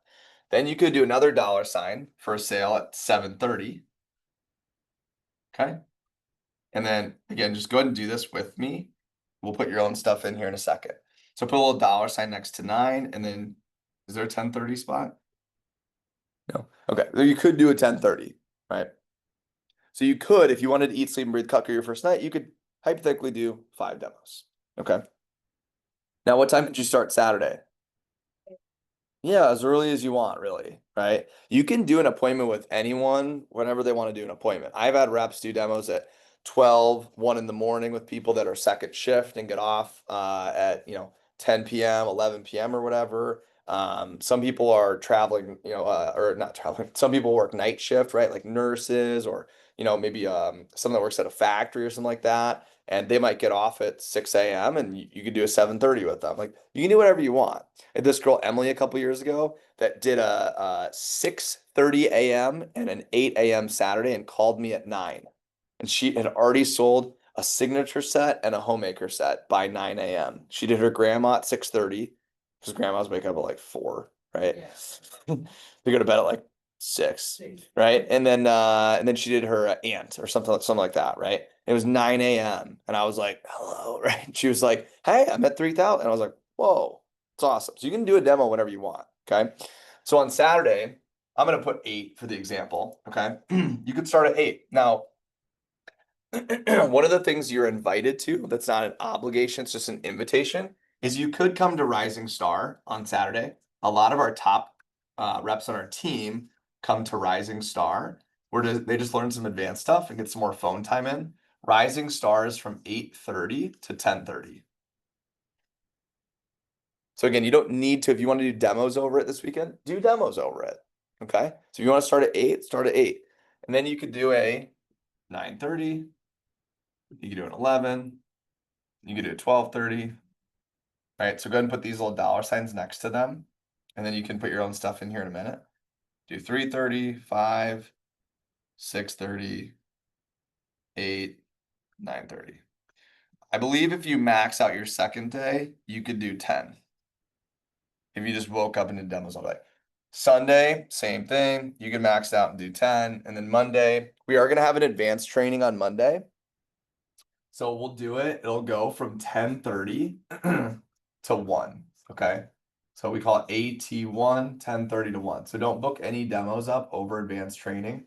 Demos, advanced training is a one-time deal. Okay. It will help you make more money and sell more Cutco. Remember Millen? You guys met her last night. She sold $126 before advanced training. And then after advanced training, she sold 3,000 that day. You'll shoot out like a cannon out of advanced training. You'll be fired up. So if you can, have some demos after advanced training Monday. Be a great day to do demos, right? So you could start and crank it at 1. You could do a 2:30. You could do a 4. You could do a 5:30. You could do a 7. You could do an 8:30. Yeah, whatever. Okay. You can even do an earlier one if you wanted to. You could do what's it called 8 o'clock or 8:30 or something. Okay. You also could come to Champs Club Monday. That's an invite. But a lot of our reps come to Champs Club where they just get some extra calls in the mornings and they learn a lesson. Champs Clubs are 8 to 9:30. I'll review some of this with you tomorrow when we go through the schedule review. But if you wanted to, you could do 3, 4, 6, 7 that day.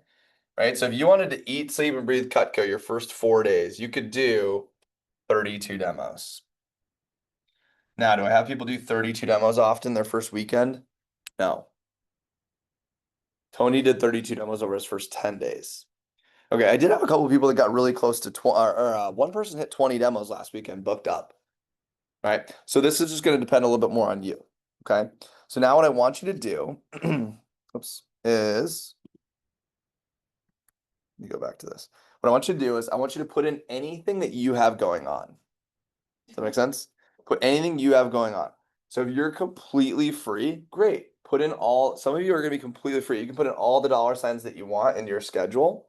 Some of you have like maybe another job or something like that. Put your put your shift in there. So just cross out the spot. I'm teaching you time management, how to make a schedule, right? If you have a grad party, right? Like, mark that grad party off or whatever. If you have, you have baseball out of town, like cross off those, those spots so you can kind of see what your first weekend could end up looking like. So I'll give you a couple minutes and I'll come around if you have any questions on the scheduling as well too. Once you figure out what your goal is, you can put it at the bottom of the paper like this, where it says like goal here. Yeah. Right? Goal, right? And just because if you have an open day with 10, it doesn't mean you have to do 10, right? You could be like, I just want to go for 5, 6 or whatever, right? But it is your fast start, so max out whatever you want. But certainly I would do a little bit more if you can your first weekend than maybe you would do on a normal weekend, right? In your fast start. Again, you just want to have your goal for each day, even if it's like, whatever it is. So that way you can write down, and I think it's at the top of the page now where it says, what's your goal for your first 4 days? Right up here. Demo slots available. Or demo slots available, demo goal. So you might have, 21 spots and your goal is set 16 or something like that. Okay.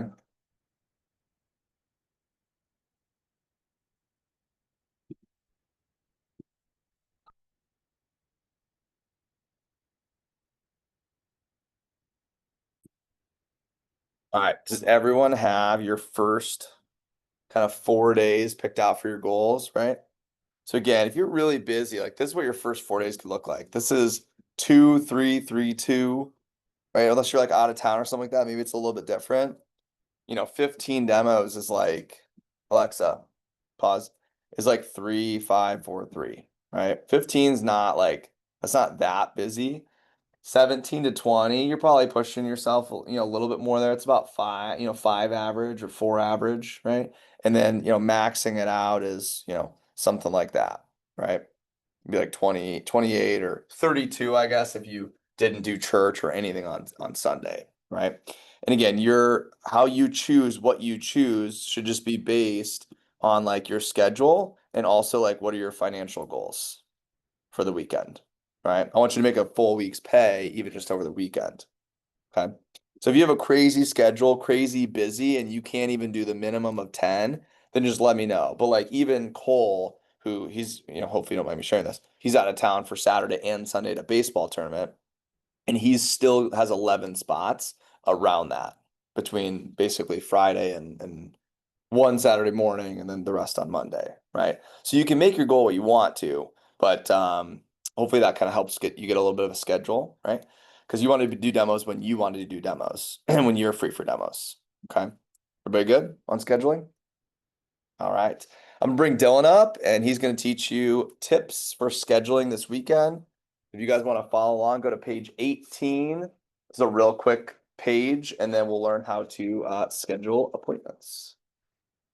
All right. Dylan, and I'm Pass recording, the so make sure torch. you're in front of here.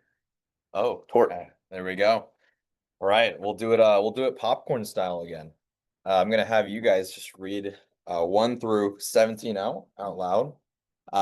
Just kind of go in a zigzag. So start with Cole and then it'll go around to Lexus back there and then Abigail. Just kind of go in order and then just read it out loud. Don't Start with ever Cole. emphasize Cutco on the phone. The purpose of your call is to schedule an appointment. Cutco is incredible, but they won't understand how great it is until they see it. Speak directly to who you want to schedule. Don't relay messages through friends or relatives.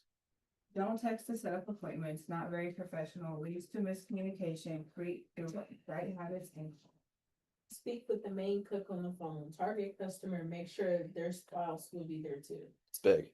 Stress the fact that it's not a question of buying or selling. Many people will tell you, you can do the demo, but I'm not going to buy anything. Respond by saying, that's okay, I get paid anyways, and I need as many appointments as possible. Always give a choice of 2 times. Correct. What time is better for you, blank or blank, or what day is better for you, blank or blank? Incorrect. When works for you, and do you want to see my presentation? Does that one make sense to everybody? That's what Nate was just talking about. When you have in your schedule, you offer them 2 different times. So that way they can just kind of pick one. versus them like going through and be like, oh, I don't know, blah, blah. Keep going. Set up a specific time. Tentative appointments generally fall through. Schedule only on the cash sign or star to maximize. Schedule appointments 90 minutes apart. At first, it takes longer because you're new and you know them well. Use the 4-day rule. Try to fill your next 4 days and don't schedule too far ahead. Oh, not everyone will answer their phone. Use the 1 through 3 rule. For every 3 phone calls, 1 person will pick up. If you want to schedule 5 appointments, make 15 calls. 10 appointments equals 30 plus calls. Don't leave a message. Wait, hold on. Does that last one make sense to everybody? The 3-to-1 rule? Yeah. Okay, so Cole, what was your goal again? 11? Yeah. Isn't it said? Yeah. So how many calls would you probably have to make? 33. Exactly. Okay. Keep going. Don't leave a message. Just try again later. If they text you after the call, hi, it's blank. I have a quick question for you. Are you available? Cutco owners are the best perspective. Always schedule appointments with Cutco owners, night. Call in waves. Customers are home at different times of the day and night. Split up your phone time throughout the day to reach more customers. 3 ways generally lead to a full schedule. Don't call ahead. Once you set up the appointment, call the customer at the scheduled time. Calling ahead as a reminder will result in many customers asking to reschedule for another time. Eliminate distractions. Make sure you're in a quiet place when you phone. Phoning equals working. Once your appointments are set, you're done working. Now it's time to have fun and do demos. If the customer doesn't have a computer, do you have a tablet? Great, that works. In-person demos. If you and the customer are comfortable, you can do the presentation in person with your laptop. Great solution if they don't own a computer or a laptop, tablet. It's always fun to see people in person. Yeah, don't worry about that one too much. For 13, the 3 waves, we'll talk about that here in a second, but like today, tomorrow morning, and then you'll have another wave after that. Those are the 3 waves. Or tonight, and then tomorrow morning is the last one. Those are phoning tips, especially for first weekend. That's what we got. 1 through 17 rolled. All right. You guys want to see a live phone call? Yeah. Who's got someone? Give me. Oh my God. Dial him up. You can go. I'm just kidding. I'm not doing that. But wouldn't it be cool to see wouldn't it be cool to see a professional make phone calls? Yeah. Like how you do it and stuff? We'll actually let you watch that. All right. So we're gonna watch Stacy. We're gonna watch her just for a few minutes. So you can get kind of a feel for it. So if you want to go in your manual, if you want to go to it's between 19 and 20. It'll be like page like this. Oh, the unlabeled one, yes. Everybody see this? It's just not yellow on yours. Everybody see that? Okay, great. Okay. Abigail? See yours? Go to 21s. It's like after 20. Well, we think after 20. There you go. Okay, so you can kind of get familiar with the script as you listen to Stacy doing calls because it's basically the exact same thing. Okay, so I'll let her share a couple things with you. Make sure our sound's working, and here we go. Guys, I'm Stacy Barton. I go to St. Joe's University. Super quiet. Let me turn up the volume real quick.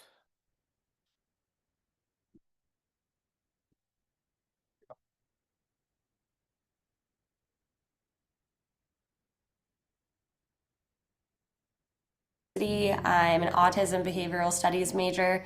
I'm actually just shy of $500,000 in career sales, and I want to invite you guys to watch me phone jam today. The goal is to make as many phone calls in as short a period of time as possible. And here's what I have in front of me. I have my calendar, so that way I can see what appointment slots I have open. I have my phone approach, so I know exactly what I'm going to say to people over the phone. I have my notebook here with a goal tracker, so I can cross off appointments as I set them. And of course my phone numbers, so that way I know exactly who I'm calling and I have the list right here. And my phone. And I also have headphones because I hate having my phone up against my face, and it allows me to use my hands and write notes while I'm on the phone.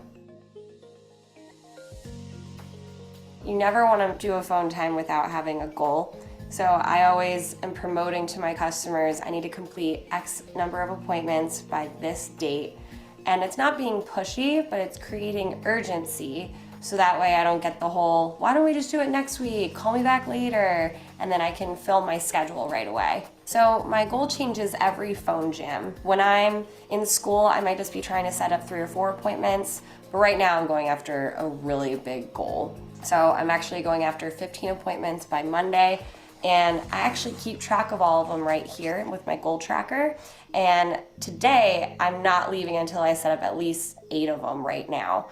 And what I'm gonna do is I'll just cross them off as I go, so that way I know exactly how many I've set. Are you seriously gonna film this whole thing? Uh-huh. Seriously? Uh-huh.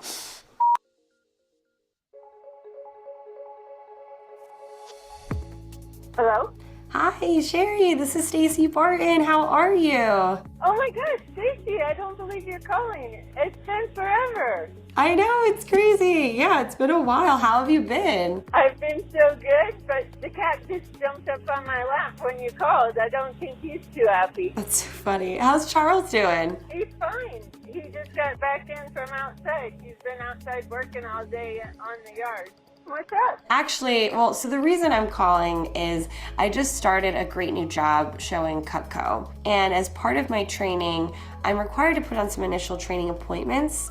So you don't have to buy anything because I get paid just to show it. Okay. Now, I want to do 15 appointments by Monday to hit my goal. So I want to know if I could stop by at 4 o'clock on Saturday, or would 7 be better for you? I can do 4 o'clock. 4 o'clock? Okay, so we'll do 4 on Saturday. Now, do you have a piece of paper and a pen nearby? Yes, let me get it. Yeah, just let me know when you're ready. Yep, got it. Great. If you could just jot down that I'm gonna be coming by at 4 o'clock on Saturday, that would be great. No problem. Awesome, great. Oh, is Charles gonna be there, by the way? Yes. Awesome, good. Well, thank you so much for helping me with this, Sherry. I'm really looking forward to seeing you. I know this doesn't mean a lot to you, but it means a ton to me. Oh, it means a lot to me too. It'll be really fun to see you. Yeah, it'll be great to see you. I'll see you then. You bet. Bye. Well, thank you so much. Thank you so much for helping me with this, Sherry. I'm really looking forward to seeing you. I know this doesn't mean a lot to you, but it means a ton to me. If they know it's important to you, they won't blow it off. And it's easy to blow things off when other stuff comes up or with somebody that you know, but you don't want them to blow you off. You want to be working. And do you have like a piece of paper and a pen nearby? I want to do 15 appointments by Monday morning to hit my goal, and I only have 14 left. Okay. Oh, that's so fun. That's by Monday morning to hit my goal, and I only have 13 left. Hi, this is Stacy Barton. Hit my goal, and I only have 12 left. Yeah, I know, it's a lot. How are you? Good. No, that's awesome. And I only have 10 left. So Johnny's in college now, right? Yeah, and I want to do 15 appointments by Monday to hit my goal. And I only have 9 left. On Saturday, or would 2 o'clock be better for you? And I only have 8 left.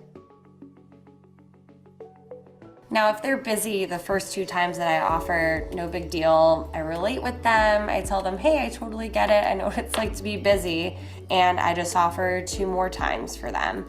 It's not pushy, but it's actually just making it easier for them and opening it up for their schedule. So I wanted to know if I could stop by on Sunday at 3, or would 4:30 be better for you? Oh, yeah, no, I understand. That's no problem. I'm really busy too. I just really need to do 15 appointments by Monday, and I can make sure to keep it short. Could you squeeze me in at 8 on Sunday, or would a little bit later, like 7 in the evening, be better for you? 7 works? Okay, great, awesome. Let's do that then. I used to be nervous about being awkward, but things are only awkward if you make them awkward. And people want to help you out, especially when they're like your friends and family. Get your opinion and maybe some pointers. Plus, I get paid anyway. So, would 1:30 or would 6 o'clock be better for you? All right, you get the point? Okay, so let's take a look at the script then. Okay, or hopefully you've been looking kind of at the script, but at the top it says, "Hi, blank. This is blank." Okay, this is gonna sound really simple, but I just want to make sure that everyone kind of gets how this works. So you're saying like, "Hi, Aunt Sally. This is Nate. How are you doing?" "I'm good," right? And then at the very beginning, right, you don't need to ask them all of these questions about building rapport. Okay. So it says, "How's your family doing? Do you have any plans for the weekend? How's so and so?" So you're not going to ask them all of those things. Okay. But you can ask them like one or two if you want. Right. Now, if you know them pretty well, right, you could say it wouldn't be weird for you to be like, "Hey, how's your family doing?" Or, whatever. Right. And then I love asking the question of, "Do you have any big plans for the weekend?" Because if they say, "No, we're just kind of hanging," which is what a lot of people say, what could you do? It's going to be pretty easy to schedule a demo. They just basically told you we're doing nothing, right? So I'll give you a sample. So I'd be like, "Hey, Aunt Sally, this is Nate. How you doing?" "Good, good, awesome. How's the fam?" "Oh, we're doing good, awesome. You guys do anything special this weekend?" "No, we're just kind of hanging." "Okay, cool. Well, hey, the reason I was calling is I just started a great new job showing Cutco. And as part of my training, I need to do 17 practice presentations by Monday to hit my goal." So those first two lines, if you weren't reading the script, you might say something like, "Yeah, I was just calling because I'm selling knives." Okay. So you want to say, we're not saying selling anything, we're saying showing Cutco. We're also not saying it's super good knives. Let me tell, like, right? So you're not selling anything on the phone. You're just, the purpose of the call is just to schedule the demo, right? So you're showing Cutco. And then you go to the next line where it says your goal and your deadline. So you can even, write that in if you would like to, or you can just remember what your goal is. But you want to say, "I need to do blank," right? So 17 or 12 or whatever your goal is by Monday night to hit your goal. If you don't read that line, here's what it would sound like. You'd be like, "Yeah, as part of my training, I'm just trying to do like a ton of appointments soon." There's nothing to attach to there, right? There's no goal, there's no deadline, anything like that. The best part is I get paid $20 for each presentation, so you don't have to get anything. What do you think they think right after you say that line? Sure. They're like, "Oh, cool. Yeah, let's do it." Right? No problem. Okay. And then it says, "I know it's short notice, but I was wondering if I could swing by on, and this is where you'll give them your first two times starting out, right? Friday at 4:30, or would 6 be better for you? Okay. Did Stacy talk about two times a little bit? So you want to give them an option, right? If you say, "Can I come over tomorrow at 4:30? That's a little bit intense, right? But if you give them two options, right, they're going to pick one of those options, or they're going to say, "Oh, those times don't work." And then you just give them two different times. Does that make sense? "Oh, no sweat," right? Would instead, 9 o'clock on Friday, or would like Saturday at 11 a.m. work better for you? You just give them two different times. Okay. You'll be able to find two times generally if you just give them two times. Okay, but you have to give them the option. You can't open it up and say, "When works for you?" Because if you do that, then you're making them think, and they're probably going to be like, let me think about it and I'll get back to you," because you're not giving them two times. Remember, if you don't ask them two times, you're making it harder on them, right? Do you think that married couples know their schedule for the weekend at this point? They know what they're doing the whole weekend. They're not like randomly gonna like go to the bar or like go hang to that their friend's house. Like they don't do that. They have the whole schedule planned out for the whole weekend. They know Sally has soccer practice at 11. Like they could tell you that without even looking at the calendar. Okay. So you just got to remember you're showing the target market that actually like is really good with their schedule. Okay. Next is By the way, will your spouse be there too? Now, if you know the spouse's name, say their name. Did you hear how she was like, will, what's his face, right? John be there too, right? That'd be weird if you were calling your aunt and you were like, will your spouse be there also? Okay, will Uncle Bill be there too? Thanks so much. Just so you know, I'll probably have appointments back to back, and I'm working really hard to hit my goal. So you either say like to complete those 17 or to hit my goal. So you can write that in that blank right there. So are you sure that that time will work? So you're reaffirming up that that time will work for them. The reason you want to reaffirm up is you'll avoid having reschedules. I had a girl that basically just like almost refused to read that. I was like, hey, make sure you read that next time. She's like, it's my family, they'll remember. And I was like, that's honestly the ones you probably really want to firm up on more than anything. And she was like, no, they'll remember. Okay, so she scheduled 11 demos. By the time she came to advanced training, guess how many she had completed? 3. That is awful. It should have been like 9 or 10, right? But she was skipping this whole part where you're saying like, okay, great. I'm going to write it into my calendar. Could you jot it down in your schedule for me as well? And guess where your calendar is? You already made it. It's literally on the back side of this. Okay. And then in the time slot, all you write in is just their name next to the time. And if you need their address, if you don't know where they live or whatever, if you forgot, you can just ask them. And by the way, what's your address again? Where it says ask for address if needed. Okay. Okay, thanks. I'll swing by right at 6 on Friday. Thank you so much. This really helps me out. I'll talk to you then. Seem pretty simple? All right. What are the questions they could ask? They could ask, what's Cutco? They could ask, they might say, we're busy. If you give them those 2 times. Oh yeah, totally. My part is only about 30 to 45 minutes. I'd really like to do those 17 by Monday. So would like Saturday work better for you at like 2 or 5? You just give them 2 new times. If they already have Cutco, that's great. Since I'm new, can I just practice with you? If they say, oh, I'm not going to buy anything, do we say, no problem, buy? No, we say, that's okay. I get paid anyway. I need as many appointments as possible. So would, 7:30 or 9 work better for you? And then if they're like kind of on the go or they're like, let me check with Sandy or, whatever, you can try this for avoiding a callback.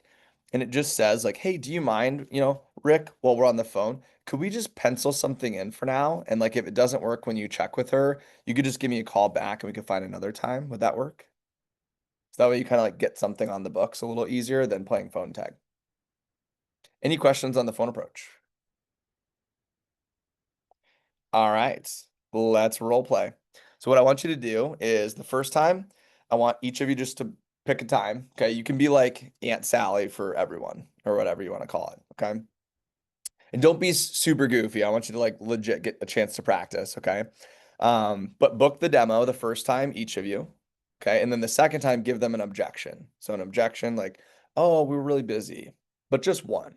Right. Or and then the other one can do like, oh, what's the product? And you can do, oh, it's Cutco. It's a line of high quality kitchen cutlery and yada, yada, yada. Does it make sense? Why don't you get at least 2 times each in, one with the question, one with the regular one, and we'll see how we feel. And then I'll show you the next thing right after that, which might be the fast start prizes. All right, go for it. Why don't we switch it up? Why don't we have you 2 go together and then you can go with Dylan since Dylan's right there. Let's do that. Right at. Sorry. Thank you so much. Just so you know, I probably have appointments back to back that day and I'm working really hard through my goals. Are you sure that's not important? I am sure. Do you mind if you could write that down on your schedule for me, just so you have something as well? Yep, I just put a note down for 7 tomorrow. Okay. Great. You're welcome. We'll see you then. That was really good. Yeah. Thank you. Handled it perfectly. Yep. You carried that good. I know. I'm a pro. Or 8 p.m. It's the same thing as reading. Are you guys ready? Ready. Yes. Are you ready though for the fast start prizes? Yeah, but Okay.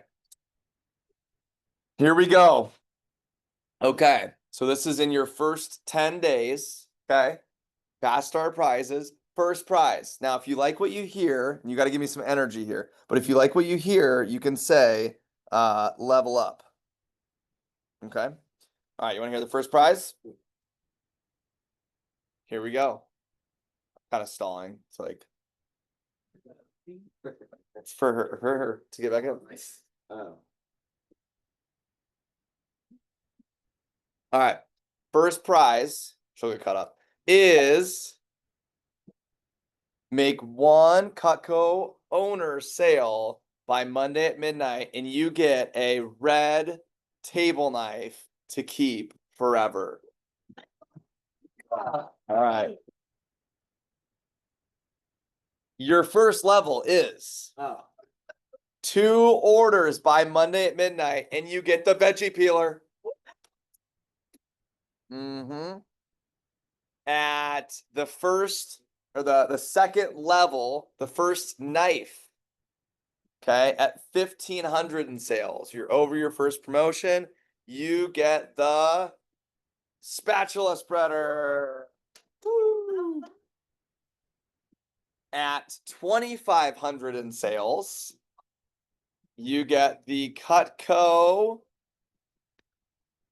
cheese knife. Yeah, Cutco cheese knife. At 3,500 in sales, you get your second promotion. You're at 20%. You get the Cutco pizza cutter. Pizza cutter. Uh-huh. So these are all cumulative, right? So if you sell 30, if you're like Lander in the other room and you sold this your first weekend, what he's already won is the pizza cutter, the cheese knife, the spatula spreader, and the peeler, and the red table knife. So it's all cumulative. Okay. So you got boom, boom, boom. What are we at? Boom. 3,500. Next one's 5,000. You want to hear a little bit more? yeah. Level up. 5,000. You get the petite Santoku knife.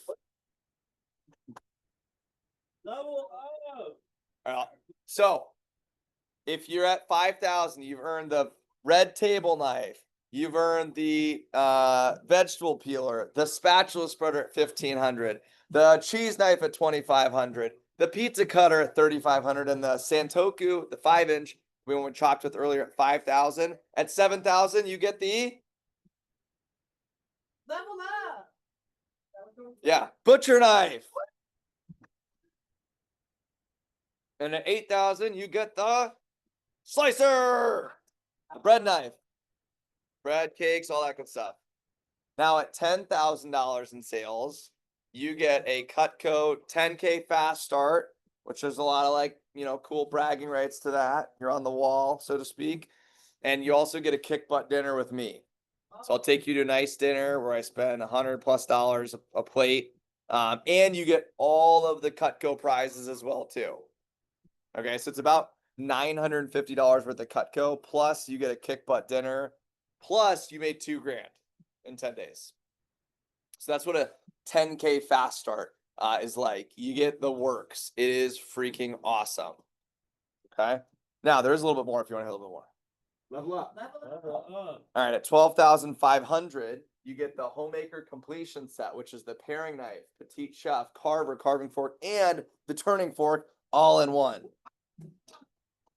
And then at 15,000, which Tony just hit this the other week, you get a $500 dream on top of all of that stuff. So it's basically like, think of it as like $500 cash or a Visa gift card or whatever that we just kind of sponsor for you. We just want you to spend it on something that's, exciting to you. That's not like a bill or something like that. Right. So you'll get this sheet tomorrow. Those are the fast start prices. Who's even more motivated to get rocking and rolling? Heck yeah.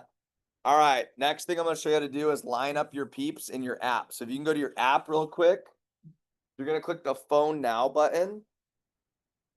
Thunderstruck. So you go to the phone now button, and then what you're going to do is you're going to start lining up your prospects. Okay. So let's say AJ's your first person. You're gonna either type his name in or whatever, or you can scroll to their name and just touch the little box next to their name. And that'll line up as number 1. Okay, so on page 19, remember you just made your top 20 list.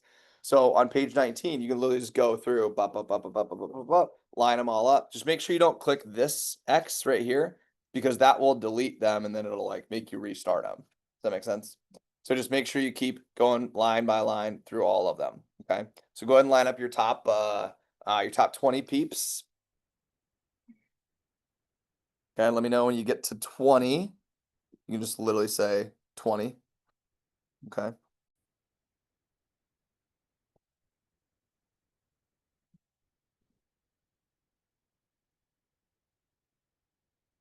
Actually, this is a good time. You can bring it in.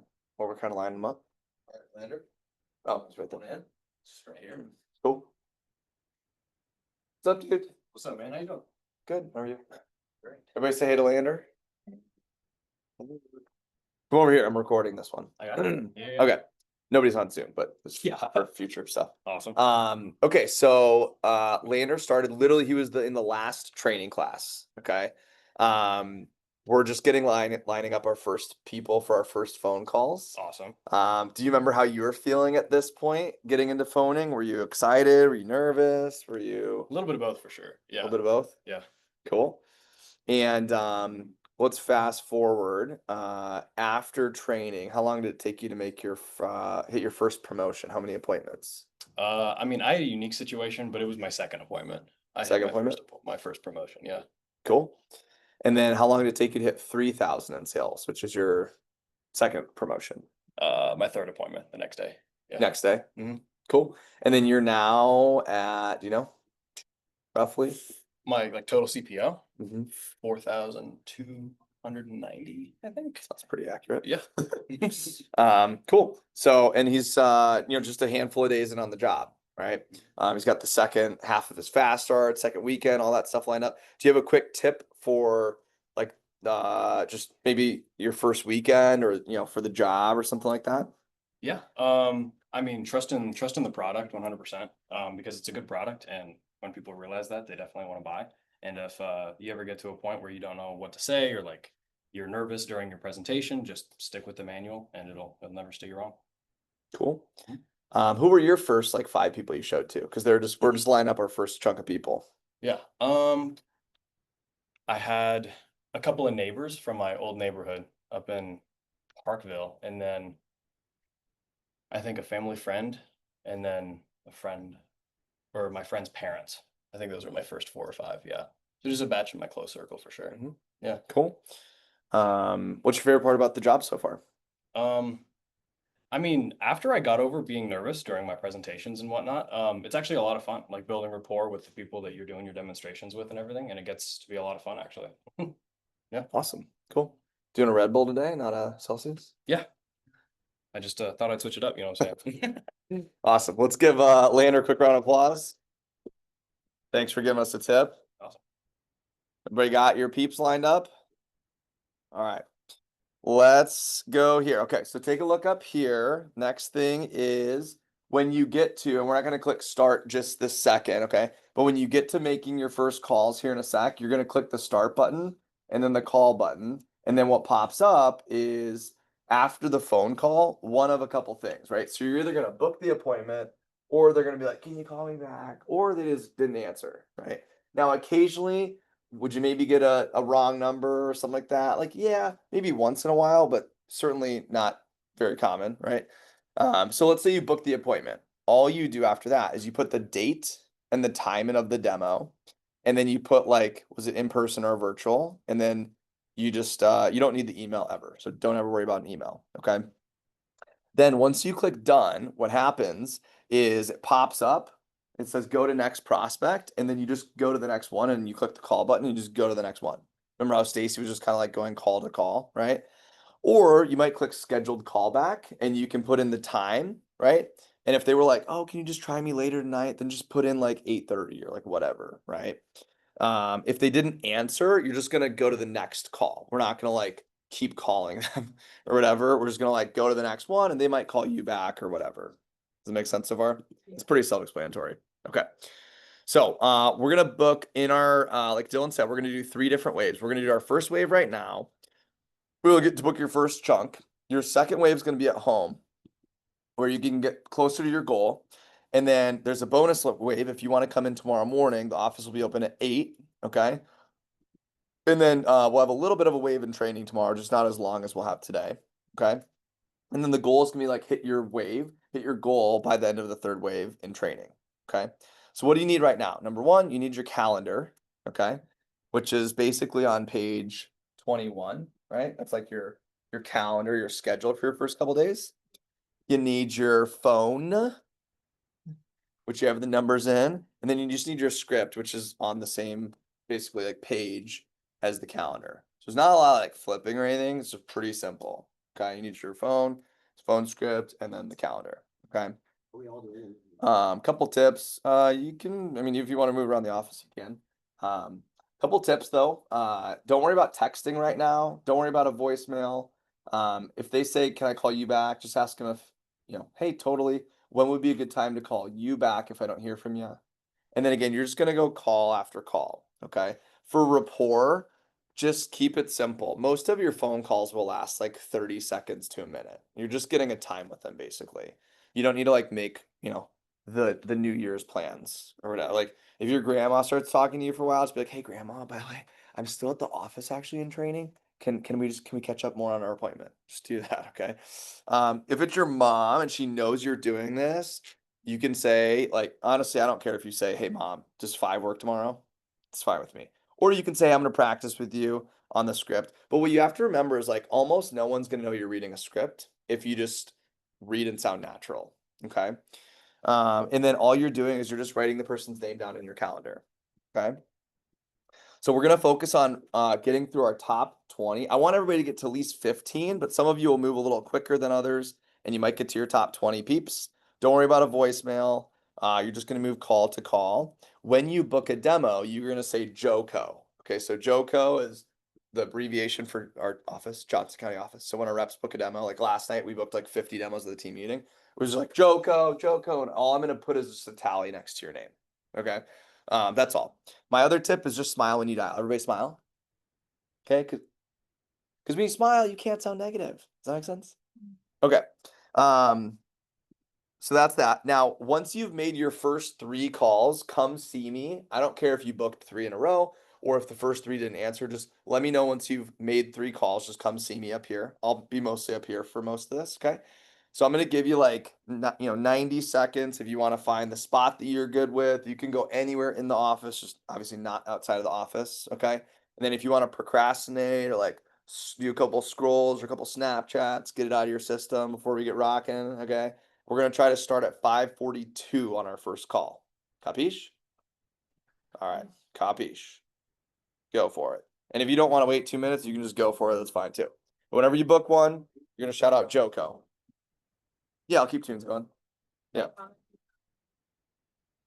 A specific amount that you want to do. I want you to get to at least 15. I'll recognize people that get to 15 calls. Oh. Don't worry about the people that answer. Yeah. That's the thing you can't control. Some of you will book 7, some of you will book 3, some of you will book 5. You can just control the calls. You can't control who answers. Yep, good question. No, not in the halls. Anywhere in the office though. Yep. So you can stay here. You can move somewhere else. You got 2 minutes to procrastinate. I've had people shoulder to shoulder, by the way, in this whole room phoning before. It's totally up to you. If you're ready, you can crank it. You want to chill for a minute before you get rolling. Shake it out. Go for it. You can. Yeah.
This is Cole, by the way. How are you doing?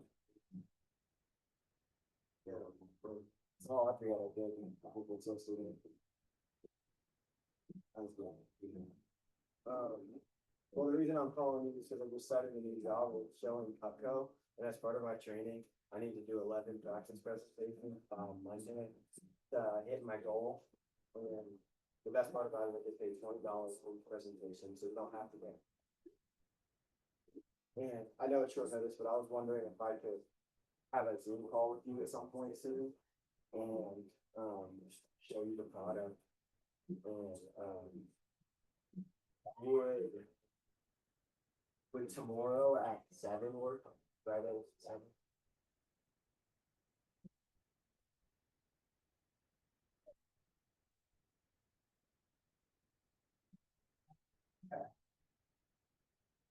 Making our first calls. Oh, I came back to make a call. Good. Yeah, that's why I was like, go to the bathroom, scroll, whatever you do. Yeah, Go ahead and rock. Sunday at like 7. You want a table you can come up against us? Thank you so much, and awesome. And you'll write that down, so cool. All right. Yeah. I'll send you a link to where you'll be able to join. So, cool. Thank you. See ya.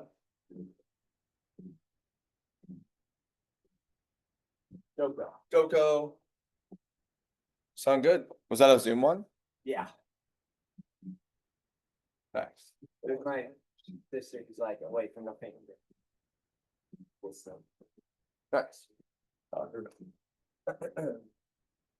And yeah, you call them. And then you just have them hop on Zoom once you're like on the phone with them. Got it. Yeah, if you have another online one. For any of them?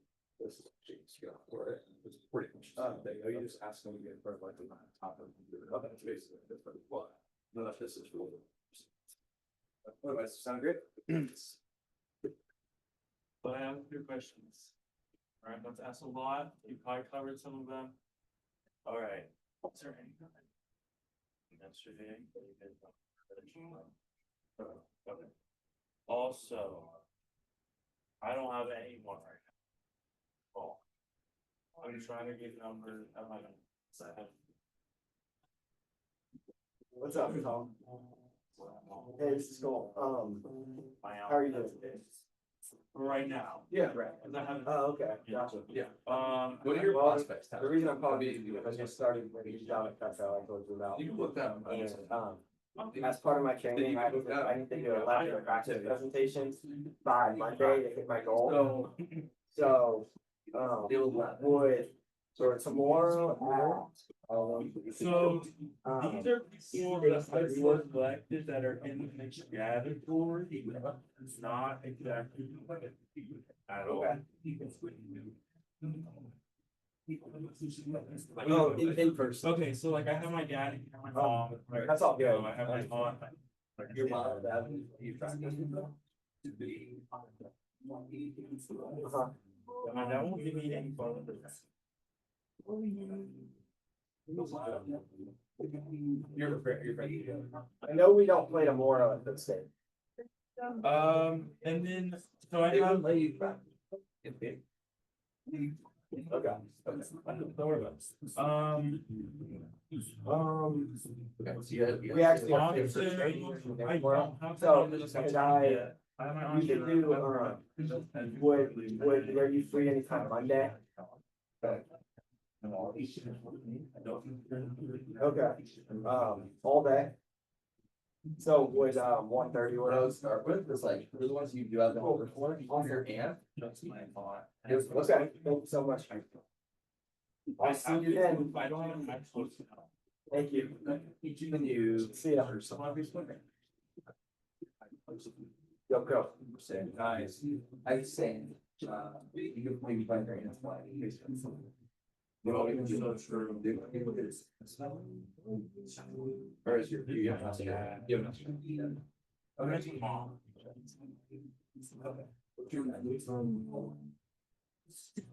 Another good question, Charles Brown's question. Oh, my dad does like a bunch of programming. What about your mom? My mom's in healthcare. Okay, same. Oh, I would just start. Oh, sorry. You got one? I would just start, Avery was just on the phone. Yeah, that's, Just make it easy, yeah. and then over online, Got you. You have a question? Oh. Oh, wait, how do I re-add somebody? They didn't answer and they just called me back and I booked it, so. Go to prospects. And then type in their name. Okay. And then click receipt. Okay, so I did my thing and it wouldn't give me the next option. I already called them. And I still like it, that they didn't answer. And it gave me next button. I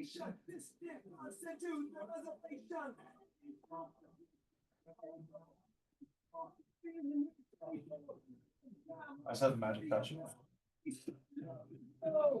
Or you didn't click record one too. I did.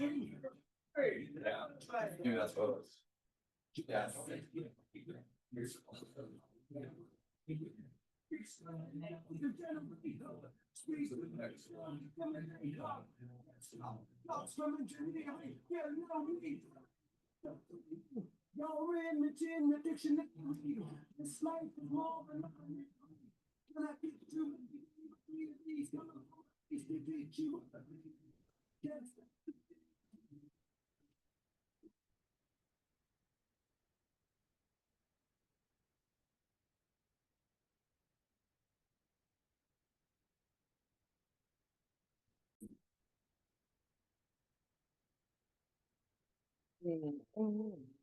Any more updates? Everybody updated? And then I need, goal, can I get your goal? You have 6? Or you got that marquee? The next button. Okay. Alright, that's fine, I'll use this for now. And what's your goal by Monday at midnight? I'm gonna do 11, but for now. 4? And then I have 6. 6, sorry. Oh my gosh. You guys crushed this phone jam. Okay, so here's the deal. Couple quick closing comments and then we're out, okay? So first thing I always want to say is, hey, great job. I'm really proud of you. Was anybody nervous to make your first calls? Couple of you were? I was when I was in training. I was like, oh God. And my grandma was like the first one I was gonna call, and I was like, took me like 3 minutes, and I was like, all right, it's where I'm gonna click to go, you know. And then what's cool is like once you get one and you just read the script, it's like pretty much everybody books a demo, right? And maybe you get a call back here or there or whatever, but like it works, right? And so you guys did a great job. Everyone got their first couple appointments lined up, all the way up to, you know, even a couple of you over 5, right? 5, 6, 7, 9, 10 already. That's a fast first wave. I think I booked 3 or 4 my first wave. So you guys are doing a great job. You also have to look at like the numbers, right? The numbers never lie. So you got to trust whatever the numbers are. Okay. So for example, let me, go to our office and just hit on this, right?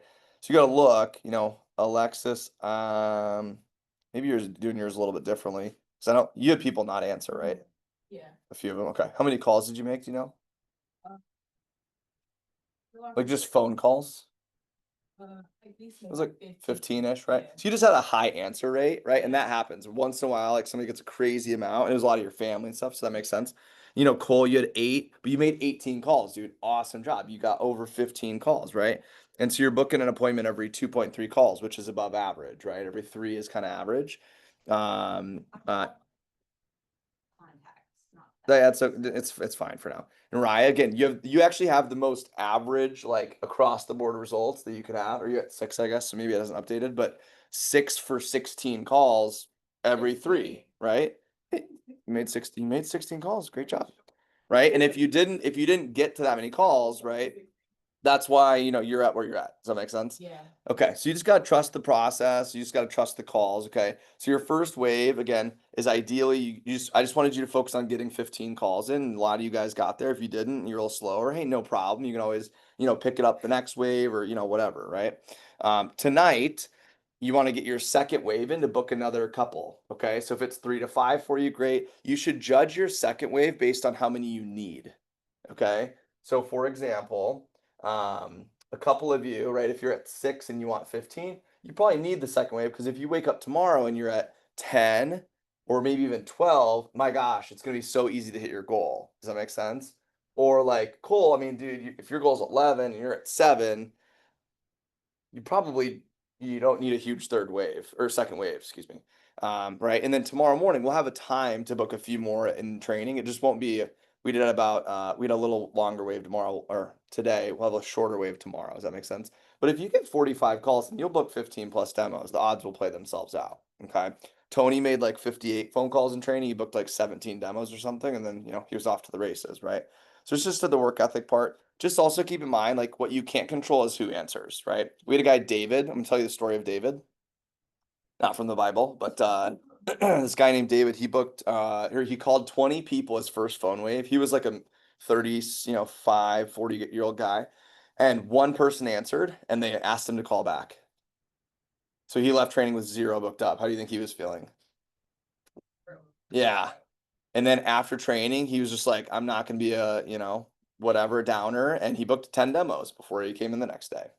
We also had a guy named Ty Greenberg who booked 3 demos in training, and then he went home, took a break, ate dinner, whatever, and then he did I think it was a 9 to 10 p.m. wave, right? It is a Thursday night, so it's okay to call people until 10, especially if you know them, right? And also telemarketers can't call after 9. A lot of parents know that, so if you call them on their cell, they know that it's somebody that they probably know. So anyways, Ty made 3 demos between 9 and 9:30, and then between 9:30 and 10, he booked 11. So he came the next morning with 17 booked up because he booked 14 that night, right? Now, and then there's also there's a lot of different situations that I could share a bunch of stories on. I had a girl, Anna Coyle, who booked 0 the first night. She found out she had a family death that happened like during the phone jam, had to restructure everything of how she was going to do her first weekend. So she came into the third day with 0 booked up already. And then the first half an hour, she booked 12. Right. And then she sold 10,000 her first weekend and had an 18K fast start, 35K summer. So it's not how you start, it's how you keep going. Okay. So again, your assignments tonight, they're on the very back page of the manual. Okay. But it's basically you want to get a second wave in. Okay. Get a little closer to hitting your goal. Okay. And then tonight you're going to call us. Okay. It's your first test of calling us. Okay. So you're going to call us, whereas last night we called you. Okay. So tomorrow I'm giving you $500 worth of Cutco. That was me. Sorry, I didn't know. So tonight you're gonna call your coach. Tomorrow I'm giving you $500 worth of Cutco. I got to make sure you can make a phone call. Okay. So when can you call your coach? You can call us after training if you want. Ideally, book your next 2 or 3 demos and give us an update, or call us at 7:30, whichever one comes first. Does that make sense? So we want to check in with you at some point tonight, and we're just gonna ask what's your goal? What do you want to finish the night at? And if you're gonna make more phone calls at 8 o'clock, great. We'll say, great. Let us know how things go. Check in with us after your next 3. Just keep us updated, right? And then keep rocking. Okay. And then if you had any questions from today or whatever that we didn't answer, you can do that. Tomorrow, make sure you bring your laptop or your iPad or whatever device you have that you can use for your normal demos, and then bring pennies too. Okay. Because we're going to cut pennies at the beginning of training tomorrow. Okay. Bonus tip for the assignments tonight is if you want to book more demos or if you need more phone time, right? And tonight's not your night or whatever, you're busy or you just need more time, then come in tomorrow morning. We'll open the office at 8. Okay, we'll have some people on our team here anyways for Champions Club. And you can phone in the morning before training. That's what Gabe did. Gabe only came in, I think, with 4 or 5 to the third day, and then he booked up 6 before training started. So then he was at 10. And then he booked another 4 more during the phone wave during training, and he ended up with 14, right? I am going to run the 10K meeting for anyone that's interested in going for 10,000. I'll run that at 8:15 tomorrow. Okay. So I'd really like for you to have 10 demos or get really close to 10 demos if you don't have 10 and be interested in 10,000. If you want to be at that meeting, just I'm going to run that at 8:15 tomorrow. Okay. So it's an invitation. It's not an obligation, but if you're interested in 10K, coming a couple minutes early, I'll help you make $2,000 in 10 days. It'll be worth it. Okay. Some of you might need to add a few more names to the app. And then if you want to click through any of the slides we did today or whatever, review any of the pages, feel free to review the pages as well too. You guys did an awesome job. Anyone who comes in tomorrow with 10 demos, I will also buy you bagels. All right. That's what I got. You guys did a great job today. Thanks for your attention. We were able to move through stuff really quickly, and you guys did an awesome job at the phones too. Give yourselves a round of applause. Yeah. Tomorrow's graduation day. You're free to go. Give us a high five on your way out. Cheers. Cheers.